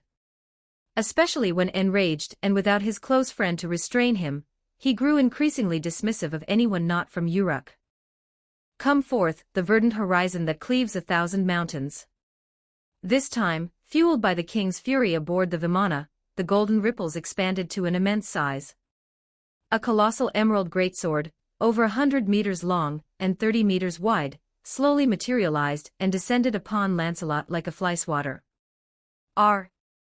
Lancelot was a berserker. Being relentlessly pursued without a chance to counterattack, had long since sent his rage boiling over. He swooped low, tossing Korea and Sakura down, forcing Korea to use his crest worms to break his own fall. Then, Lancelot carved an arc through the air and soared skyward. In a single swift pass, the massive jade-green greatsword, all size and no substance, was cleaved in two by a rondite. As the fragments fell, they were instantly reclaimed by the golden ripples. As he flew toward the King of Heroes, Lancelot's jet-black armor peeled away, revealing his cool, fairy form. His body was covered in dark patterns, and half his face was stained black. In this state, Lancelot's speed surged to a new level. He broke the sound barrier in midair, unleashing circular ripples of mana. Humph, mongrel. The King of Heroes' eyes could barely track his target's speed, yet his expression remained utterly calm. At his will, countless shields materialized around him, forming a spherical shell. In his eyes, this turtle shell composed entirely of noble phantasms was absolutely unbreakable, giving him ample time to set a trap for Lancelot. A sudden unease stirred in his heart, forcing him to discard the last vestiges of his contempt for Lancelot. Knight of Honor, one of Lancelot's noble phantasms from his time as a berserker. It allowed him to treat any weapon that fell into his hands as a noble phantasm, with the definition of weapon being entirely up to him. Moreover, he could seize control of his opponent's noble phantasms. Faced with the impenetrable shell, Lancelot didn't try to break it. Instead, he activated Knight of Honor. Crimson mana patterns spread across every shield, and he commanded them to collapse inward, threatening to crush the King of Heroes into a bloody pulp. But the King of Heroes was no longer inside. Instead, even more golden ripples materialized, surrounding Lancelot from every direction. You have defiled my treasures. 36. 128. The King of Heroes' fury was boundless, and so too were the noble phantasms emerging from the golden ripples. Using a captured shield as a foothold, Lancelot swung a rondite, the unfading light of the lake, creating an impenetrable defense. If even Guinevere could find no opening, how could the gate of Babylon, a mere barrage of quantity over skill, hope to breach it? Amidst the relentless sword swings, Lancelot located the King of Heroes. He hovered directly above, as if treading Lancelot underfoot. A roar. With a savage roar, the petite fairy knight switched to a dual-wielding stance, pairing a rondite with another captured noble phantasm sword. Now wielding two blades, Lancelot abandoned the shield beneath her feet, and shot skyward, breaking the sound barrier. But this maneuver left her exposed to attacks from all 360 degrees. The King of Heroes' head was severed, but the figure instantly dissolved into an illusion. His true form reappeared even higher in the sky. A brute with no brain is still just a brute. After nearly being killed once, and seeing Lancelot's relentless endurance, the King of Heroes was now certain, close combat meant his own death. He would never again give Lancelot an opening to get near. The king's vault granted him infinite possibilities, providing the noble phantasms to realize any strategy he could conceive. When the King of Heroes got serious, defeat was nearly impossible. Lancelot might have a chance at victory, but she couldn't reach it. At this moment, many onlookers watched Lancelot's desperate struggle, like a cornered beast, and the King of Heroes' cautious hunt. The servant battle had devolved into a king hunting a rabid beast, waiting for exhaustion to claim its prey. But precisely because they witnessed the King of Heroes' overwhelming power, the spectators couldn't afford to let him win. For instance, Guinevere, whose pleasure had first been interrupted by the nuclear explosion, and then again by the restaurant's demolition after she'd tried to resume, now stood before Korea and Sakura, her face contorted with resentment. Damn you, King of Heroes! Damn you, Kiritsugu Amiya! Chapter 111, Come, Sakura, you crushed the old worm. 1471 words. Silence met silence. Korea fiercely shielded Sakura behind him. Because Guinevere hadn't launched a surprise attack, because he needed something from Kenneth, and because he believed Guinevere was Kenneth's servant. He didn't use his last command spell to recall Lancelot, who was already too preoccupied to be distracted. You're Miss Castor, aren't you? I'm Korea Mato. Having at least attended school, Korea knew how to act when asking for a favor. He pulled his hood lower, trying to hide his body, where bulging veins pulsed beneath his skin. After studying them for a long moment, Guinevere found she no longer had the heart to vent her anger on them. They were undoubtedly pitiful souls. In her past life's memories, Korea's conscience had not only failed to save Sakura, but his participation in this Holy Grail war had led to. He would even strangle the woman he had loved his entire life with his own hands. Korea's condition is the same as in my memories, but how could Sakura have avoided the worm's infestation? Has some deviation occurred somewhere? Doubt flooded Guinevere's mind, but now didn't seem like the time to ask. She tilted her head, continuing to listen as Korea spoke after his self-introduction. You say you're dying? And you want to entrust this little girl to Kenneth? The payment is your last command spell and berserker. Crouching before Sakura, Guinevere looked into her slightly timid eyes. A moment later, when Guinevere placed her hand on Sakura's head and channeled mana into her for a more detailed examination, her brow furrowed. She sensed a decaying life force emanating from the girl's heart. For some reason, the old worm didn't modify Sakura's body, but he still hid his main crest worm in her heart. Combining this with her memories from her past life, the answer became self-evident to Guinevere. With this thought, she glanced at the sky, estimating that Lancelot could hold out for much longer. Then, she looked back at Sakura and ruffled her hair again. Since she hasn't undergone the modifications, Sakura still has her black hair. As a servant summoned only 2 days ago, Guinevere didn't know what had altered the fate Sakura was meant to face a year ago. But today, she could save Sakura a little more by helping to kill the disgusting old worm that made her skin crawl. Second noble phantasm, activate. Falsification of reality, reality fabrication. The little girl I touch has no foreign matter in her body, and is perfectly healthy. As the noble phantasm activated and the words fell, a massive amount of Guinevere's mana vanished, purging the foreign entity from Sakura's heart. The cost was far greater than she had anticipated, as if the entity within Sakura's heart was fighting back. He must have sensed it, she thought. Once my fabricated reality is complete, he will temporarily vanish from the world. And for him to return after being temporarily erased. If a falsified object was inanimate, it would revert to its original state once the illusion was dispelled by anti-magic. But if a falsified entity was alive, it would likely die long before it could return, even if it eventually did. Things erased by this fabrication existed in a superposition of existence and non-existence. They would still age, starve, and grow tired. In terms of its effect, Guinevere's second noble phantasm was more akin to a form of magic, one that could alter the surface appearance of the world at will. Little one, how do you feel? Noble phantasms are sublimated from heroic deeds, and granted by the human order. In the end, it still triumphed over the foreign entity within Sakura. Just 3 seconds longer than it would have taken for a falsified inanimate object, Sakura's heart was restored to health. The foul stench of worms was completely gone. But even after Guinevere had finished, Sakura remained dazed. She had no idea what Guinevere had done to her, let alone that there had been worms in her heart. Ignorance, in this case, was a blessing for Sakura. However, while Sakura remained unaware, Kuriyameta suddenly understood something as the worms inside him writhed in agitation. A look of ecstatic joy spread across his contorted face, and with a speed Guinevere couldn't react to, he performed a deep, prostrating bow. But midway through the bow, Kuriya's body arched like a cooked shrimp, and he began coughing up blood laced with worms. Kuriyameta, do you wish to live?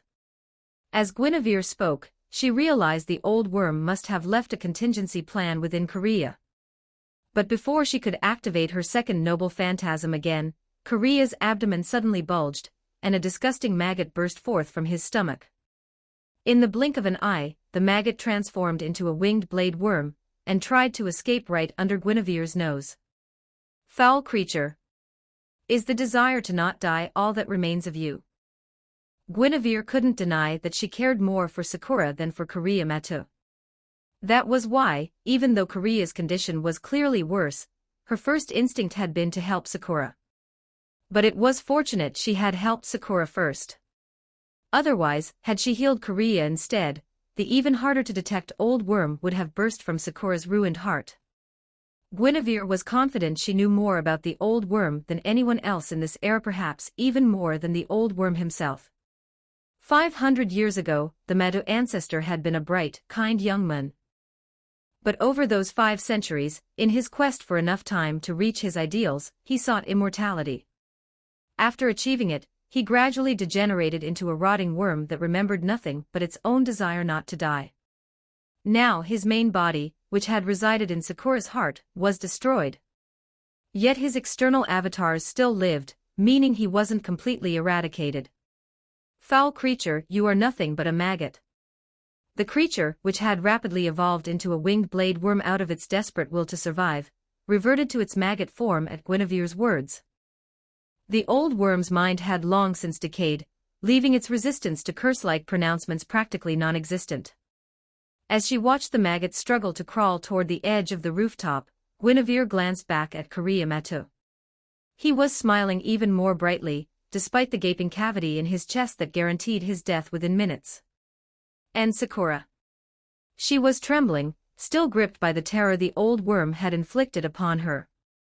Little one, Guinevere began, her voice gentle, this might seem cruel, perhaps even disgusting. But I can sense that beneath your fear, you also harbor hatred for him. I think you'd very much want to kill him with your own hands.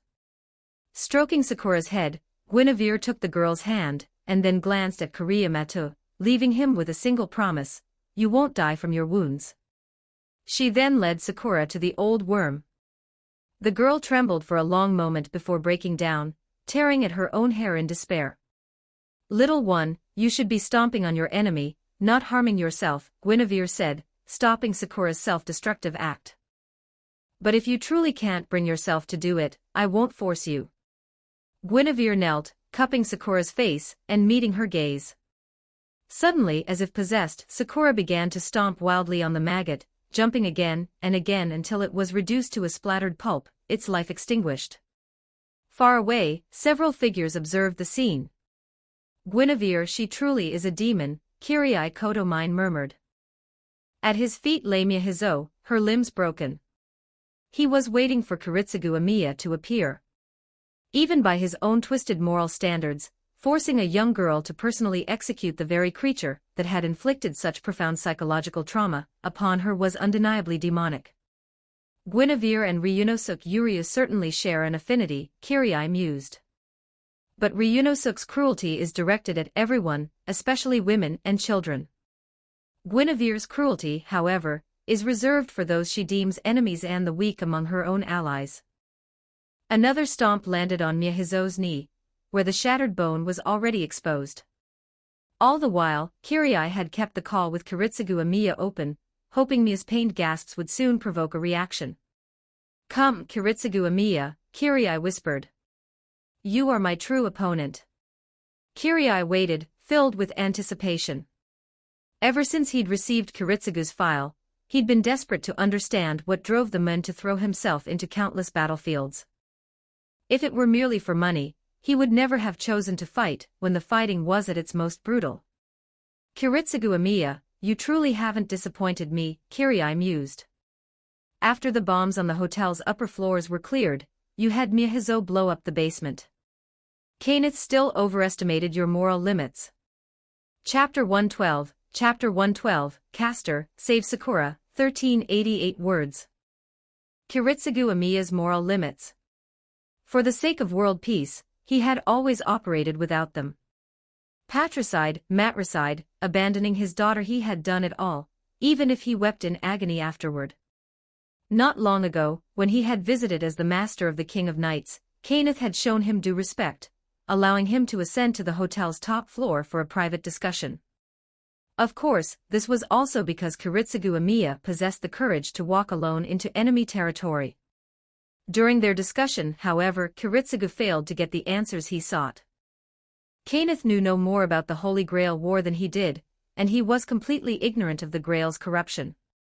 For a moment, Kiritsugu felt disoriented, wondering if Guinevere had simply been making things up. "Kiritsugu Amiya," Kainith had said, "you're the one who planted bombs on every floor from the ground level up to the 31st, aren't you?" "Lord Kainith, we are enemies. You should already be familiar with my methods." "Get out, you heretic." The hotel had 32 floors, and Kainith had rented out the entire 32nd.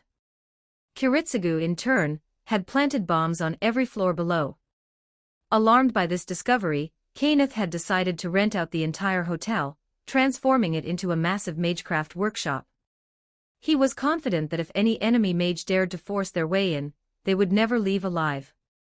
So had Kainith simply forgotten to secure the underground parking garage? No, that wasn't it. He had deliberately left the garage unsecured and specifically mentioned finding bombs only up to the 31st floor. He wanted to lure Kiritsugu into a trap. But Kainith never expected that while he was negotiating with Kiritsugu Amiya, Miyahizo had already gone to the underground garage to plant bombs. Shortly after Kiritsugu left, she triggered a demolition explosion that brought down the Fuyuki Hotel. Kainith's act of renting out the entire hotel, combined with the very real threat of the bombs, had already ensured no civilians remained inside. This left Kiritsugu free to act without restraint. The walkie-talkie crackled with static, followed by Miyahizo's muffled, agonized screams. Just as Kirai Kotomine had become fixated on Kiritsugu after reading his file, Kiritsugu had recognized from Kirai's file that he would be a formidable opponent.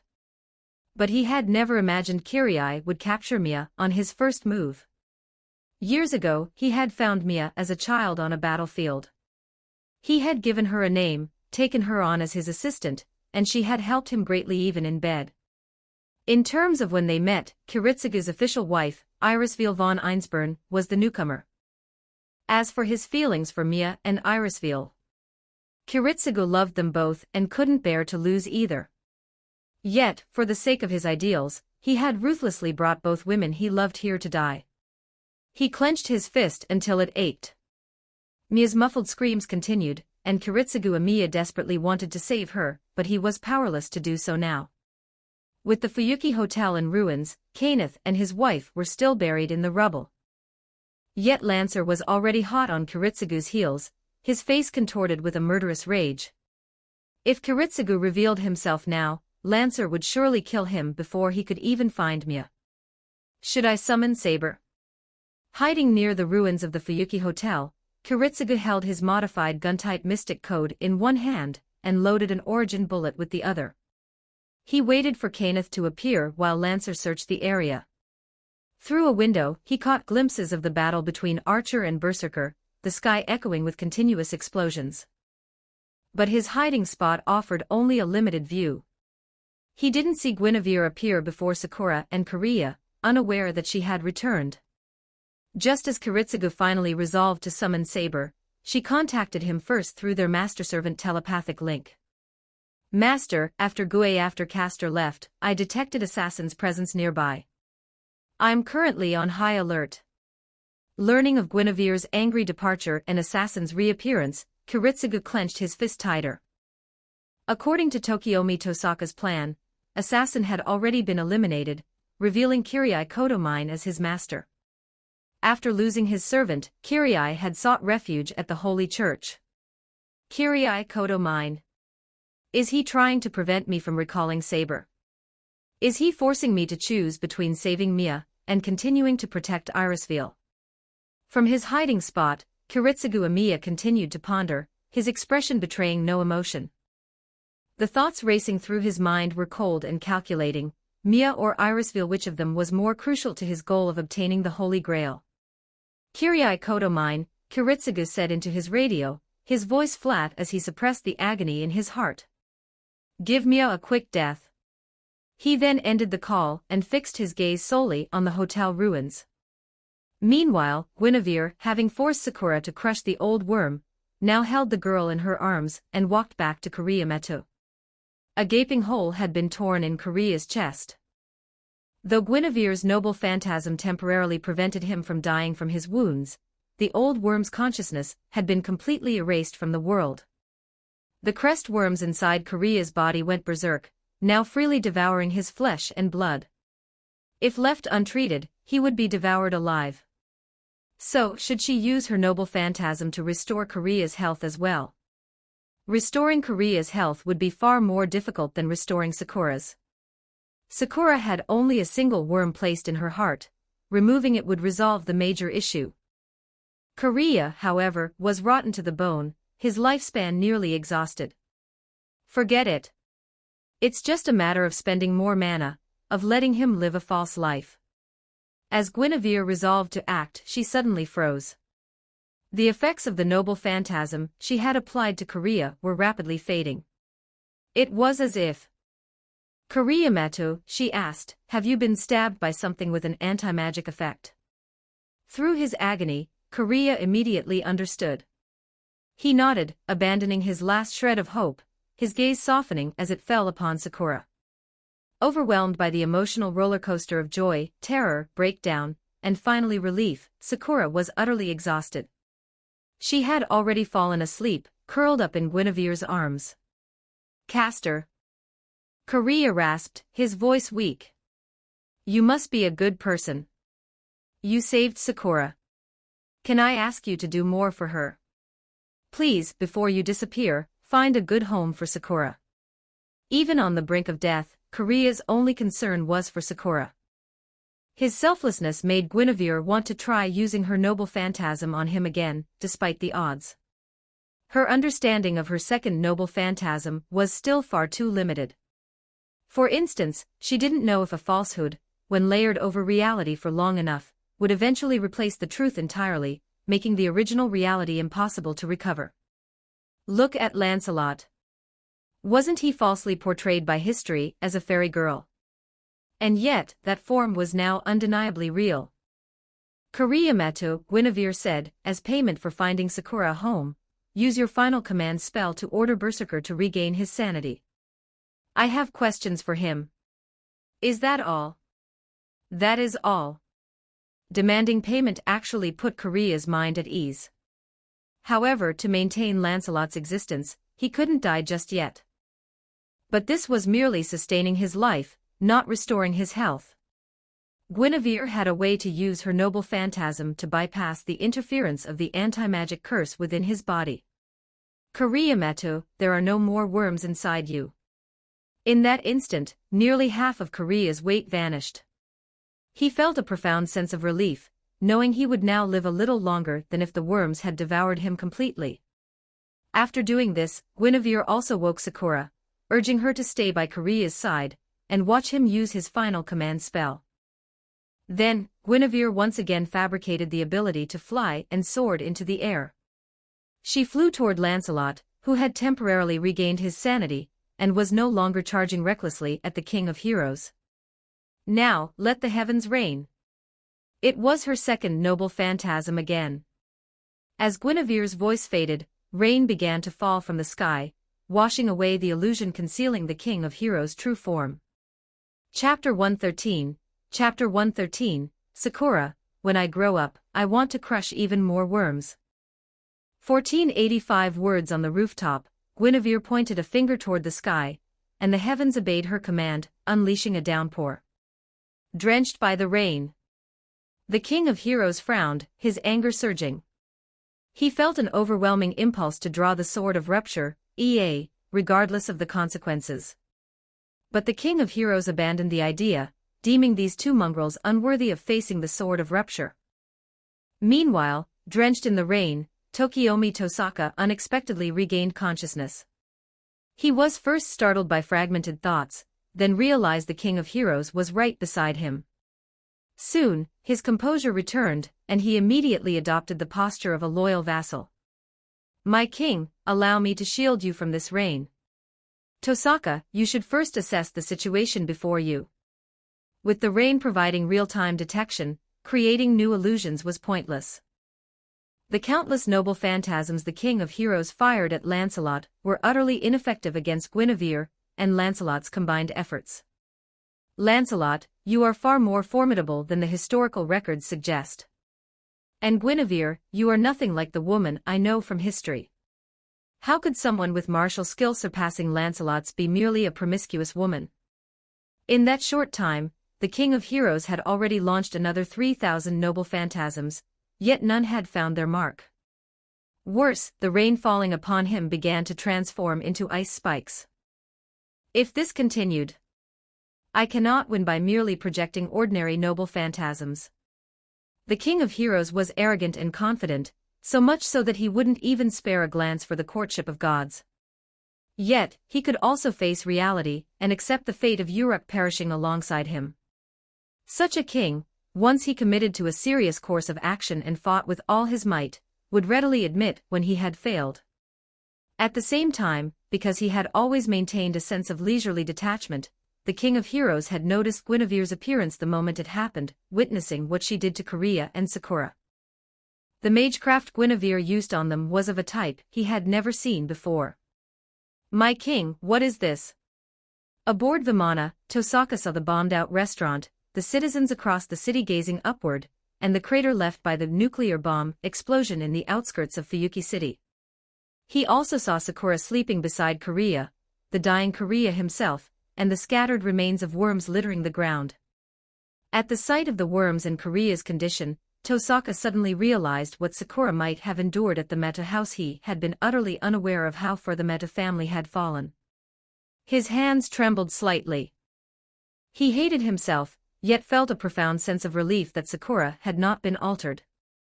At the same time, he realized it could only be that Korea had taken Sakura's place.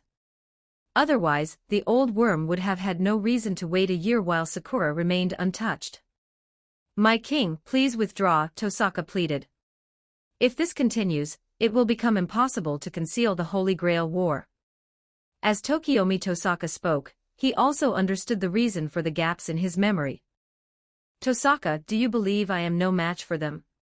No, my king. It is that I, your humble servant, am grateful to Berserker's master.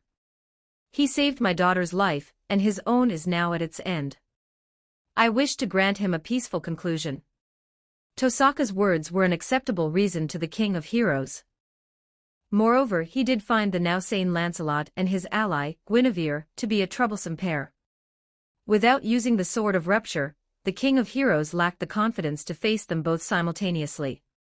Tosaka, I shall grant you this favor. But it is not yet time to withdraw. I will witness Berserker's disappearance with my own eyes. The Vimana remained motionless, and the golden ripples ceased to appear. Tokiomi Tosaka walked to the front of the airship, bowed elegantly to Guinevere, and signaled for a truce. So a truce. Korea wouldn't last much longer. Once he died, Lancelot would disappear. In the short time remaining, it was obviously impossible to kill the King of Heroes. Besides, her main reason for demanding Lancelot's sanity was to ask him a question. After accepting the truce, Guinevere raised her phone, activated the video recording function, and asked Lancelot, "What do you hate me for? Do you regret the price you paid for the king?" "My queen, I only resent that you caused me to become a woman, something that could have been avoided. But as for the king, I regret no sacrifice. Until my death, I will always pray for the king's happiness." Ending the recording and putting her phone away, Guinevere looked at Lancelot's face, which was completely different from her memories.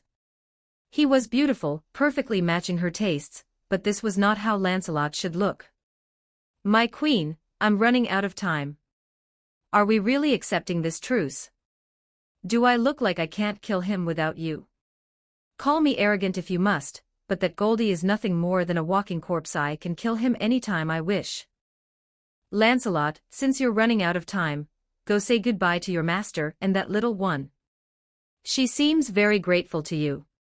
Standing opposite each other in the air, Guinevere spoke casually, her words a mix of truth and falsehood. That the King of Heroes was willing to accept a truce actually surprised Guinevere. In her memory, the archer-class King of Heroes shouldn't have been this rational. But Lancelot was truly out of time, leaving her no room to ponder it further. She simply maintained her guard against the King of Heroes, and activating her second noble phantasm, said to Lancelot, "Lancelot, return to your true form." Pitting fiction against a reality born of fiction, Guinevere's noble phantasm proved stronger. After a flash of crimson mana, Lancelot was forcibly reverted to his original form, losing the superimposed abilities of the fairy girl. Now unable to fly, he plummeted toward the ground, kicking up dust as he crashed onto the rooftop of a building near Korea and Sakura. His sudden transformation finally made the King of Heroes understand the cause of his madness. "Let's go, Tokiomi. I've suddenly lost interest in dealing with this mongrel. TSK, pitiful fool to be twisted by historical legend into the form of a fairy girl." With a scornful laugh, the King of Heroes departed aboard Vimana, his interest lost. Once he was gone, Guinevere descended to the ground and dismissed the rain with a wave of her hand. "Lancelot, are you satisfied with just this?" She took out her phone and resumed the recording she had paused earlier. Now back in his familiar male form, Lancelot beamed, repeatedly touching his own body. "Of course. This is more than enough." The surrounding streets were already filled with noise. Even if the anomaly in the sky was ignored, the bombed-out restaurant would inevitably draw firefighters to the rescue and police to investigate. If the rules of secrecy still mattered, the battle here was effectively over. After their brief exchange, neither Guinevere nor Lancelot spoke again. As Lancelot had said, it was enough. "Master, this is the end. Shall I see you off?" He had landed on the adjacent rooftop, and then dematerialized, reappearing beside Korea. When he rematerialized, Korea had already shaken Sakura awake. She stared blankly at the handsome older man, unable to accept that her white-haired big sister had transformed into this. But when he gently ruffled her hair, Sakura recognized him. This was the same white-haired sister who had destroyed the worm pit, and ended her and Korea's nightmare. "Berserker, thank you." He said nothing, only smiling. But as he smiled, he gradually began to understand what had just happened here. "Queen," he said, "has anyone ever told you that you're a real nightmare? Mordred was just a child then, and you told her she would one day bear the infamy of patricide and regicide. Just now, you even made Sakura stomp on those worms." The trauma of crushing the old worm underfoot had long since vanished, replaced by the exhilarating satisfaction of personally dispatching her tormentor. She still vividly remembered the terror that had paralyzed her when she merely watched Korea being thrown into the worm pit. But she remembered Guinevere's words even more clearly. "Little one, you should crush your enemies, not harm yourself." Thinking of this, Sakura looked up, her mind replaying Korea's transformation over the past year. A new resolve hardened in her eyes, and she spoke with earnest determination. "Berserker, are there many mages in this world like that filthy worm? When I grow up, I want to crush more worms." Under the watchful eyes of many, Sakura blossomed into a smile, embodying the elegance of the Tosaka house. Chapter 114, Chapter 114, Sakura, be happy at the clock tower. 1451 words. Korea Meta died after all. He passed away after hearing Guinevere declare she would send Sakura to the clock tower. With his death, Lancelot also faded from the world. As a caster, Guinevere could have kept Lancelot as her own servant. But he was Lancelot. Not only would Guinevere have found it awkward, but the current king of knights would have been displeased as well. Sakura, you must take good care of yourself when you get to the clock tower. The next day, the sun shone brightly. The explosion at the Fuyuki Hotel was officially ruled a gas leak, while the battle between the King of Heroes and Lancelot was dismissed as a mirage. Since it was 1990 and the internet was not yet widespread, public skepticism was confined to Fuyuki City and failed to cause any significant stir. However, people are naturally inclined to avoid danger. Faced with such a perfunctory official explanation, the clever residents of Fuyuki chose to pack up their families and leave town for a vacation. Near the highway leading out of Fuyuki City, a continuous stream of vehicles flowed outward, while only a few scattered cars headed into the city. Several of these cars were parked in front of Guinevere and Sakura. Rhaenys El-Meloy Archazort Cainatha's niece and adopted sister stood there. At 6 years old, she was the same age as Sakura. Since Sakura was to be adopted by the El-Meloy faction, Rhaenys had been brought along to grow up alongside her. Besides Rhaenys, many other mages had arrived at Cainatha's summons, including some Guinevere had known in her past life. Bartholomew, you're still alive. What, are you still in charge? The man before her stood ramrod straight in a suit and tie, looking even younger than he had 1500 years ago. He was the first to forge a partnership with Guinevere, representing the mages in signing the agreement to jointly develop the Albion Spirit Tomb. Queen, if it weren't for you, I wouldn't be involved at all. The Bartholomew family head has long been that young girl, Lorelei. As for why I'm still alive, it's simply because I don't wish to die yet. If you had truly wanted to live, Queen, you would never have lacked the means to extend your life back then. As he spoke, the old geezer pretending to be young paused, his smile vanishing. After casting a soundproofing magecraft, he continued, Queen, do you wish to continue playing games in this Holy Grail war, or will you choose resurrection and return to Great Britain? All this time, we have carefully preserved the profits due to the Pendragon bloodline. Only recently did we distribute a small portion to a young girl named Grey. Her family line has guarded your tomb for generations, and she now wields the Holy Lance Rongaminiad.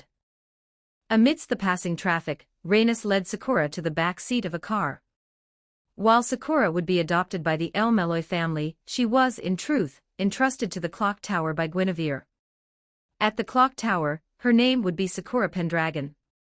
Anyone who harmed her would make an enemy not only of Guinevere and the remnants of Camelot, but also of a significant portion of the clock tower itself. The clock tower would also handle the issues Guinevere currently had no time to address for Sakura, ensuring the illusory worms within her heart were completely eradicated. The Holy Lance.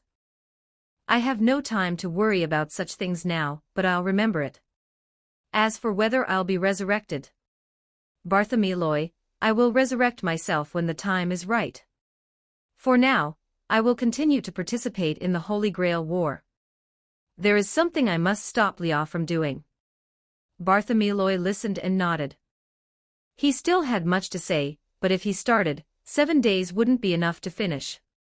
Having received Guinevere's definitive answer, he continued with a serious expression, Queen, because of your presence, the Holy Church has dispatched agents to Fuyuki. However, with us here, they won't dare to act openly against you. Still, that old bastard who gave you the Holy Grail back then is still alive. He remembers that humiliation well, and there's no telling if he'll truly do nothing. I expected as much.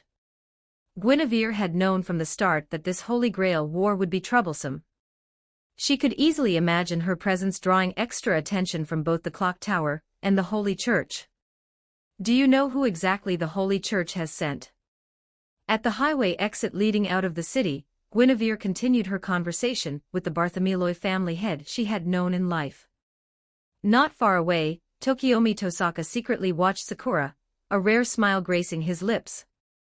He knew Sakura would have a future in magecraft infinitely better than what the Meta House could offer. He accepted this debt to Guinevere, though he didn't know when he would ever be able to repay it. After Berserker withdrew, the King of Heroes' seriousness eased slightly. Yet he had already resolved to claim victory, and then bestow the Holy Grail upon Tosaka. Tosaka, simply obey me, and I shall grant you victory. The roles of master and servant have been reversed, Tokiomi Tosaka thought bitterly, yet he couldn't suppress the surge of joy in his heart.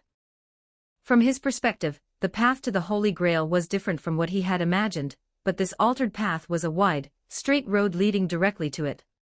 He still believed the King of Heroes was his strongest card. He watched in silence as the other mages departed with Sakura, and Guinevere drove her car back toward the city. Soon after, on the other side of the city, at the Fuyuki Church, the Kodomine father and son received a special envoy from the church headquarters. Just Seal. She appeared to be about 15, dressed in an unfamiliar school uniform, and wearing black-framed glasses, looking like an ordinary upperclassman. Yet, at her young age, she was already the 7th member of the Holy Church's burial agency, known by the alias Bao. Her mission here was exactly as the Bartholomew family had learned, to ensure Guinevere's withdrawal from the modern era. However, she was merely an advance observer, an extra supervisor. She would only intervene after the Holy Grail War concluded, and only if Guinevere had not yet withdrawn by then. The Holy Grail War was a crucial project for the Holy Church as well, for its ultimate creation was the Holy Grail itself. I never expected the burial agency to send you, Kyrie Kodomine said to Seal beneath the statue of the Lord in the Fuyuki Church. I thought Cardinal Noi would come himself. He's held a grudge against Queen Guinevere for 1500 years. The old man of the jewels sought him out for another chat. After their formal introductions, they found they had nothing more to say to each other. But a moment later, Seal's gaze shifted to a patch of shadow, where she spotted Assassin, who should have been perfectly concealed. The briefing I received before coming said your servant had already been eliminated, and that you had requested sanctuary from the church. So, did you have your father abuse his authority to help you cheat? Kyrie Kodomine, I despise you.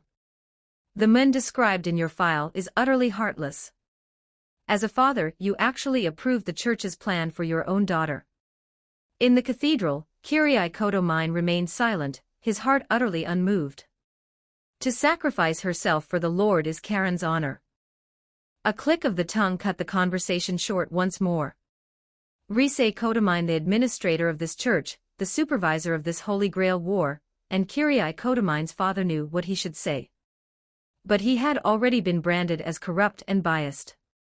Before he could speak, Seal continued, Kyrie Kodomine, take your servant and your spoils of war, and get out of my sight immediately.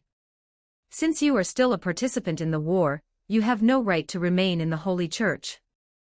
I look forward to you either killing my target, or dying a miserable death in this Holy Grail War. Hearing this, Kyrie's expression remained unchanged. Yet, he truly did retrieve the still-living Miyahizo from the basement, and left with Assassin. Seal's words had less impact on him than the shock of Kiritsugu Amiya abandoning Miya.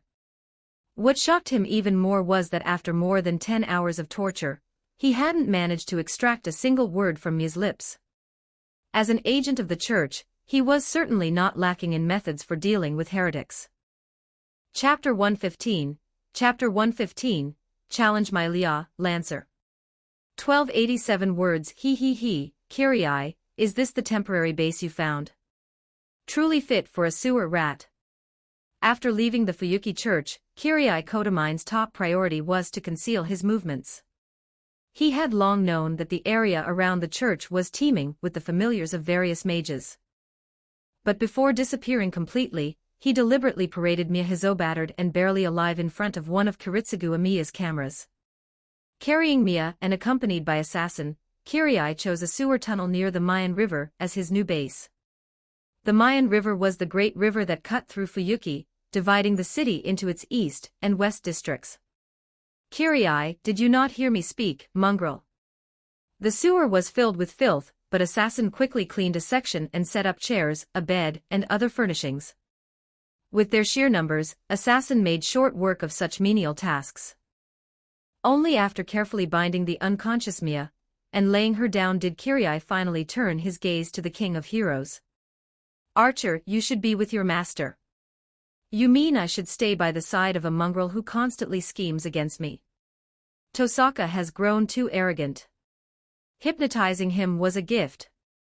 The casually dressed king of heroes sat down on the bed, patting the mattress with a raised eyebrow. Kyrie, surely you don't believe that Tosaka could truly defend against me if he tried. Tokiomi Tosaka was a competent mage. While he had accepted the reversal of roles, becoming the servant to his own servant, he hadn't simply given up and entrusted everything to the king of heroes. But it was precisely this self-reliance that had displeased the king of heroes, prompting him to allow Tosaka to see Sakura off while he himself sought out Kyrie for amusement. He had even mentally prepared himself for the possibility that Tosaka might die on this journey. However, it seemed the Magus killer was truly occupied. He had neither attacked Kyrie as he left the church nor targeted the lone Tosaka. I say, Kyrie, is torture really that interesting? You've utterly broken this woman. Her limbs were shattered, her body a canvas of wounds, wrapped only in a trembling bedsheet. Fortunately, Kyrie lacked any reproductive desires. He had not committed the one act even the king of heroes found repulsive. Archer, she is a heretic, not a woman. In the eyes of an executor, heretics have no gender or race. Though cast out from the church like a stray dog, this abandonment seemed to have no effect on Kyrie Kodomine. His expression remained serene, his mind solely focused on Kiritsugu Amiya. Hearing Kyrie's explanation, the king of heroes frowned. He was far more ancient than the church's lord and harbored a deep-seated hatred for all gods. The soft curse wasn't directed at anyone in particular, yet it could have been aimed at everyone in the church. Kyrie, I initially found you merely amusing, chosen by the Holy Grail, yet unaware of your own desires. Now, I'm increasingly eager to see you confront those desires and seize the pleasure that is rightfully yours. I eagerly await the day when you, a faithful servant of the Lord, finally realize your true nature has always been that of a demon. The sewer was still too dark and gloomy, unbefitting the king of heroes' presence. With those words, he dematerialized and vanished. Kyrie Kodomine, however, paid no heed to the king of heroes' words. His gaze remained fixed on Miyahizo. He simply wanted to understand what kind of man Kiritsugu Amiya was, and what wish he intended to entrust to the Holy Grail. Meanwhile, in the great forest west of Fuyuki City, outside Einsburn Castle, the impeccably dressed Kenneth arrived with Lancer to pay a visit. The previous night, the hotel Kenneth had booked was blown up. Not only had he lost many of his magecraft tools and been left covered in soot, but most importantly, Kiritsugu Amiya had escaped unscathed, utterly humiliating Kenneth in front of Guinevere. Guinevere would not participate in this battle. She would watch over the limbless master herself, having acknowledged Kenneth's rage and desire for revenge. When Hurlia confronted Lancer, Guinevere remained silent, waiting for them to settle their duel. Kenneth, why are you so agitated? Do you have so little confidence in Lancer? As the price for endorsing Kenneth's revenge, she had vetoed his plan to have Lancer stall Saber while he infiltrated Einsburn Castle alone to kill the enemy master. Guinevere had only agreed to a direct challenge. Lancer would engage in a proper knight's duel. Your Grace, you are the queen of the King of Knights, and have sparred with Lancer yourself. Do you truly believe Lancer has any chance of victory? Have you forgotten? Lancer hasn't revealed his true name yet.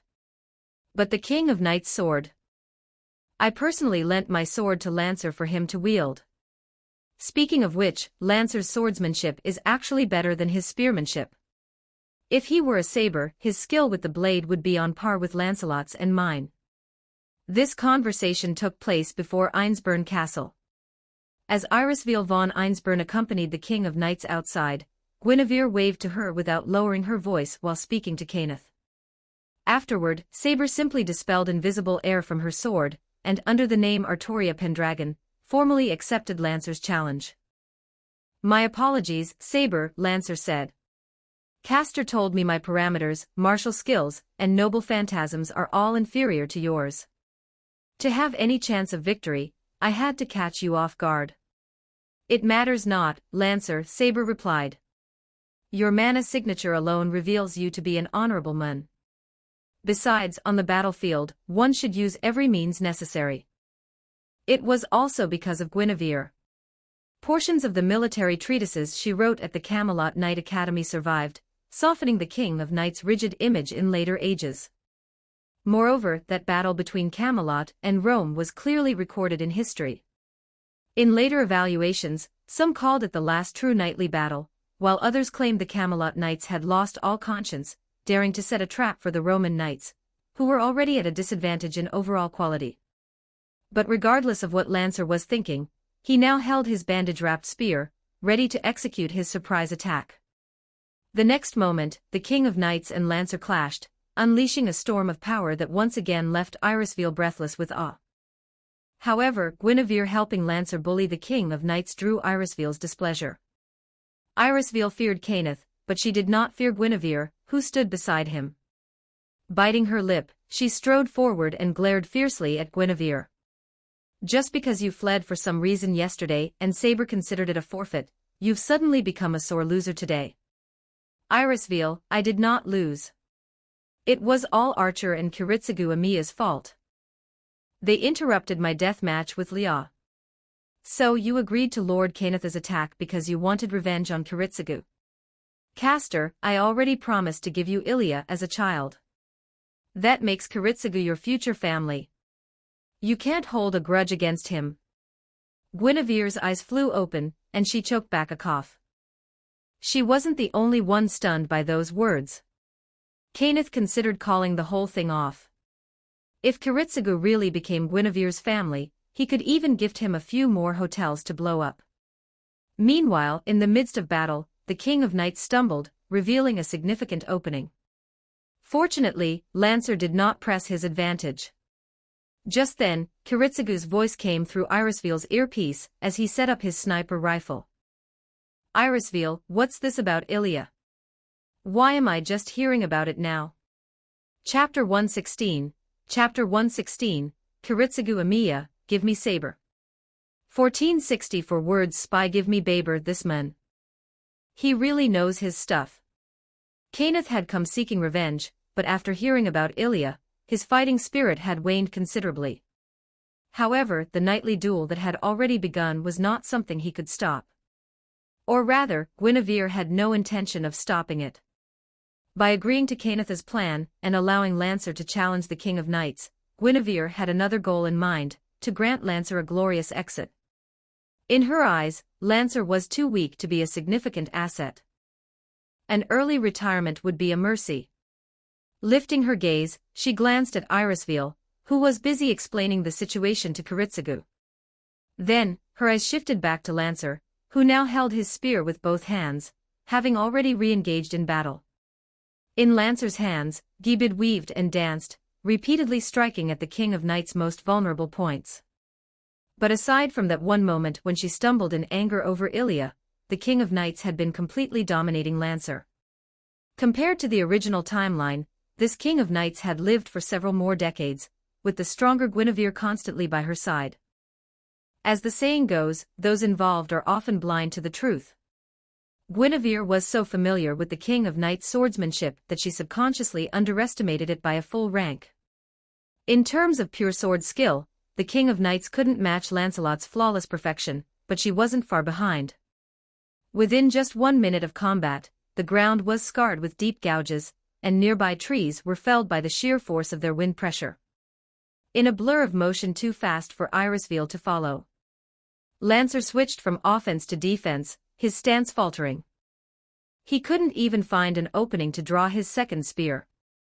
However, because Lancer had held back earlier, the King of Knights also paused and sheathed her sword, giving him a chance to regroup. Saber, Lancer said, your swordsmanship is even more incredible than Castor described. That's probably because I haven't won a sword duel against Guinevere in a very long time, the King of Knights replied casually. In her eyes, I've long been a fool who barely avoids defeat by relying on my instinct. The King of Knights nonchalantly revealed this information about herself as she watched Lancer draw his shorter spear and assume a dual-wielding defensive stance. From their brief exchange, both combatants knew clearly that even with Guinevere's betrayal, her subconscious underestimation of the King of Knights' Lancer was still far outmatched in martial skill. In a direct confrontation, Lancer truly could not win. "Kenneth, I ask this of you," Guinevere said, advising him. "Since you have no desperate wish to win, grant Lancer the death match he so desires. Let him serve you with his life. By the power of my command spell, I order you, Lancer, fight with all your might." Kenneth commanded. Empowered by the command spell, all of Lancer's stats surged, and the fatigue from the recent battle vanished completely. He glanced gratefully at Guinevere, only to be met with a soft click of her tongue, and the rising fury of the waiting King of Knights. "You knew full well Guinevere is my queen, yet you still used your charm magecraft on her. You insolent cur." A majestic yet frenzied aura of mana erupted from her. No longer waiting for Lancer to attack, she charged forward, her strikes heavier and more relentless than before. Switching from one spear to two, Lancer's technique became even more refined. From behind his now sturdier defense, he continuously struck out like a viper. But his fighting style only reminded the King of Knights of Guinevere when they first met. Back then, Guinevere had fought the same way. As she thought this, a faint smile appeared on the King of Knights' face, her gaze drifting toward Guinevere. Because she was so familiar with this fighting style, she easily dodged Lancer's spear, which still sought victory, without giving up, and slashed her sword toward his face, effortlessly sending him flying. Then, the King of Knights took a deep breath and grew completely serious. She began to believe that Guinevere had sent Lancer out merely to serve as a weak vanguard. "Lancer, if this is all you've got, you're about to die. Don't bother with any more tricks. I'll treat both your spears as noble phantasms, and won't let you land a single hit." Diarmuid Ue Duibni, known as Diarmuid of the Radiant Face, was born with a love spot that could charm any woman. When summoned into the Lancer class, he couldn't control this ability. As a result, after his summoning, he unintentionally earned the affection of Kenneth's fiancée, Sola. It was because of Sola's affection that Kenneth had resented him from the start. After realizing Diarmuid was no match for Guinevere or Lancelot, he held even less hope for this third-rate servant. Thus, after Guinevere gave Lancer a chance to prove his loyalty, Kenneth felt no regret at the prospect of losing him. From the moment he met Guinevere, his purpose in this Holy Grail war had shifted to supporting her. "Kenneth, Lancer is truly about to lose. I will leave the remaining 2 command spells to your grace." Kenneth had initially entered the war seeking revenge, but ever since Guinevere had permitted Lancer to challenge only the King of Knights, he had mentally prepared for this outcome. Of course, he wouldn't have minded if Lancer had managed to win. As for Lancer, he was no fool. He could also discern Guinevere's intentions.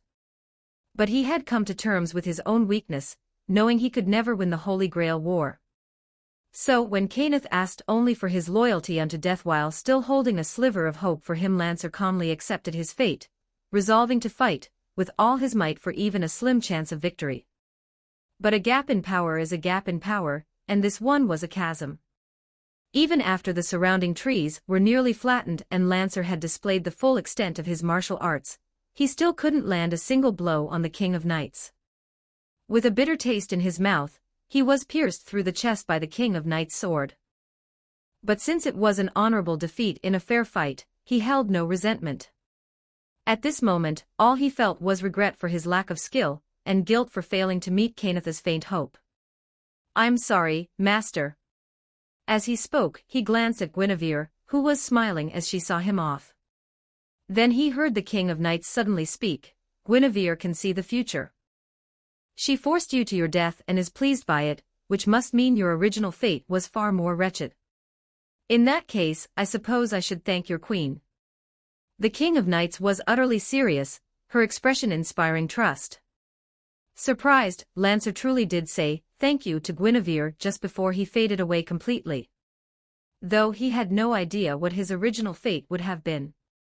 As Lancer vanished, Irisveel's expression suddenly turned troubled.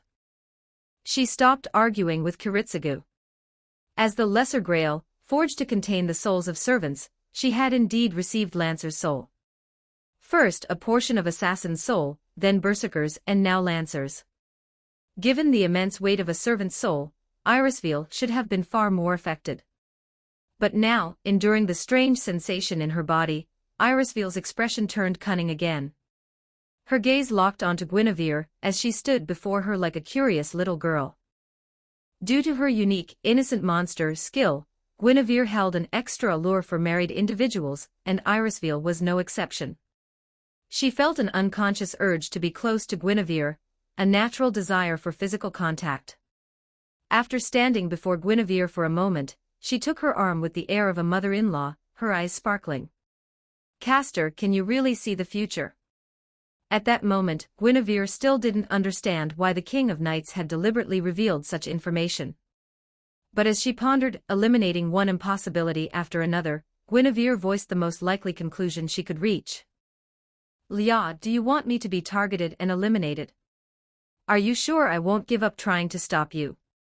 More than that, the King of Knights knew that while they might be evenly matched in bed, she could never defeat Guinevere in a fight. Taking a deep breath, Guinevere ignored the silent King of Knights and Irisveel, who was still clinging to her arm. She gritted her teeth, and looked up toward Kiritsugu Amiya's concealed position. She shouted, "Kiritsugu Amiya, let's make a deal. Give me saber." Chapter 117. Chapter 117.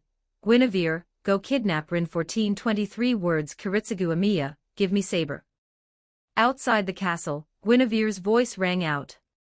Her eyes aligned perfectly with Kiritsugu Amiya's sniper scope, making his heart tremble. Upon hearing this, the King of Knights first looked incredulous, then adopted a defiant expression, as if declaring she would never yield. She, too, had figured it out. If Guinevere was willing to offer herself as a bargaining chip, Kiritsugu Amiya would have no reason to refuse the deal. Compared to her, Guinevere was stronger and far more compatible with him. Moments later, they all moved inside the castle to negotiate. As expected, Kiritsugu Amiya did not refuse. "I can become your servant and guarantee that Irisveel will survive after the Holy Grail War," Guinevere stated. "All I ask is that you transfer control of Saber to me." Though the decision was born of momentary anger, Guinevere quickly realized it was the best way to break the stalemate. Once she became Saber's master, Saber's wish would no longer matter. At worst, she could order Saber to destroy the Holy Grail herself. Even if Saber resented her for it later, Guinevere was prepared to accept the consequences. "Is Saber really all you want? You cannot use command spells to force me to do things I don't want to do. The command spells can only be used to enhance my abilities," Guinevere stated firmly. "Kiritsugu Amiya, don't even think about trying to trick me. I'm confident I can resist a command spell. Also, I won't call you master. I dislike that title." Kiritsugu Amiya, still clad in his black coat and sporting a scruffy beard, fell into deep thought. "Castor," he finally said, "I have one last question. Are you willing to capture Tokiomi Tosaka's wife and daughter for me?" Miyahizo had been captured, but Kiritsugu had recently learned she was still alive. A flicker of hope ignited within him. Perhaps he could save her. One of his plans was a prisoner exchange. This question was also a test of Guinevere's character. A mournful wind rustled through the courtyard, tugging at the clothes of those seated on the ground. The scent of nearby flowers drifted through the air. 2 Einsburn homunculus maids had arrived at the castle earlier than Kiritsugu and Irisveel to prepare it. "Kiritsugu Amiya," Guinevere asked after a moment, "will you kill them?" She took a sip of the red tea a maid had served her, her expression turning pained. Yet, she did not refuse the kidnapping mission. "I can't guarantee it," Kiritsugu replied, "but I don't want to kill anyone." "Castor, you might not believe this," Irisveel added, "but Kiritsugu's ideal is world peace." Even though she already knew, hearing Irisveel say it aloud made Guinevere's lips tremble slightly. The King of Knights, too, was utterly dumbfounded. In the King of Knights' eyes, Kiritsugu Amiya was a man who would stop at nothing to achieve his goals. That kind of man wants world peace. Irisville, are you serious? Saber asked. Saber, I'm completely serious. It truly is Kiritsugu's wish. We know it's impossible to achieve, which is why we've placed our hopes in the omnipotent Holy Grail. But according to Guinevere, if you wish for world peace, the Holy Grail will just slaughter as many humans as possible. Despite being treated as a bargaining chip, with Kiritsugu showing no regard for her opinion, the King of Knights spoke up. She knew this wish would inevitably lead to disaster. She then revealed the details Guinevere had shared about the Grail's corruption. After all, if the King of Knights wanted to make her own wish to the Holy Grail, she would need help. She couldn't solve the Grail's corruption on her own. In the small courtyard, Kiritsugu and Irisville exchanged stunned glances. Kenneth, however, had a sudden realization, finally understanding what the Holy Grail system truly was. If my servant were still here, he thought, I would genuinely compete for victory now.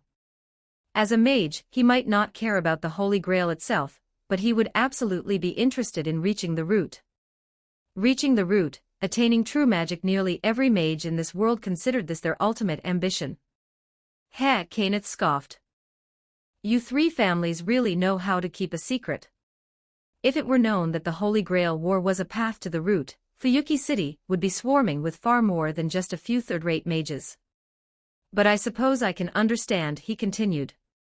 If the truth about the Grail got out, your three families would likely lose your exclusive rights to participate. Variant Holy Grail wars would start popping up all over the world. As a Lord of the Clock Tower, he was a professional, and professionals dared to make decisive judgments. And don't even think about asking that old fossil from the Einsburn family, Kenneth added. I've reviewed the records of past Holy Grail wars. In the last war, the Einsburn family did indeed summon all the world's evil. Furthermore, don't even think about trying to solve it, Kenneth declared. That thing is far beyond what third-rate mages can handle. Kenneth's authority was undeniable, yet Kiritsugu still questioned his conclusion. With a cold sneer and a disdainful glance, Kenneth announced, because even I can't solve it. A heavy silence fell over the courtyard. Kenneth's reasoning, however, was exceptionally persuasive. At the very least, Kiritsugu Amiya had abandoned any thought of resolving the issue himself. And with that, his hope of using the Holy Grail to achieve world peace shattered. Kenneth, the King of Knights, interjected, is it possible for the corrupted Holy Grail to send me or my memories back 1500 years? Or could it directly erase the public's perception of Guinevere as a harlot? I said it can't be solved, not that it can't be replaced, Kenneth replied. Isn't Irisville right here? Didn't the King of Knights already explain? The Einsburn family prepared a living Lesser Grail precisely for cheating the system. The mention of the root had rekindled Kenneth's desire to rejoin the war. But after considering the Lesser Grail, he dismissed the idea. The family destined to use the Holy Grail had, in truth, been decided from the very beginning. Rather than wallow in this mire, he'd be better off creating his own Holy Grail system. He had complete confidence in his own abilities. As Kenneth steered the conversation toward Irisville, the King of Knights first grasped the logic behind his words. Then, a harsher realization dawned, even if Irisville replaced all the world's evil as the Holy Grail's core, the wish she would grant would still be Kiritsugu Amiya's. Kiritsugu Amiya, she demanded, even after I've guaranteed Irisville's survival, would you still sacrifice her for your ideal? Kiritsugu closed his eyes, his breathing growing ragged as he sank into thought. In just 24 hours, he had been forced to abandon Miyahizo, and now he was being forced to choose between his wife and his ideal. After a long silence, he finally spoke. So, if we do nothing, the current Holy Grail is just a massive bomb capable of blowing Fuyuki City sky high. This time, it was Guinevere who nodded. She already knew what Kiritsugu would say next and spoke first. It seems you've decided to sacrifice your wife for your ideal. With a sigh, Guinevere resigned herself to the inevitable. Tokiomi Tosaka's wife and daughter would have to be kidnapped. If Kiritsugu was willing to be cruel to his own family, he wouldn't hesitate to do the same to others. Kiritsugu Amiya, do you need me to kidnap that mother and daughter first, and then we can sign the contract? That won't be necessary, Caster, Kiritsugu replied. I'll kidnap the Tosaka wife and daughter myself. You go sort out your family drama with Saber first. He lit a cigarette, his gaze fixed on the floor, unable to bring himself to look at Irisville. As for Irisville, her initial joy at surviving had given way to a serene acceptance of her inevitable death. Yet, a deep sadness still shadowed her face, and her heart felt as if it were being scraped by countless dull, rusty files. Kiritsugu, she said, forcing a smile as she sat beside him, and wrapped her arms around the man who had made this choice countless times before. You don't have to grieve for me or feel guilty. I was always meant to die. Compared to her, Kiritsugu's heart had long been ground to dust, a consequence of his own making. Chapter 118, Guinevere, Leah, be a good girl and call me master, 1376 words. The castle, the candles, the velvet-covered bed, everything felt as if it had been transported back 1500 years. But unlike that time, Artoria, now pinned to the bed by a command spell, wore a look of utter defiance. Guinevere, don't you think this is completely shameless? The deal was struck. Guinevere transferred her contract to Irisville, changing her mission from merely saving Irisville's life to protecting her until the very end of the Holy Grail War. Having acquired the contract for Artoria, and become her master, the first thing Guinevere wanted to do was resume the battle that had been interrupted in the car. A spacious room, a wide bed, and the King of Knights, forced to shed her armor. And after removing her armor, she was still wearing the white lily dress, a garment Guinevere had once conjured from her imagination. Leah, Guinevere murmured, since when have I ever cared about shame? The King of Knights was immobilized at the edge of the bed, unable to move, though, in truth, she wasn't resisting with her full strength. As she spoke, Guinevere sat beside her, gently brushing a strand of hair behind Artoria's ear, and lightly touching her earlobe. In that instant, it felt as if the heartstrings of both women had been plucked. With the Einsburn Castle's barrier active, they would have ample time to react even if their battle were interrupted.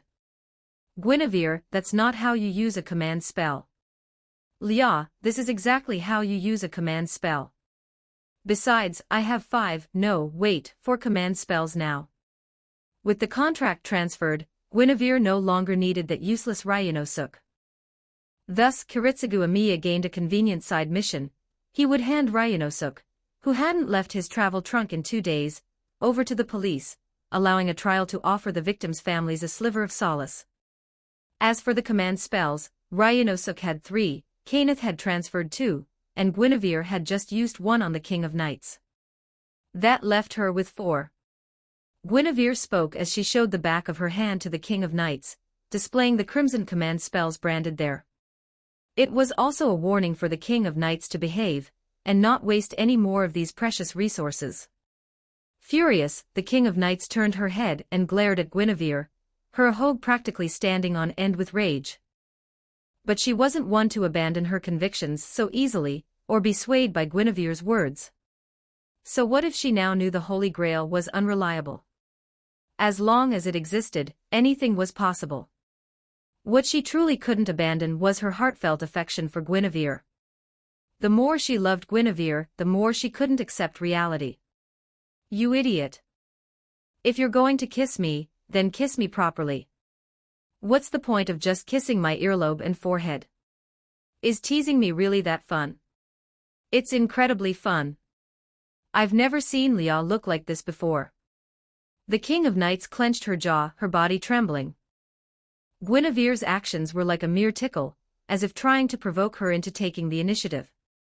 But even when she did, that idiot only became more playful, seemingly eager to see her even more embarrassed. Leah, I already showed you the recording of Lancelot, and I told you I don't care anymore. You also know that relying on the Holy Grail is pointless. What are you still clinging to? The versions of you and me in those doujinshi are completely different people from who we really are. Guinevere, the fact that I care about Lancelot is one thing. But I also care that those doujinshi only feature Arthur, not Artoria. Her overflowing mana crackled with frantic energy.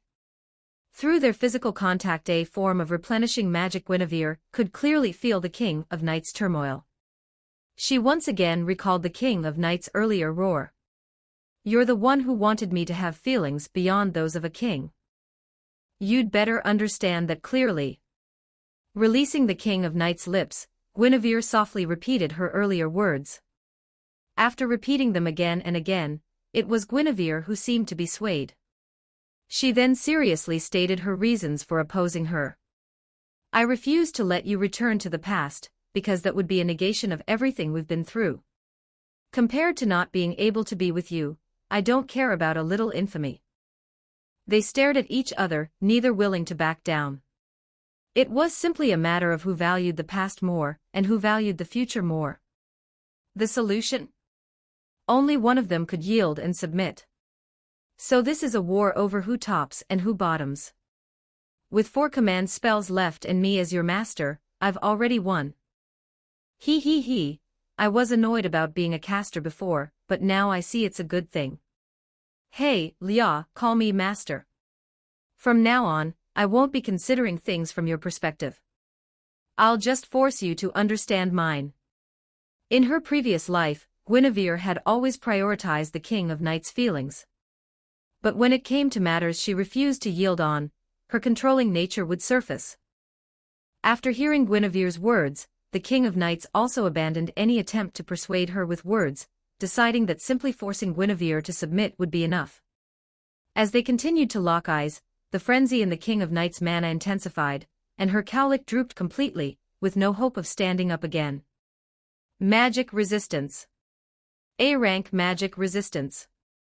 Even if a command spell's order was precise and simple, if the King of Knights resisted, it wouldn't be able to restrain her for long. And she had already been cooperating for quite some time. Lia, I absolutely will not lose this battle. Guinevere didn't waste another command spell. If she wanted the King of Knights to submit willingly, their war had to be fair and just. However, this was a bedroom, and Guinevere was dressed lightly. Their war was destined to begin on the bed. Guinevere, you actually. We're master and servant, after all. This is just normal mana replenishment. NGH, Lia, you're clamping down like a vice. The battle raged as fiercely as it had 1,500 years ago. Hours passed, and by the time the moon reached its zenith, neither of the unyielding pair had claimed victory. As the conflict temporarily subsided, they lay side by side, gazing at the ceiling. It was Guinevere who broke the silence with a silly smile. Lia, it's been a long time since we've been like this. Also, you really can't rely on the Holy Grail. I don't want to talk about that right now. I just want to tell you a few things. Kiritsugu Amiya is currently counting on Irisville to obtain all the world's evil, but the only result will be her corruption. So, I don't intend to let the Holy Grail war reach its final stage. Before the Grail is completed, I'll destroy it with my own hands and end this farce. In the bedroom, candlelight flickered and incense burned, but the scent of the two of them was even stronger. After a brief pause, Guinevere continued, after that, I'll forcibly grant you a physical body. We'll solve the Japan problem bit by bit from the present. The clock tower will help, and I'm not trying to change the past from the future, just overlaying a new falsehood over the old one. The King of Knights, whose waist was being held, suddenly flipped over and pinned Guinevere beneath her. She said nothing, leaving it unclear whether she had truly heard Guinevere's words. As the night deepened, the master-servant contract caused Guinevere to relive their shared past in her dreams, experiencing it from the perspective of Artoria, who lay in her arms. In another bedroom within the castle, Irisville also witnessed the past, this time, from Guinevere's perspective. She saw Guinevere and the King of Knights first meeting at a banquet, their wedding, and their first kiss. Unfortunately, it seemed Guinevere had placed a restriction on what followed, preventing Irisville from seeing any more. Ugh, damn it. Irisville muttered in her sleep. Chapter 119, Chapter 119, Lia, let's go shopping. 14:18 words. The next day, the sun shone brightly. Irisville was awakened by the sound of clashing metal from the castle's courtyard. After their battle in bed had ended in another draw, the two had moved on to a true sword duel, separated by 1,500 years. The two holy swords collided, unleashing explosive bursts of mana. The intensity of the fight far surpassed the King of Knights' battle against Lancer. And this time, the duel ended in Guinevere's victory. Hee, a grand victory for Casterchon. Guinevere's sword rested on the King of Knights' shoulder. With a little more force, she could have severed her head, but she would never follow through. Seeing Guinevere's smug satisfaction, the King of Knights puffed out her cheeks, her face a mask of defiance. She was far more expressive now than she had been in life. Guinevere, again. She parried the sword, retreated into a ready stance, and unleashed the storm once more only to be defeated again. Yet, after each loss, she demanded another battle. This cycle repeated until the King of Knights gradually adapted to her new stats, glimpsed a path to victory, and began to change her fighting style. With Irisville as her master instead of Kenneth, Guinevere's strength and endurance had dropped by 1 rank, becoming B. Conversely, with Guinevere as her master, the King of Knights' other base stats remained A, while her strength rose from B to A. She was now an all-A king, including her bust size. Thanks to this, the King of Knights could, for the first time, overpower Guinevere with sheer strength, giving her a better chance of victory than she ever had in life. The storm raged again. But even after 2 more bouts and fully adapting, the King of Knights still couldn't secure a win. A little discouraged, a little unwilling to accept defeat, the King of Knights reminded herself she had lost plenty in her lifetime. With a brief mental adjustment, her spirits lifted. But by now, it was past noon, and her stomach was growling. Guinevere. She huffed softly, sheathed her holy sword, and rubbed her belly. The sparring had worked up an appetite, and with Guinevere right there, her thoughts naturally turned to the delicious meals Guinevere used to cook. She found herself fondly recalling their 3-person dinners with Morgan. For a moment the King of Knights froze. She couldn't imagine whether she would have truly had Mordred with Morgan if she had never met Guinevere. She let out a long breath, but the thought of the slander Guinevere had endured made her gaze turn icy again. "I say, Leah, what are you thinking about with that ever-changing expression? Didn't you just ask me to make you food?" The King of Knights didn't speak. As she watched Guinevere sheath her own sword, her face grew increasingly red. The war in bed, the duel with real swords, she had lost both. If they had established a knight's contract before fighting, she might have had no choice but to obey. At this thought, the King of Knights remembered she hadn't fulfilled Guinevere's request from the previous night. She glanced left and right, saw Irisville and the others still watching, then decisively strode up to Guinevere. Embracing her from behind, she used the same stern tone she usually employed to mask her emotions. "Master, go cook me a couple of dishes." The King of Knights had called her master. Guinevere's eyes widened, her body stiffening in shock. She remained frozen until the King of Knights pushed her into the kitchen, only then snapping back to her senses. They were like an old married couple, and it had been a long time since Guinevere had felt her heart flutter like this. But just as she was about to retaliate, the King of Knights pressed down her rebellious cowlick and beat a hasty retreat. Guinevere prepared some standard dishes, but remembering they were in Fuyuki, she also made an extra spicy mapo tofu. They ate and chatted. Watching the King of Knights' blissful expression as she savored the modern seasonings, seeing the others glare at her after being scorched by the mapo tofu, and observing Irisville and the 2 maids focus intently on their meal, Guinevere felt a deep sense of satisfaction. "If only we had more ingredients and spices stocked here," she remarked. "I could have made it even more delicious. Castor, shall we go shopping?" Everyone's eyes lit up with anticipation, and Irisville was the first to speak up. The Holy Grail War lasted only 7 days, and it was already the 4th. Knowing her own lifespan was on a countdown, Irisville was more determined than ever to enjoy life to the fullest. Seeing her hopeful expression and considering that daytime battles were rare, mostly consisting of masters gathering intelligence on each other, Guinevere nodded. I also want to buy some modern clothes for Lia. Kiritsugu Amiya had left early that morning, likely to hunt down Rin Tosaka. He was acting alone, and it was uncertain if he could evade assassin surveillance. Their presence in the city should draw some attention away from him. Just as Guinevere had predicted, the moment the three of them appeared in Fuyuki's bustling downtown, they fell under the watchful eyes of various factions. It was common for girls to link arms, and after a brief moment of surprise, the King of Knights allowed Irisveal to take Guinevere's arm. One wore a purple dress and white skirt, her silver hair cascading down her back. The other wore a white dress and white skirt, her grayish-white hair flowing nearly to her hips.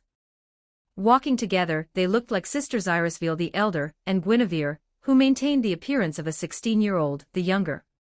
Following behind them, the King of Knights was dressed in a suit, a dashing beauty in men's attire just as she had been upon her arrival in Fuyuki. Her expression was cold as she watched the two ahead laughing and chatting. When Guinevere occasionally glanced back, their eyes met, and Guinevere stuck out her tongue provocatively. Her fists clenched, but her ahogue remained stubbornly flat. Guinevere seemed determined to prove her earlier threat. If the King of Knights returned to the past, she would run wild in the modern era. The King of Knights could tolerate the doujinshi and even Guinevere's tarnished reputation, but what she absolutely could not stand was Guinevere being so affectionate with another woman right in front of her. Gritting her teeth, she cast aside her royal dignity, strode up to Guinevere's other side, and possessively seized her hand. In her 16-year-old form, Guinevere was only slightly taller than the King of Knights. As their fingers intertwined, onlookers exchanged bewildered glances. A smirk played on Guinevere's lips, and both she and Irisveal stifled giggles. The innocent monster skill could indeed attract married individuals, but if the target possessed a strong will, it merely made it easier for Guinevere to raise their affection level. "Ah, I'm so jealous." "Is that?" "Two girls. What do you know? Beauty is justice." Due to the two explosions the day before yesterday, and the havoc Ryunosuke Uryu had wrought even earlier, Fuyuki City was now much quieter. Still, there were plenty of pedestrians on the streets. They murmured to themselves and their companions as they watched the three beauties, each so stunning she could topple a nation, enter a clothing store. After a brief, tense standoff with a handsome, golden-haired man, they brushed past each other. Inside the shop, the King of Knights shed her suit, and let Guinevere dress her in a more traditionally feminine outfit. It was a long, blue dress, conservative and simple, yet breathtakingly beautiful. After wearing it for a moment, the King of Knights glanced down at her chest, then up in silent contemplation. Finally, she leaned over and bit Guinevere on the neck. "Guinevere, cut out your twisted humor. This dress, you should have saved it for my adult self to wear. But then it would be too small."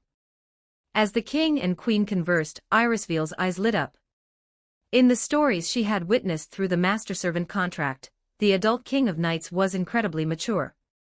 However, as the three continued their conversation, their topic eventually shifted to the blonde man they had encountered upon entering the shop. The King of Heroes, Gilgamesh. Was he the one who completely overwhelmed the fairy girl version of Lancelot? Guinevere, could you defeat him? Chapter 120. Chapter 120. The replica holy sword that endures 1457 words. Inside the shop, following the King of Knights' words, Guinevere had already changed out of her blue long dress. She had found a matching blue outfit consisting of hot pants and a hoodie, topped with a baseball cap. She had no ulterior motives. She simply felt this casual attire was more practical for movement and possessed some of the girlish charm she desired. Only then, with a glint in her eyes, did Guinevere answer the King of Knights' question with a troubled expression. "Gilgamesh. Back then, I bluffed to Lancelot, claiming Gilgamesh was nothing more than a withered bone in a tomb in my eyes. But in truth, I had no confidence I could completely defeat him. My plan at the time was to hold him off while Kenneth went to kill his master. If it's a war, I only care about victory, not how it's achieved. Now that Irisveal is my master, and with Kiritsugu available to cooperate, I'm even more committed to this plan. However, if you, Lia, are willing to fully support me, and can unleash the scabbard within Irisveal, then we can certainly try to defeat him head-on. Others might not know, but Guinevere was certain that the scabbard named Avalon resided within Irisveal von Einsburn. After making physical contact with Irisveal, she had confirmed this fact beyond doubt. Beyond that, Guinevere had another question. I heard that my sword and your scabbard were both buried in Mordred's tomb. Since the Einsburn family used the scabbard as a holy relic for the summoning, what happened to my sword? Having erected a dispel bystanders and a soundproof barrier, the three of them had no fear of their conversation being overheard. Hearing Guinevere's question, the King of Knights froze. This was the first time she had learned that the scabbard she had left for Mordred in life had been excavated from Mordred's tomb. Rage and killing intent surged from her, causing Irisveal to shiver and nearly disrupting the dispel bystanders barrier she had set up. Lya, calm down. Even if the Einsburn family dug up the tomb, Irisveal wasn't the one who did it. It's just thinking about Mordred's tomb being desecrated reminds me of how she used to cling to me, calling me Father King so endearingly. You're right. This debt must be repaid. Those grave-robbing bastards must be made to die without heirs. So, are you still planning to use the Holy Grail to go back to the past? Guinevere, let's not mix these issues. Guinevere seized the opportunity to press her point, but the King of Knights' resolve remained unshaken. Although she no longer held any hope for the Holy Grail, and had already decided to stay in the modern era with Guinevere for a while longer, she wouldn't yield on this. If the Holy Grail was unreliable, she would stay and find another way. They locked eyes, then both snorted and turned their heads away, neither willing to back down. As the conversation returned to the matter of the sword, both their gazes fell back on Irisveal. While Irisveal was still gathering her thoughts, Guinevere took the opportunity to hold up a few outfits against the King of Knights, sizing her up. Her current attire, hot pants, a hoodie, and a baseball cap sparked a playful idea in Guinevere's mind, to have her cosplay as other saberfaces. But this was just a bit of playful banter between partners. After a long pause, during which Irisveal even made a phone call to Kiritsugu Emiya, she finally bowed deeply to both of them in apology, and explained the scabbard's origins as she knew them. According to her, while the Einsburns hadn't stolen from the tomb, they had indeed sent people to excavate it in Cornwall. The holy sword Guinevere had asked about was also currently in the Einsburns' possession, having served as a backup holy relic for Kiritsugu's summoning. So you're saying my sword is still at the Einsburn main castle in Germany? To ensure victory in this Holy Grail war, clan leader Ahad had us bring the sword with us. It's currently in Kiritsugu's possession, concealed as his trump card.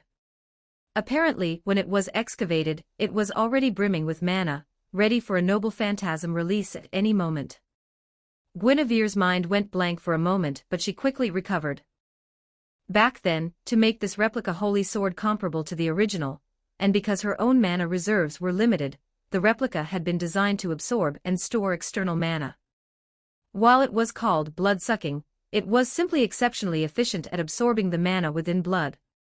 No matter how slowly it accumulated mana through normal absorption, being buried for 1,500 years was more than enough to fill its storage completely. Caster, when Kiritsugu returns tonight, I'll speak with him about the sword. I'll also remove the scabbard from my body, and give it to Saber if it will truly help you defeat Archer. Still reeling from the King of Knights' earlier killing intent and Guinevere's curse of ending the Einsburn bloodline, Irisveal was filled with anxiety. She had been trying to find a way to calm them both down, which made her unexpectedly timid now. Seeing Irisveal's timid state, Guinevere's confusion didn't last long. She quickly spoke up, "Ahem, I take back my curse about wiping out the Einsburn line. I'll only kill those involved in the tomb raiding. After all, Ilya is my child now. How could I ever let that curse come true?" She said it with a playful smirk, but her resolve to kill the tomb raiders was no lie. Hearing this, Irisveal finally let out a sigh of relief. As long as Ilya wasn't on the kill list, she couldn't care less about the Einsburn family. However, the King of Knights did not appreciate Guinevere's playful tone. After being provoked time and again, she could only respond in an icy voice, "Damn white-haired, obsessed fool. If you actually go through with that, then so will I. You want Ilya too? The King of Night's fury was doused as if by a bucket of cold water. She realized Guinevere had never been serious about this. Suddenly speechless, she felt utterly ridiculous. It seemed she had lost her usual composure ever since being summoned. Back when I was alive, she thought, I was the King of Knights who could mask my true feelings with a stern expression, no matter the situation. Fine, fine. I'll take Ilya too. We'll keep her together, she snapped, throwing her hands up in defeat. She refused to argue with Guinevere about this any longer. But on one point, their gazes met in a silent, mutual understanding. They would go to the Einsburn main castle. Their shared murderous intent forged an unspoken pact. Just then, a commotion they'd heard before echoed from the street, the boisterous laughter of a tall, sturdy man, and the whining complaints of a petite mage. Looking through the clothing store's glass wall toward the source of the noise, they saw the red-haired, red-bearded King of Conquerors and Waver Velvet, his long hair falling straight to his chin. Well, it's no surprise, Guinevere murmured, her gaze lingering on the grand strategy t-shirt worn by the King of Conquerors. Fuyuki City only has one shopping district. Seeing them reminded her of Kenneth's parting words from the previous night. He had hesitated several times before finally voicing his request. He'd said Waver was still young and foolish, that a good scolding would be enough punishment. He certainly didn't deserve to die. Kenneth had hoped Waver would return with nothing more than a tear-streaked face. Yes, Kenneth had left Fuyuki last night, taking with him his fiancée, Sola. She resented him for sacrificing Lancer but ultimately had no choice but to go with him. With Lancer eliminated, Sola's stirred emotions had nowhere to go. But as a child raised in a mage lineage, the fact that she only argued and didn't run away meant she had accepted her fate in the arranged marriage.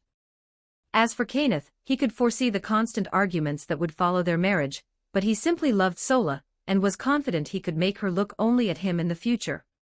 Lost in thought, Guinevere watched as the King of Conquerors and his master reached the clothing store. Having already been spotted by the three inside, the pair had no choice but to meet their gazes and wave. Since they had seen each other, neither side would back down out of fear. They each had their own pride. Besides, with the sun high in the sky and the street bustling with people, a fight was out of the question. Chapter 121, Chapter 121, Rin, you might lose your father, but you have me. 1463 words. All right, it's settled. We'll come to your place for drinks tonight. The King of Conquerors was a man of grand gestures. After a brief standoff, he accepted Guinevere's invitation without a second thought. He either didn't suspect it was a trap or simply didn't fear one. As a dignified king, he had no interest in shopping with girls. Once the arrangement was made, he hoisted his master onto his shoulder and departed. Hey, Castor, are you really inviting the King of Conquerors for drinks? I'll also use the opportunity to talk to him about the King of Heroes. I'm sure he saw the battle between the King of Heroes and Lancelot. Perhaps I can trick him into wearing down Archer's strength a bit more. Currently, the biggest obstacles to destroying the Holy Grail are still Tokiomi Tosaka and Gilgamesh, who remains under his command. Among the surviving masters, the one most obsessed with the Holy Grail aside from Kiritsugu is Tosaka. Unlike Kiritsugu, even if Tosaka knew the Grail's corruption was irreversible, he would still use it without hesitation because its function as a path to the root remains intact. He would do so even if it meant sacrificing all of Fuyuki. Lia, are you sure you want this outfit? Guinevere asked, turning to Irisveil. And I'll talk to Kiritsugu about my sword. For now, you should keep Lea's scabbard.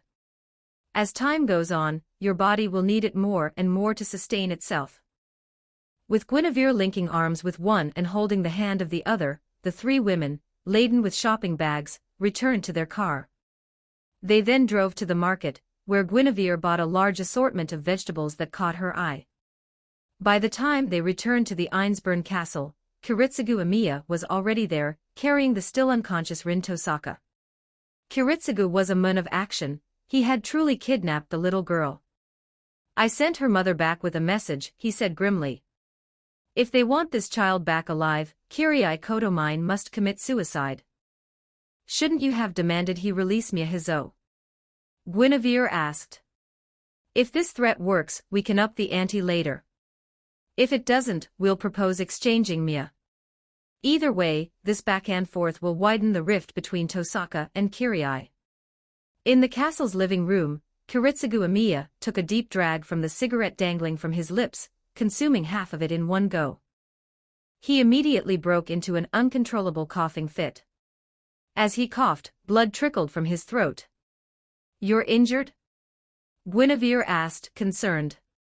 I managed to shake Assassin, but Kirai Kotomine still saw through my intentions, Kiritsugu explained, wiping the blood from his mouth. That man is strong. I'm no match for him in close combat. I only managed to escape with the girl by bluffing with the fake command spell on my hand. On the back of Kiritsugu's hand, the crimson command spell was still visible, but it was merely a tattoo he had inked himself the previous night. Kirai Kotomine had only been frightened into retreating because his assassin was completely outmatched, and he didn't know Kiritsugu no longer had a servant. As Guinevere listened, she watched Irisveal step forward to heal Kiritsugu's injuries, leaving the couple to whisper quietly to each other. Guinevere's gaze fell upon the small form of Rin Tosaka. The 7-year-old girl was still dressed in her elementary school uniform. After a brief examination, Guinevere found no traces of magecraft on the girl, only a dark bruise on the nape of her neck. She hesitated, then exchanged a glance with the King of Knights. Neither of them was surprised that Kiritsugu would resort to such methods. With a snap of her fingers, an emerald materialized. Guinevere pressed the gemme creation of her noble phantasm against the back of Rin's neck, activating its natural healing properties. The gem healed the bruise, forcing the black-haired girl with twin ponytails to abandon her pretense of being unconscious.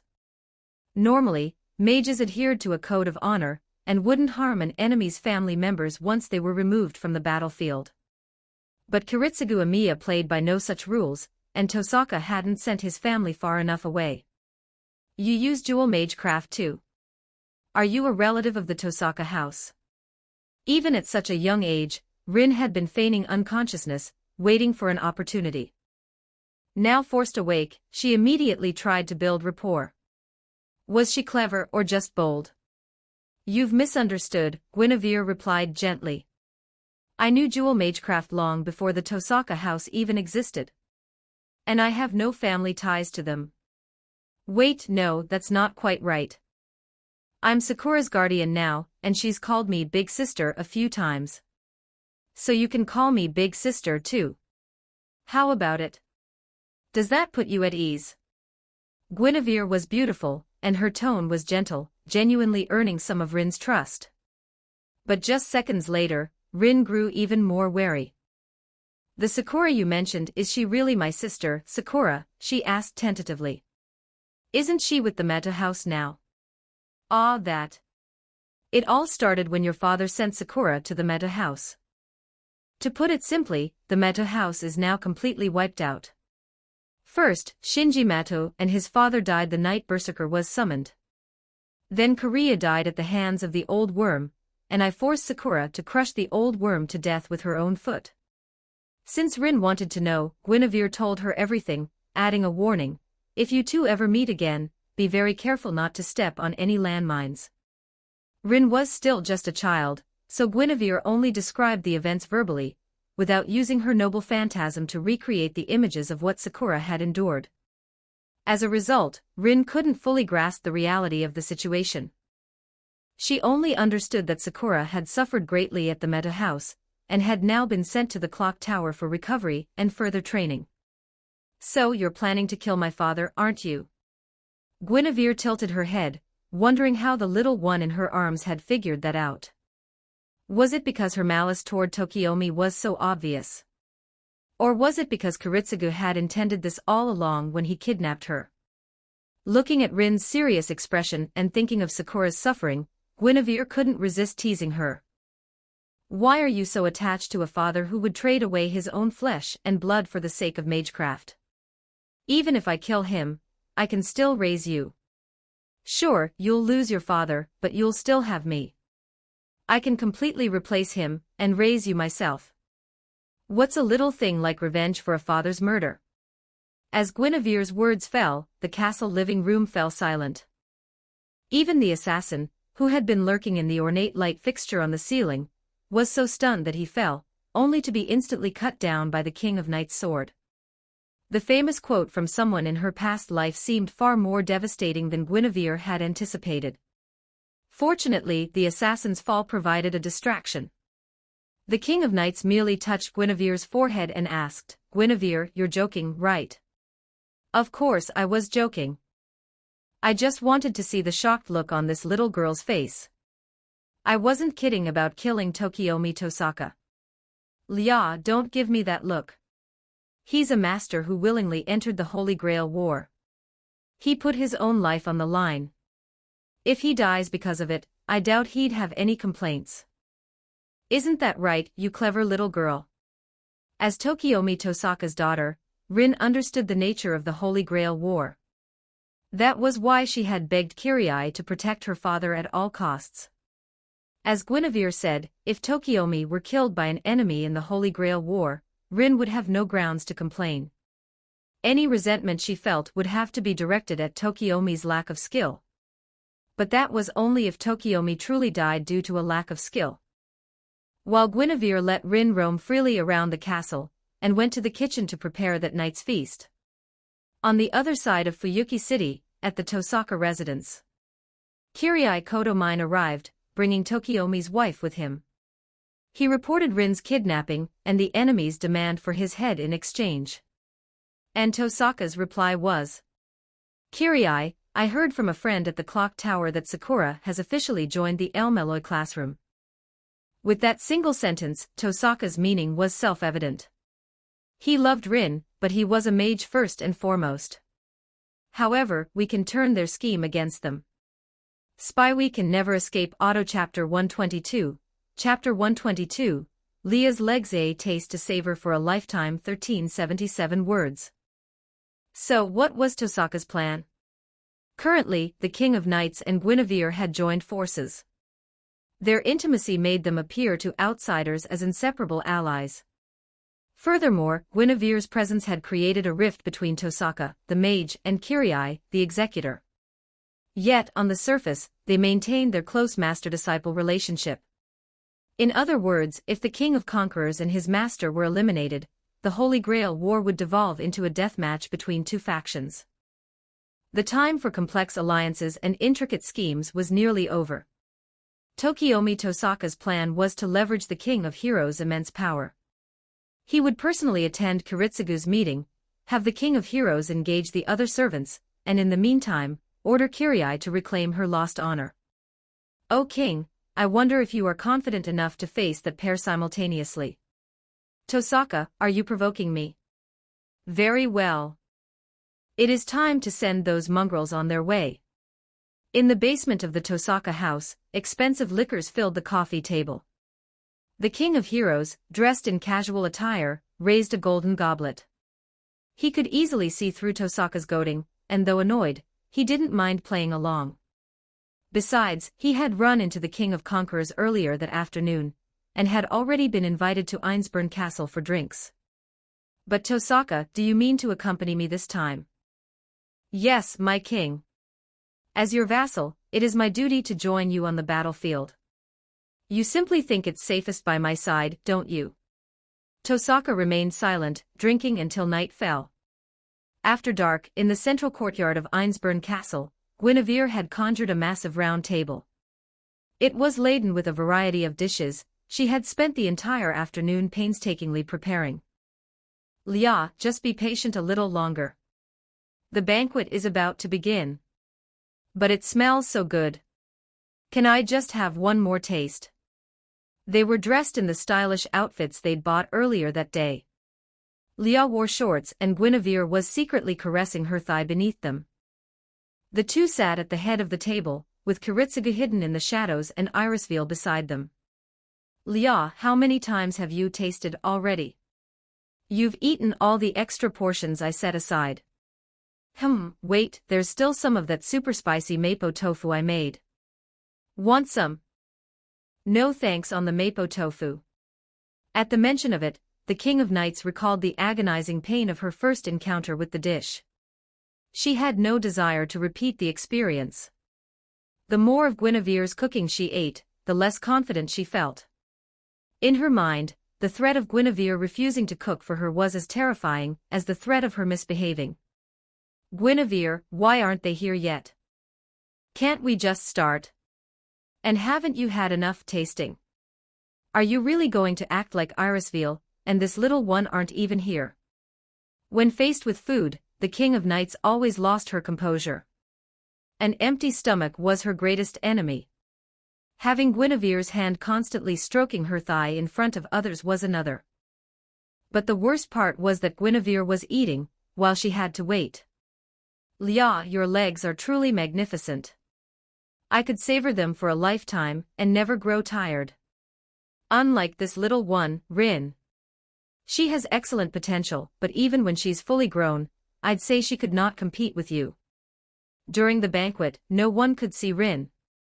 She sat on the other side of the pair, preventing her from either running away or being snatched away by someone else. You lecherous woman. I won't let you touch me when I grow up. Still in her dark blue elementary school uniform with a white collar, Rin Tosaka was upset at the statement that her potential was not up to par. But she was still too young. Guinevere teased her like this because Rin was far more mature than her peers. And Rin's puffed cheek, indignant expression was genuinely amusing. As Rin glared at her, pointing and scolding, the King of Knights also looked exasperated. But after a moment of resignation, the King of Knights slightly lifted Guinevere's long skirt, placing the fabric on her own lap. Yours are much better to touch, anyway, she said. Without her usual ahogue, the current King of Knights was bolder. After stunning Guinevere with her words, she deliberately patted her own thigh, creating a distinct sound that drew laughter from Rin and Irisville on either side of them. Lia, you're cheating. Why say something like that with such a straight face? You should learn from me when you say things like this, you need to act more like a shameless pervert. Guinevere, you're the one who falls for this act. You prefer me when I'm dignified and imposing. Speechless and unable to argue, Guinevere watched as the King of Knights couldn't help but smirk. She also saw Rin's face filled with disdain as the girl let out a sharp tsk. It seemed Guinevere had been looked down upon by a child. A mere captive dares to laugh at this queen. Of course, Guinevere had no ill intentions toward the child. Her alignment on her status sheet was lawful good, after all. Taking advantage of the fact that their other guests hadn't arrived yet, Guinevere rose, walked behind Rin, and wrapped her arms around the girl, tickling her waist relentlessly. It was both a punishment and playful teasing. Rin's irrepressible laughter echoed far and wide, until a booming laugh descended from the sky, drowning it out the voice of the King of Conquerors. 108 dishes, a feast of delicacies from both mountain and sea. Castor, you've truly outdone yourself. In comparison, I've only brought a single cask of wine and 2 empty stomachs. How stingy of me. Since Guinevere was hosting, the Einsburn Castle's barrier had long been taken down. Only this courtyard remained brightly lit. Thus, as a guest, the King of Conquerors properly parked his ox cart outside the courtyard, and had waved her hand over the thing still alive, but barely recognizable as human to a nearby maid. This was Mia Hizo. She had lost so much weight that even the slender waver could carry her with ease. My little master is quite exceptional, the King of Conquerors explained. He detected the kidnapping plot against this young lady, and overheard the reason for it from the 2 combatants. So he and I tried searching for the priest's hideout, and found her in the sewers near the Mayan River. People possess subjective agency. Events don't simply cease to occur just because Guinevere and her group aren't there to witness them. In the original story, Waver located the original Castor's lair by testing water sources across the city. He also found Kirai Kodamine's whereabouts with little effort. If Kirai hadn't happened to be explaining the situation to Tokiomi when they went looking for him, he would very likely have already died at the hands of this master-servant pair. "I say, girl," the king of conquerors began, "you specifically invited this king, so you must want to form an alliance with me to kill the king of heroes first, right? But I am a king, after all, and I can see the current situation clearly. What makes you think I wouldn't cooperate with the king of heroes instead?" The head of the table was already taken. Logically, the king of conquerors should have sat directly opposite, but he instead chose one of the other corners of the triangular arrangement, leaving the final corner of the round table empty. His master, who had just returned from speaking with the maid, was unceremoniously pushed into the seat beside him, shielding him from the sharp gazes of the king of knights and Guinevere. "That's why I also invited the king of heroes," Guinevere replied. "I want to hear both of your philosophies of kingship and see which one suits my taste better. Then I'll decide which side, if any, to ally with. Or perhaps, if your goal is still the Holy Grail, after comparing your respective philosophies, we might not need to resolve this through force at all." Chapter 123, Chapter 123, A banquet means drinking 15:01 words. Words have power. Everyone present knew this. History was filled with countless examples of words turning the tide. To the king of conquerors, making an enemy submit through one's own philosophy of kingship was far more romantic than beating them into submission with brute force. Just as he finished speaking and placed the entire cask of wine he'd brought onto the round table, a golden light flashed in the sky. It was the arrival of Vimana. Tokiomi Tosaka, dressed in a wine-red suit, descended from the heavens and landed steadily in the courtyard. Only after the king of heroes, also in casual attire, had taken his seat at the empty corner of the table did Tokiomi step behind his king and nod to Guinevere. With a glance, he signaled Rin to remain quiet for now. Tokiomi's personal appearance was somewhat unexpected for Guinevere and the others. According to Kiritsugu's analysis, Tokiomi would meticulously weigh the pros and cons, and wouldn't even trade Kirai's head for anything. Just as Guinevere was wondering if she had misjudged Tokiomi's character, he spoke. "Your Grace, Guinevere, or perhaps I should call you Castor for now. Now that your assistant has been returned to you, isn't it time you returned Rin? I trust Kiritsugu Amiya isn't foolish enough to believe that I would kill Kirai for Rin's sake, or even go so far as to abandon the Holy Grail. That rescued assistant was the only thing he could have possibly gained by kidnapping Rin." As he spoke, his gaze slid from Guinevere to Irisville, but in truth, he was trying to see the person behind her. "Rin," he continued, "as your father, I will teach you another lesson. A proper mage must learn to suppress human emotions. Everything must be secondary to reaching the root." Rin was healthy and unharmed, her clothes only slightly disheveled from Guinevere's teasing, truly nothing more than playful antics.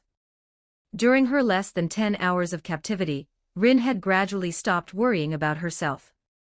Her mind was consumed with wondering when her father would come to take her home, and what price he would be forced to pay.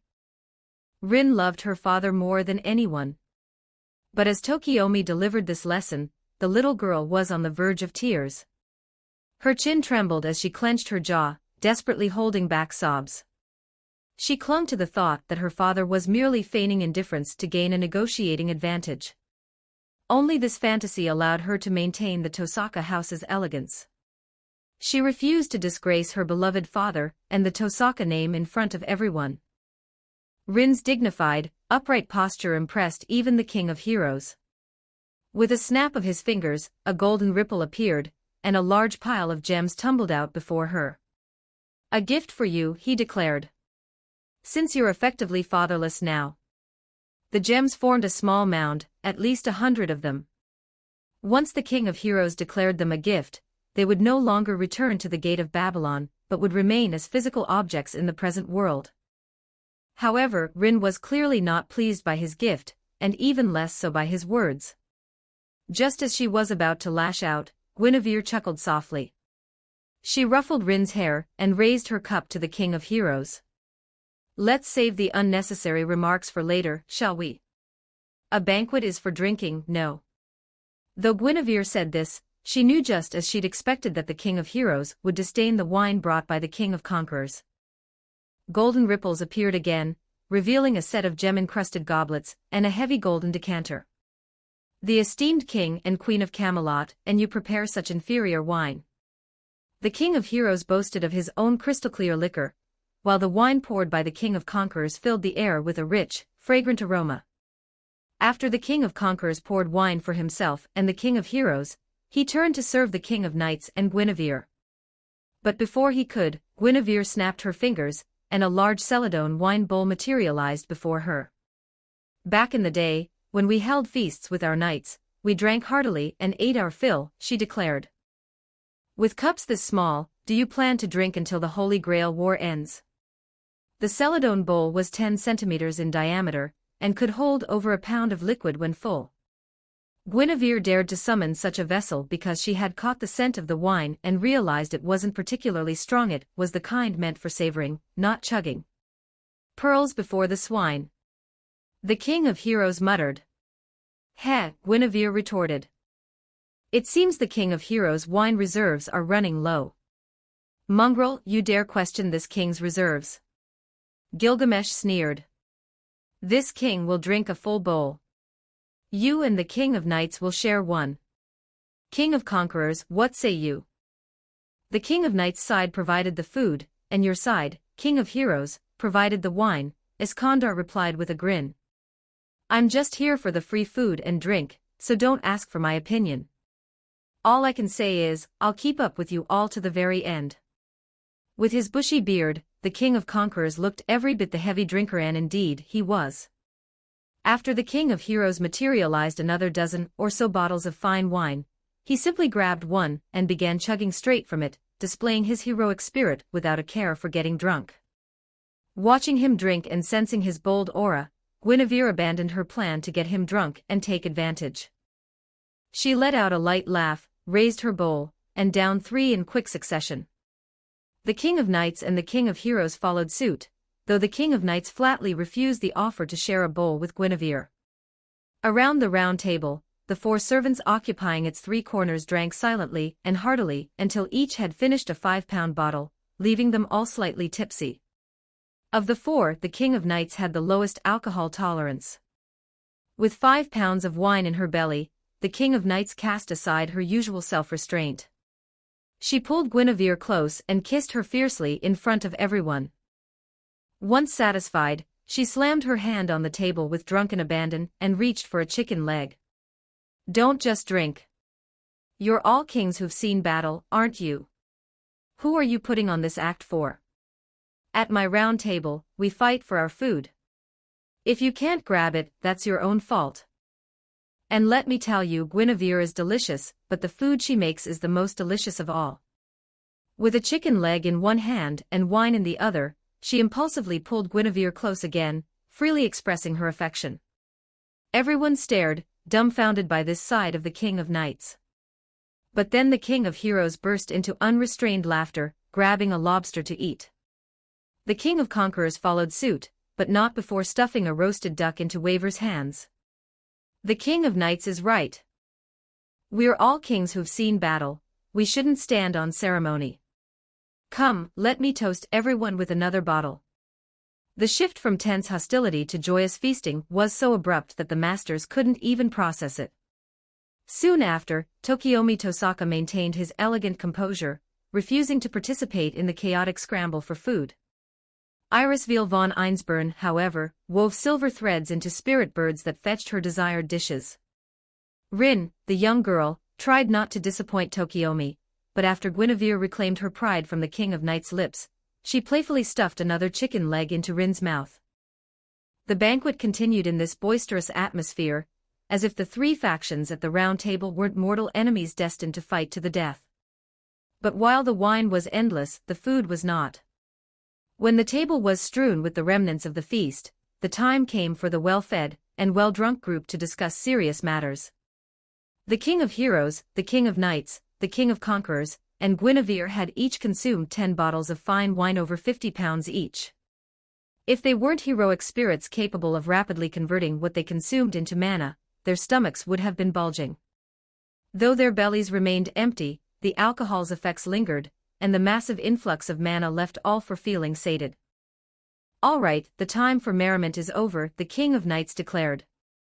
King of Conquerors, you invited me to this banquet to discuss the qualities of a king. So, speak. What exactly did you wish to ask? The King of Heroes had no interest in Tosaka's plans. He was far more intrigued by the three individuals gathered at the banquet. I'd like to see if you two are truly worthy of the title king. Chapter 124, Chapter 124, The King of Knights, What Did I Do Wrong? 1562 words. The measure of a king. Were they truly worthy of the title? Ultimately, the King of Conquerors sought to use this verbal clash to prove to the other two kings that he was the most deserving of the Holy Grail. Worthy of the Holy Grail. That thing was originally mine to begin with. Trace its origins, and you'll find there isn't a single treasure in this world that didn't come from my treasury.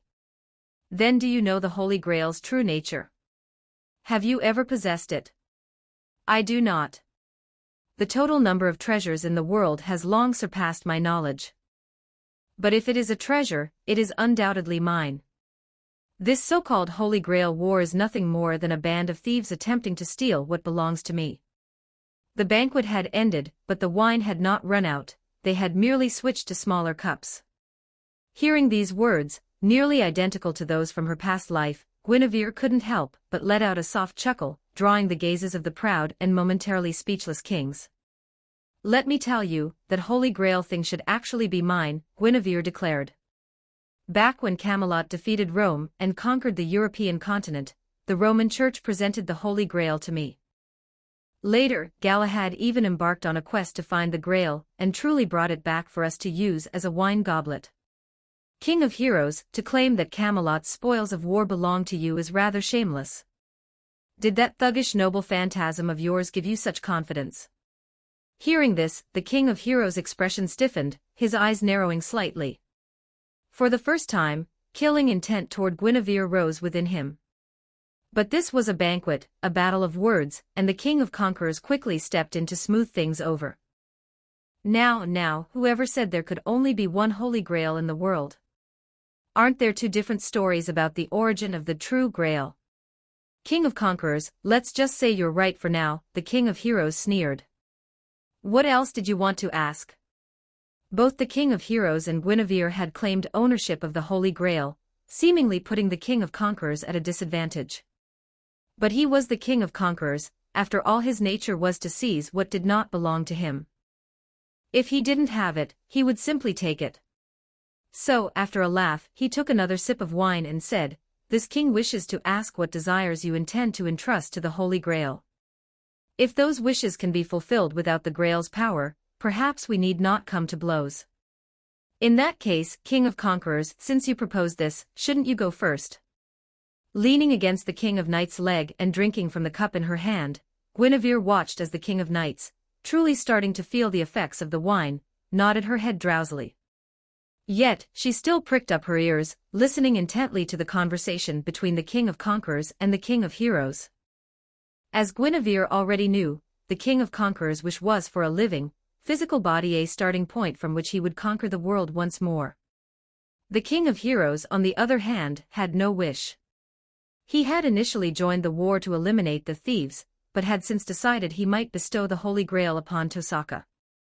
That said, Tosaka was increasingly displeasing him with his excessive personal ambitions. Your turn, King of Knights.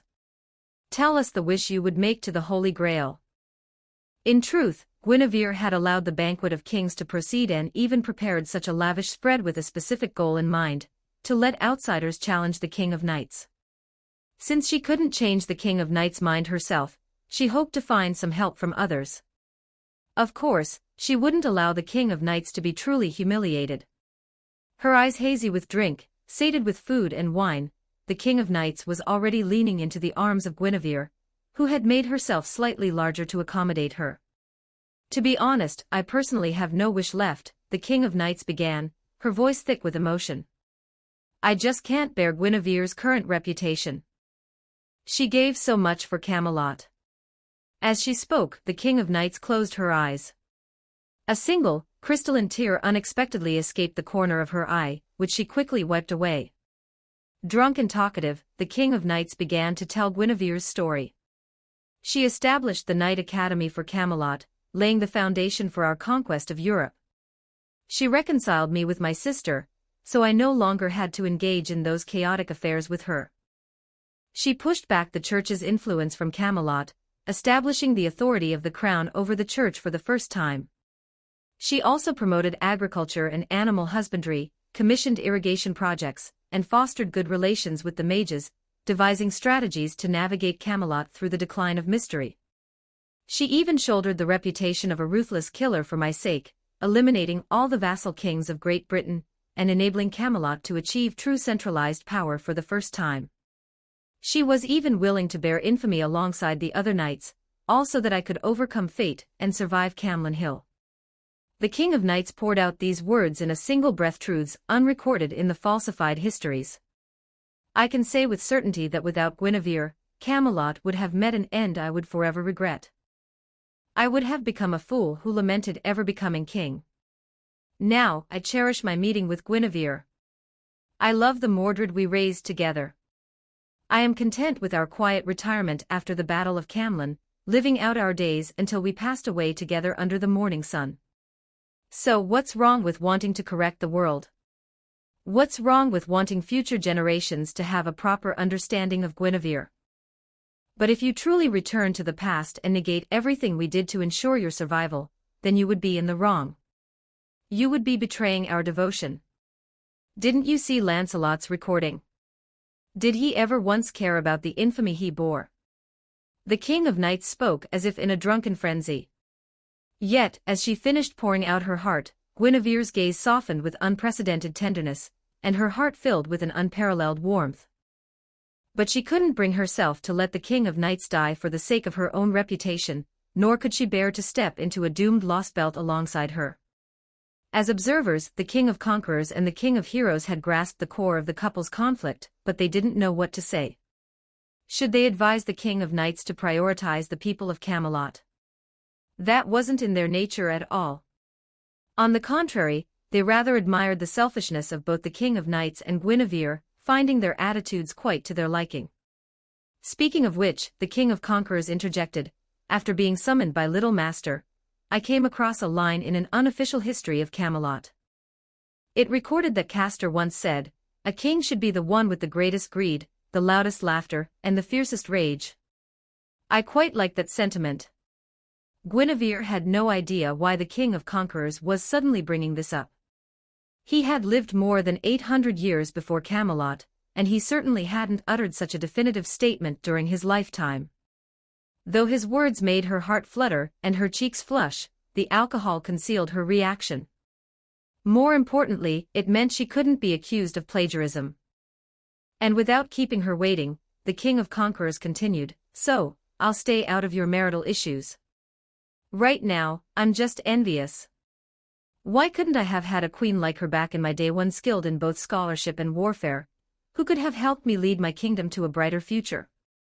Humph, the King of Heroes sneered. The King of Conquerors has a point. King of Knights, if your conflict with Castor is truly irreconcilable, you can give her to me. I certainly wouldn't let her bear the infamy of history. King of Heroes, I will personally take your head. Rage overwhelmed the effects of the alcohol. The sword of promised victory materialized in her hand, and a violent gale surged toward the King of Heroes, only to be blocked by a massive shield that appeared before him. What's this? Flustered into a rage, the King of Heroes taunted. My words are not wrong. If you intend to negate everything she has done for you, then by all means, give her to me. She is willing to bear the infamy of history for your sake, and this is how you repay her. King of Knights, if you truly understand the human heart, then you should simply treat her well now and in the future. Ah, the King of Heroes. He truly understood human emotions far better than the King of Knights. After all, he was the king who could see through Kyrie Kodamine's true nature at a single glance. Chapter 125, Chapter 125, Tosaka, your star of death is shining. 15-18 words. As the effects of the alcohol gradually faded, the King of Knights found herself unsurprised that others might fall for Guinevere. But she was no longer the person she had been long, long ago. She would never again entertain the thought of handing Guinevere over to someone else. King of Heroes, she said, her sword still pointed at him. After their brief clash, her words became the sharper weapon. If it were you, could you tolerate your Enkidu being reviled by countless future generations as a whore? She wanted to know if the King of Heroes, who urged her to be magnanimous, could remain so calm if the roles were reversed. At the mention of Enkidu's name, at the hypothetical future where he bore such infamy, the King of Heroes' sneer instantly froze. His eyes turned glacial. What do the opinions of others have to do with me? But if I were to care, I would simply recreate the world. After accepting Enkidu's heart, I would personally forge a future where no one dared to slander him. King of Knights, now I understand how twisted you are. You actually harbor love for people outside of Camelot. You're trying to change their minds instead of changing the problem at its root. At this, the King of Heroes sneered again. He didn't mind being called a tyrant, he had no qualms about using force to silence everyone. But the King of Knights was different. She was a monarch who sought to forge a righteous path, where her people could live good lives, a courteous and benevolent ruler crowned with the title King of Knights. King of Knights, he said, if the Holy Grail truly is an omnipotent wish-granting machine, then your wish shouldn't be to reject Castor's feelings and abandon the past she created for you. You could simply wish for the Grail to change the minds of everyone in the present world. Understanding dawned, and even the King of Knights felt a pang of pity. This king, so different from him, was still far too naive when it came to matters of her own heart. Or perhaps you and Guinevere could. The King of Heroes' words trailed off as he felt a surge of exceptionally ferocious killing intent. The other holy sword was now wreathed in crimson mana. King of Heroes, she warned, I have allowed you to speak freely because I hope to use your words to change Leah's mind. But if you do not wish for an immediate battle to the death, then keep your madness to yourself. The round table was only about 10 meters in diameter, and the King of Heroes and Guinevere were less than 10 meters apart. Thus, despite sitting there filled with pride, he had no choice but to consider Guinevere's desperation. But the King of Heroes was not a king to be easily intimidated. All treasures in this world belong in my treasury, including cough cough cough. A violent coughing fit shattered the tense standoff, the handiwork of the King of Conquerors. I say, do you really intend to fight here? He interjected. At this distance, the moment battle breaks out, your masters will be the first to die. King of Heroes, if you persist, I will have no choice but to oppose you and force your arrogant self to withdraw from this war early. Mongrel, the King of Heroes snarled, his own violent killing intent now flaring. He raised his right hand, and ripples appeared in the air behind him. If he hadn't needed to keep his eyes on the King of Knights and Guinevere, whose holy sword was already slightly angled for an attack, he would have struck already. My king, please calm yourself, his master pleaded. We did not come here to fight. Saber, Castor the Einsborn homunculus must be the master of one of you, correct? I assume you wouldn't want her to die here. A servant's battle would not be confined to this small space. The masters standing beside their servants were indeed hostages. At this moment, Guinevere wasn't confident she could protect Irisville from dying in the aftermath of a death match. Even with the scabbard inside her, a wound as severe as decapitation would be impossible to heal. The atmosphere grew tense again. But it was the King of Knights who sheathed her sword and scoffed at the King of Heroes. King of Heroes, you are truly an ignorant king. Did you not know?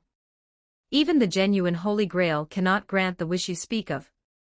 Its omnipotence is merely omnipotence within the realm of what is possible. And that's not even mentioning that the Fuyuki Grail is merely a replica created through magecraft, and it has long been corrupted by all the world's evil. After learning this, I only hoped it could grant me a physical body so I could find the path to my ideal on my own. Hearing this, Guinevere breathed a sigh of relieved joy. In her eyes, though the King of Knights was still putting up a stubborn front, she had already secured a preliminary victory. As long as the King of Knights was willing to stay and spend more time with her, what was there to fear? She was certain she could gradually change her mind. Unlike Guinevere, the King of Heroes and the King of Conquerors were no longer focused on the King of Knights' wish. In the Holy Grail War, the intelligence known to each faction varied greatly. Even Tokiomi Tosaka remained unaware of the full details of the Grail's corruption. He overstepped his bounds. Instinctively, he placed a hand on the King of Heroes' shoulder, then, ignoring everyone else, performed a formal gesture of inquiry toward Irisville, imploring her to reveal the details of the Holy Grail.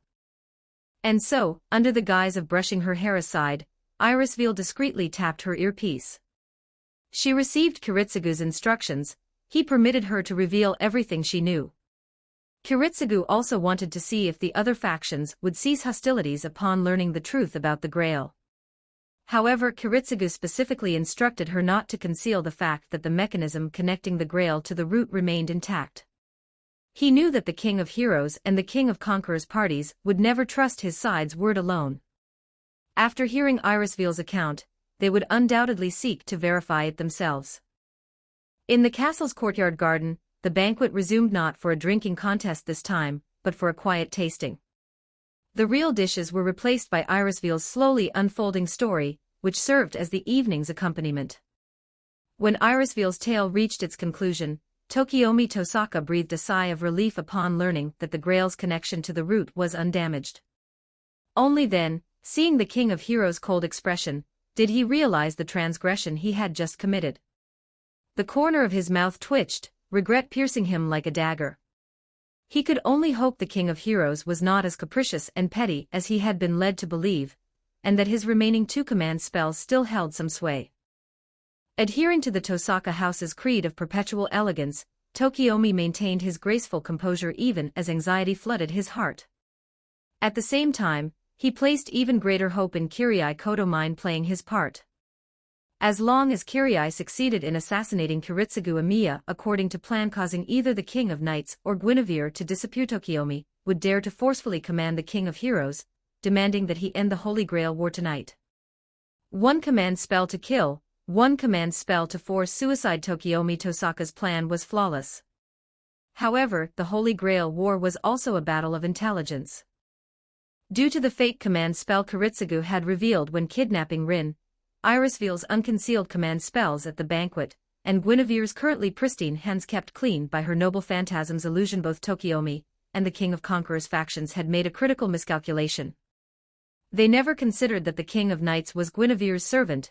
They still believed Kiritsugu held the contract with one of them. The banquet continued, but now only in silent drinking, until one party finally proposed their departure. Just as the King of Conquerors finished processing the information about the Grail, realizing that even a corrupted Grail could grant a small wish-like incarnation, his fighting spirit rekindled. It was then that he noticed uninvited guests had arrived at the castle. "Sabers or Caster's master," he called out, "you lowered the castle's barrier to welcome me, didn't you?" The fine wine was nearly gone. The banquet was truly reaching its finale. Just moments ago, when the King of Conquerors urged them to cease hostilities, he had said that if a battle broke out here, you wouldn't be able to protect your master. But he could. "King of Heroes," the King of Conquerors boomed, "would you mind if I cleaned up these rats? The ones you supposedly killed, yet who are clearly on your side." "King of Knights," he continued, turning to her, "do you mind if a guest helps with the housekeeping?"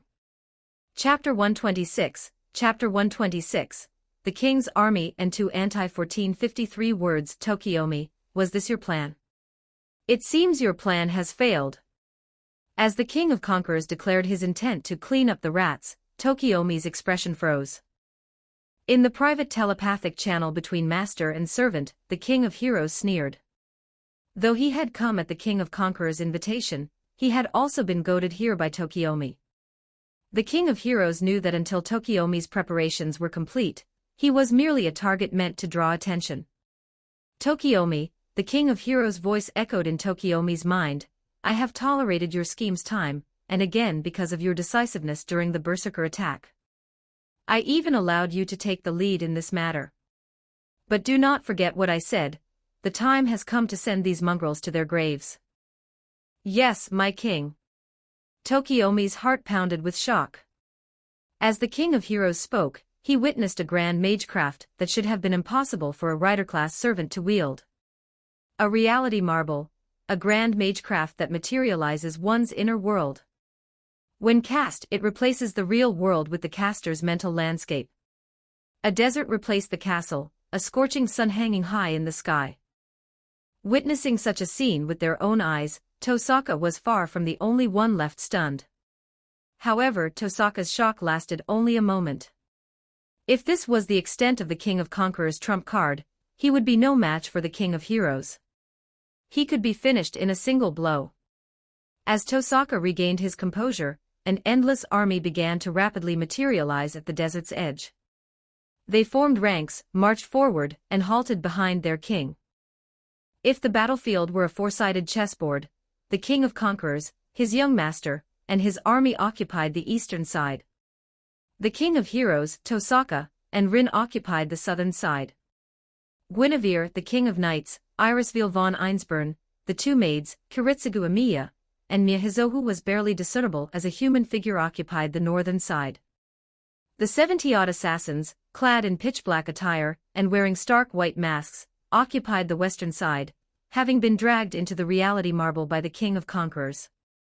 Not long ago, when Tosaka ordered Kirai to seize the opportunity and assassinate Kiritsugu, she had agreed outwardly but secretly refused. Kiritsugu Amiya was her prey. She would never allow anyone else to lay a hand on him, not even the servant she had summoned. So she herself made no move.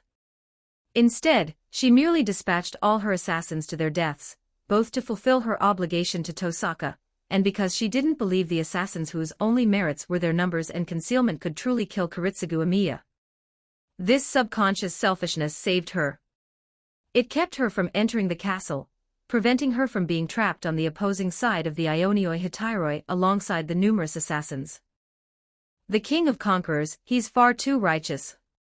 Guinevere wasn't surprised by the Ionioi Hitairoi. She knew he could freely control the positions of those he pulled into his reality marble. What she hadn't expected was that he would send Rin back to Tosaka's side. No matter. Rin has already served most of her purpose. But Saber Caster, can you two actually win this? The army, numbering over 10,000 and stretching endlessly to the horizon, forced Kiritsugu to take out a cigarette, light it, and reluctantly put away his sniper rifle. In response to Kiritsugu's question, the King of Knights' expression darkened. If Guinevere's mana could sustain continuous noble phantasm releases, she might win, but that was utterly impossible. No, Kiritsugu Amiya. I cannot win. As for Guinevere, she probably can't either. Irisville has seen my noble phantasm, and Kiritsugu Amiya knows why I need the holy sword back. Lia, you're the only one who doesn't realize I'm guaranteed to win. Having formed a contract with Irisville von Einsburn, Guinevere had not concealed her noble phantasms. She needed the Lesser Grail to supply as much mana as possible, and find a way to support the release of her second noble phantasm. Later, upon learning that the replica holy sword originally hers was in Kiritsugu's possession, and had stored mana for a full 1,500 years, Guinevere had spoken with him and personally touched her long-lost old companion. By reclaiming it and combining it with her first noble phantasm, the Sword of Destined Judgment, the noble phantasm's rank would rise from A++ to A+++. This would give her a chance to overpower the King of Knights' Sword of Promised Victory in a direct clash of releases. But if not combined and simply treated as a mana battery, the mana it has accumulated over 1,500 years would be enough for Guinevere to perform an incomplete release of her second noble phantasm. Over the past few days, Guinevere has gained a deeper understanding of this second noble phantasm. Depending on the mana used, it can perform a falsification of reality within an extremely small area even without being released. However, if enough mana is channeled to unleash its full potential, its coverage could encompass the entire planet. Even so, Guinevere couldn't achieve such a feat even by expending all 1,500 years of mana stored in the replica Holy Sword at once. Currently, at her absolute limit, she can cover at most half of Fuyuki City. As for the duration of the coverage, unlike a reality marble, Guinevere's second noble phantasm is an anti-world noble phantasm that overwrites reality on a fundamental level. If the overwrite is successful, its duration is permanent. Furthermore, once certain conditions are met, even attacks using anti-magic methods will be unable to restore the overwritten reality to its original state. Moreover, news has arrived from the clock tower. According to the Old Man of the Jewels research on Sakura Pendragon, once enough people accept her current self as her true self, the reality that was overwritten will never return. The clock tower and the Old Man of the Jewels were already considering recognizing this noble phantasm as a new true magic. If science couldn't achieve it and other magecraft couldn't either, then it was true magic. Back in the present, the King of Conquerors' rampage had begun. The war cry, "Aaa la la la la la," thundered across the battlefield, sending the assassins scattering like startled birds toward the barrier's edge. Soon, all the assassins were dead, yet the Ionioi Hetairoi did not cheer as Guinevere had expected. At the center of the formation, the King of Conquerors fixed his gaze on the King of Heroes. He had seen the Golden King step forward, his face alight with eager anticipation. The King of Conquerors had proactively used his Ionioi Hetairoi against the worthless assassins to show off his power and force his opponents into submission without a fight. But in reality, the King of Heroes and the King of Knights were merely stunned. The King of Heroes was even beckoning him to attack. "My king, attack!" The king did not cheer, nor did his army. A general spurred his horse to the king's chariot and made his request. Meanwhile, as the King of Heroes slowly ascended into the sky, drawing a spiraling, red-patterned sword from a golden ripple, the King of Conquerors took a deep breath and pointed the short sword in his hand straight ahead. If the King of Heroes wanted a fight, then a fight he would get, even if he could already smell the possibility of defeat. King of Conquerors, though you lead an army of mongrels, such a vast force of them is indeed worthy of my ea. A mana storm churned the heavens, an apocalyptic scene of the sky being torn asunder. Enuma Elish, also known as the Sword of Rupture. It was the King of Heroes' strongest noble phantasm. EX rank, anti-world noble phantasm, the same rank and classification as Guinevere's second noble phantasm. Originating from the Sumerian creation myth, it possessed the special effect of slicing the world apart, making it arguably the most suitable anti-world noble phantasm for countering reality marbles. Moreover, even without its anti-world properties, EA was a legendary sword that surpassed the Sword of Promised Victory in rank. In a direct clash of released noble phantasms, the Sword of Promised Victory would be no match unless it was in its Holy Sword of the Planet mode. Guinevere is your second noble phantasm countered by the King of Heroes EA. Want to find out? At that moment, Guinevere didn't care if the King of Conquerors was eliminated. However, the King of Heroes EA release clearly had a blast radius that included them. The King of Heroes intended to wipe out Guinevere, and the others along with him.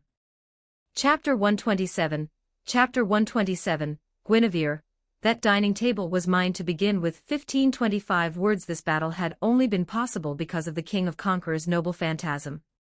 He had provided the vastest of battlefields, allowing all sides to fight without worrying about their masters being easily caught in the crossfire.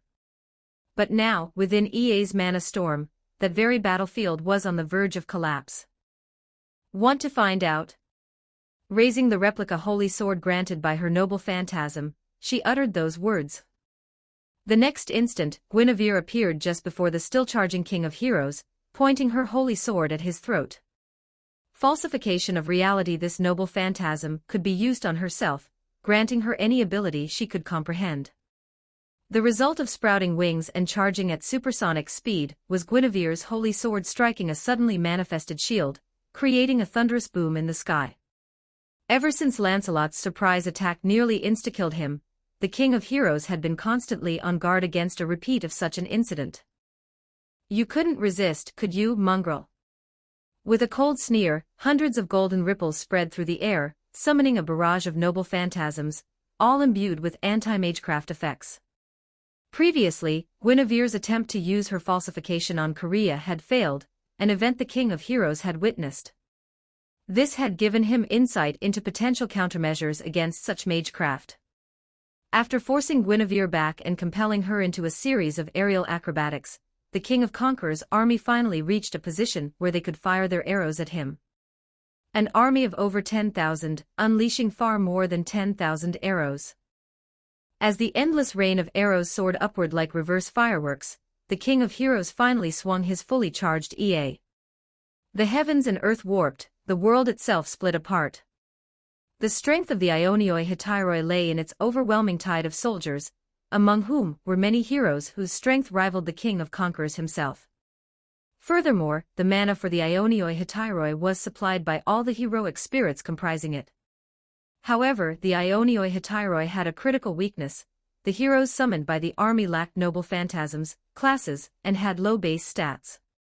Otherwise, some among them might have been able to counter EA. But reality offered no otherwise. If EA were allowed to shatter the arrow storm and strike the ground, the Ionioi Hetairoi would truly meet its end. Second Noble Phantasm Release. Falsification. The dining table is in my hands. Dining table true name release. My heart is a fortress overflowing with brilliance, Lord Camelot. Gasps of astonishment filled the air. No one believed a caster should possess such a noble phantasm. But reality defied belief. Just as EA's torrent of mana was about to engulf the Ionioi Hetairoi, Guinevere soared forward, shield raised, to meet the cataclysm head-on. 1,500 years ago, this very dining table had been part of Guinevere's dowry when she entered Camelot. Had she been summoned in a different class, it could have been her noble phantasm. Now Guinevere applied her falsification to herself, directly altering her class from caster to shielder. This allowed her to unleash the power of the dining table, which she had also falsified. Lord Camelot. When this noble phantasm was released, a phantom image of Camelot City materialized around the user, transforming the city itself into an ultimate shield. Moreover, this noble phantasm had a unique characteristic: its strength was directly proportional to the user's mental fortitude. As long as the user's heart remained unyielding, the city walls would not crumble. It was one of the few noble phantasms capable of withstanding EA. And at this moment, Guinevere's heart overflowed with absolute confidence that she could block EA.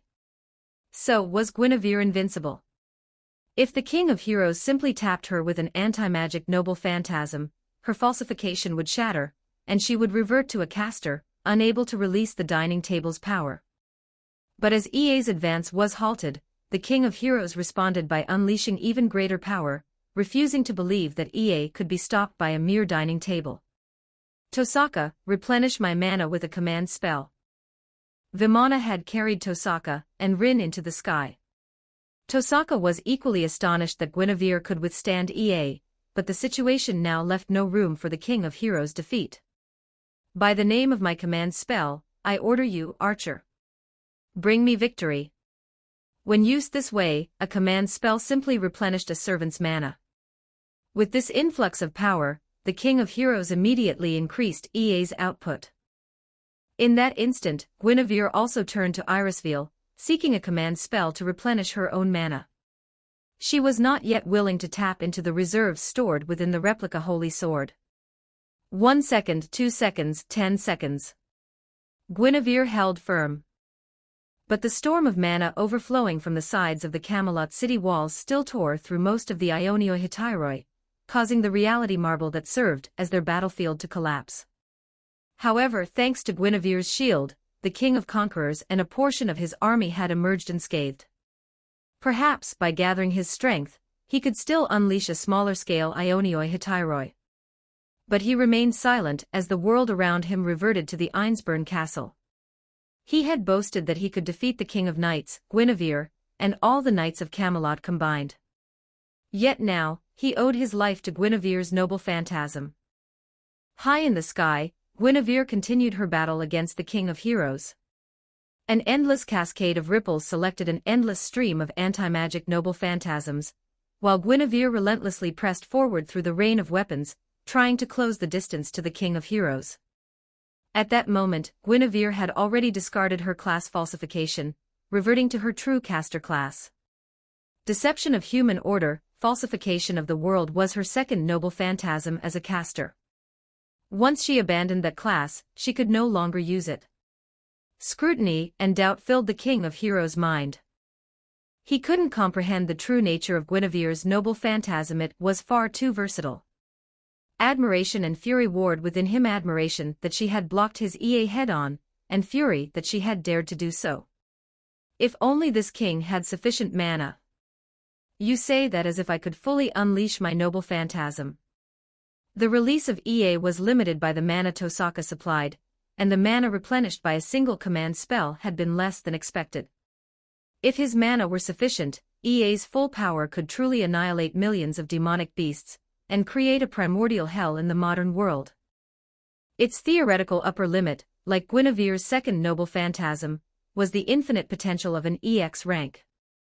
Meanwhile, on the ground, back in the banquet garden of the castle, Kiritsugu Emiya was demanding that the King of Knights attack the King of Conquerors and his master. But the King of Knights immediately refused.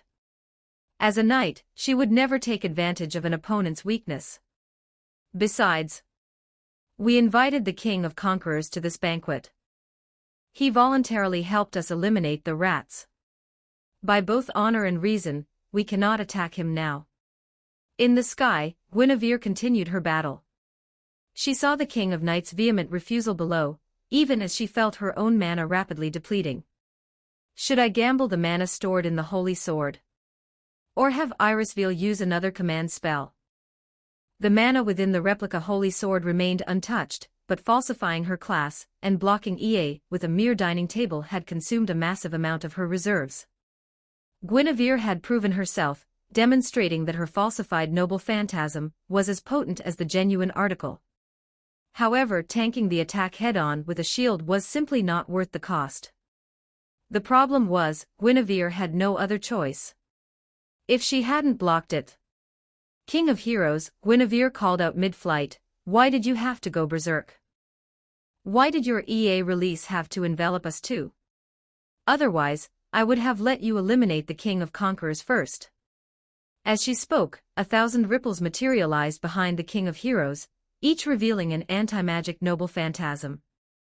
While doing this, he also retrieved a strange fruit from the ripples. After taking a single bite, his mana seemed to fully replenish. Watching this, Guinevere's breath hitched. The beating of her dragon-like wings faltered for a moment, causing her to nearly be struck by an incoming noble phantasm. Is this for real? How could the King of Heroes possibly have a way to replenish his own mana?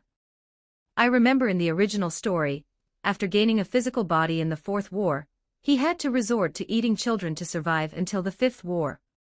As these thoughts raced through her mind, Guinevere couldn't help but draw her replica Holy Sword. At that instant, it was the King of Heroes' turn to freeze. My king, please withdraw for today. Rin has returned to my side. It's Tosaka. He's the one kneeling before the King of Heroes. His counsel is what's provoking the King of Heroes' further displeasure. Chapter 128, Chapter 128, Mia, live on. 1489 words. Irisveil nearly shattered her teeth from grinding them. Seeing them attempt to withdraw, she immediately used another command spell. The command spell's order was to unleash Guinevere's first noble phantasm. The replica Holy Sword, brimming with mana, was retracted. In its place appeared the Holy Sword granted by her class. Sword of Destined Judgment, an A++ rank anti-fortress noble phantasm. When unleashed, it could radiate a brilliance no less dazzling than the standard release of the Sword of Promised Victory. Raising the sword high, the mana from the command spell was barely enough to activate it.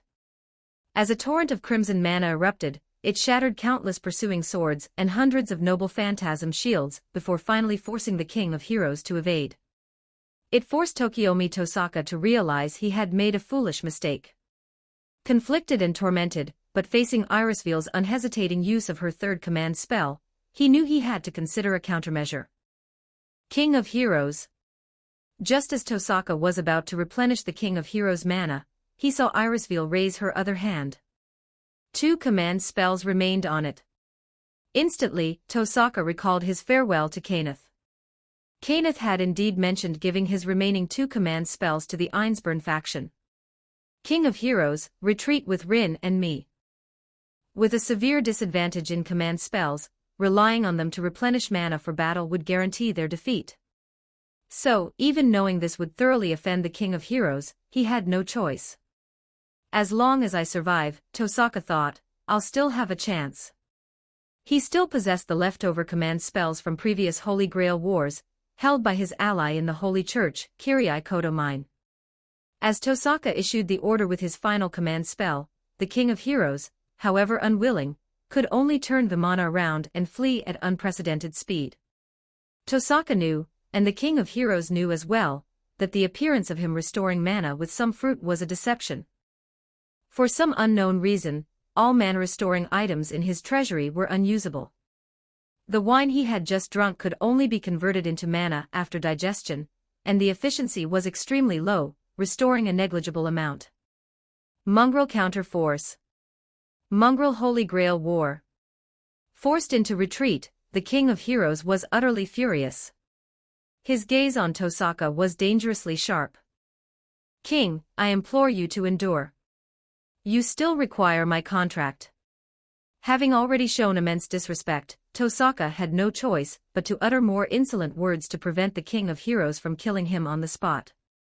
He planned to settle Rin back home, and then immediately head to the Holy Church to seek more command spells. But to his surprise, the King of Heroes' expression grew calm. He turned his back to Tosaka, gazed into the distance and spoke. Tosaka, give me all intelligence on Guinevere. The Clock Tower's version. Only now did the King of Heroes deign to learn about his opponent. His earlier seriousness had merely been his commitment to fighting earnestly in actual combat. Meanwhile, with the King of Heroes faction retreating, Irisveal had seemingly wasted a command spell. No, it wasn't a waste, Kiritsugu Amiya murmured, his gaze still fixed on the King of Conquerors and waver. He could only sigh. This was precisely why he had said from the beginning that he and the King of Knights were incompatible. The first command spell allowed you to withstand EA. The second allowed you to unleash the Holy Sword and confirm the King of Heroes' weakness. The third forced them to flee and compelled Tokiomi Tosaka to use his final command spell as well. This battle was a victory for you and Irisveal. Kiritsugu Amiya took a drag from his cigarette and exhaled slowly, his gaze falling upon Miyahizo. A woman who once weighed over 100 pounds now barely tipped the scales at 50. The executors had unleashed their full arsenal of anti-heretic techniques on her. Yet Mia could still move. She was still alive. Her spirit hadn't shattered, and her eyes could still occasionally focus on Kiritsugu. As long as she wasn't dead, her soul intact, and her mind unbroken, Guinevere could heal such physical wounds. Kiritsugu, step aside, Guinevere said. The mana from that last command spell went completely unused. It's perfect for healing her. Kiritsugu stared in a daze, unable to believe that someone so grievously injured could still be saved. But reality unfolded before him.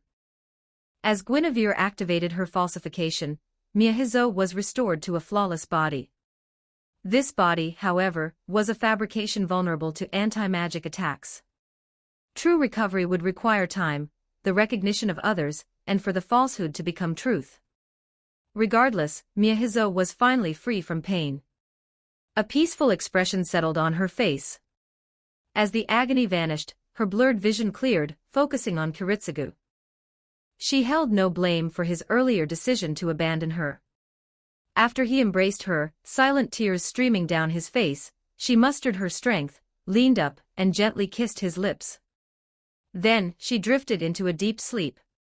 At this moment, Kiritsugu Amiya's tears were tears of joy. He had endured more than enough suffering in his life, and he had braced himself for another round of silent weeping, followed by a mad scream at the cruel heavens, just like long, long ago. What the fuck kind of joke is this? Kiritsugu. Irisveal, I'm sorry. I shouldn't have lost control like this in front of you. No, I understand your feelings for Mia. I don't mind you crying for her. I just wanted to say, our guests are still watching.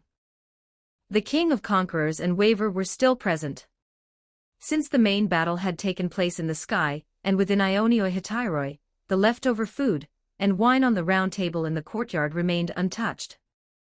Thus the King of Conquerors could still use Kiritsugu's tears to season his wine. He had finally figured it out: Kiritsugu Amiya must not have a servant contract. Otherwise, he would have surely commanded his servant to attack him by now. King of Knights, I thank you for your magnanimity. I retract my earlier boasts. But you have seen my army. How does it compare to the Knights of Camelot? The King of Conquerors no longer believed he could single-handedly defeat the King of Knights, Guinevere, and all the Knights of Camelot. Yet, he refused to concede, still fiercely proud of his men. They are all fine heroes, but compared to the Knights of Camelot, they still fall short. Back then, Camelot swept across Europe with just over 2,000 cavalry. Yet you, with an army of tens of thousands, still failed to reach the sea you longed to see. Guinevere had descended from the sky and delivered this blunt retort to the King of Conquerors. Hearing it, he found himself speechless, able only to take a sheepish swig of wine before muttering, "I would have been honored to witness these knights you boast of." With the wine finished, Guinevere fell into thought, wondering if she could actually make that happen. King of Conquerors, wait a moment. Having just been replenished with mana from a command spell, Guinevere's second noble phantasm was still usable even after saving Mia.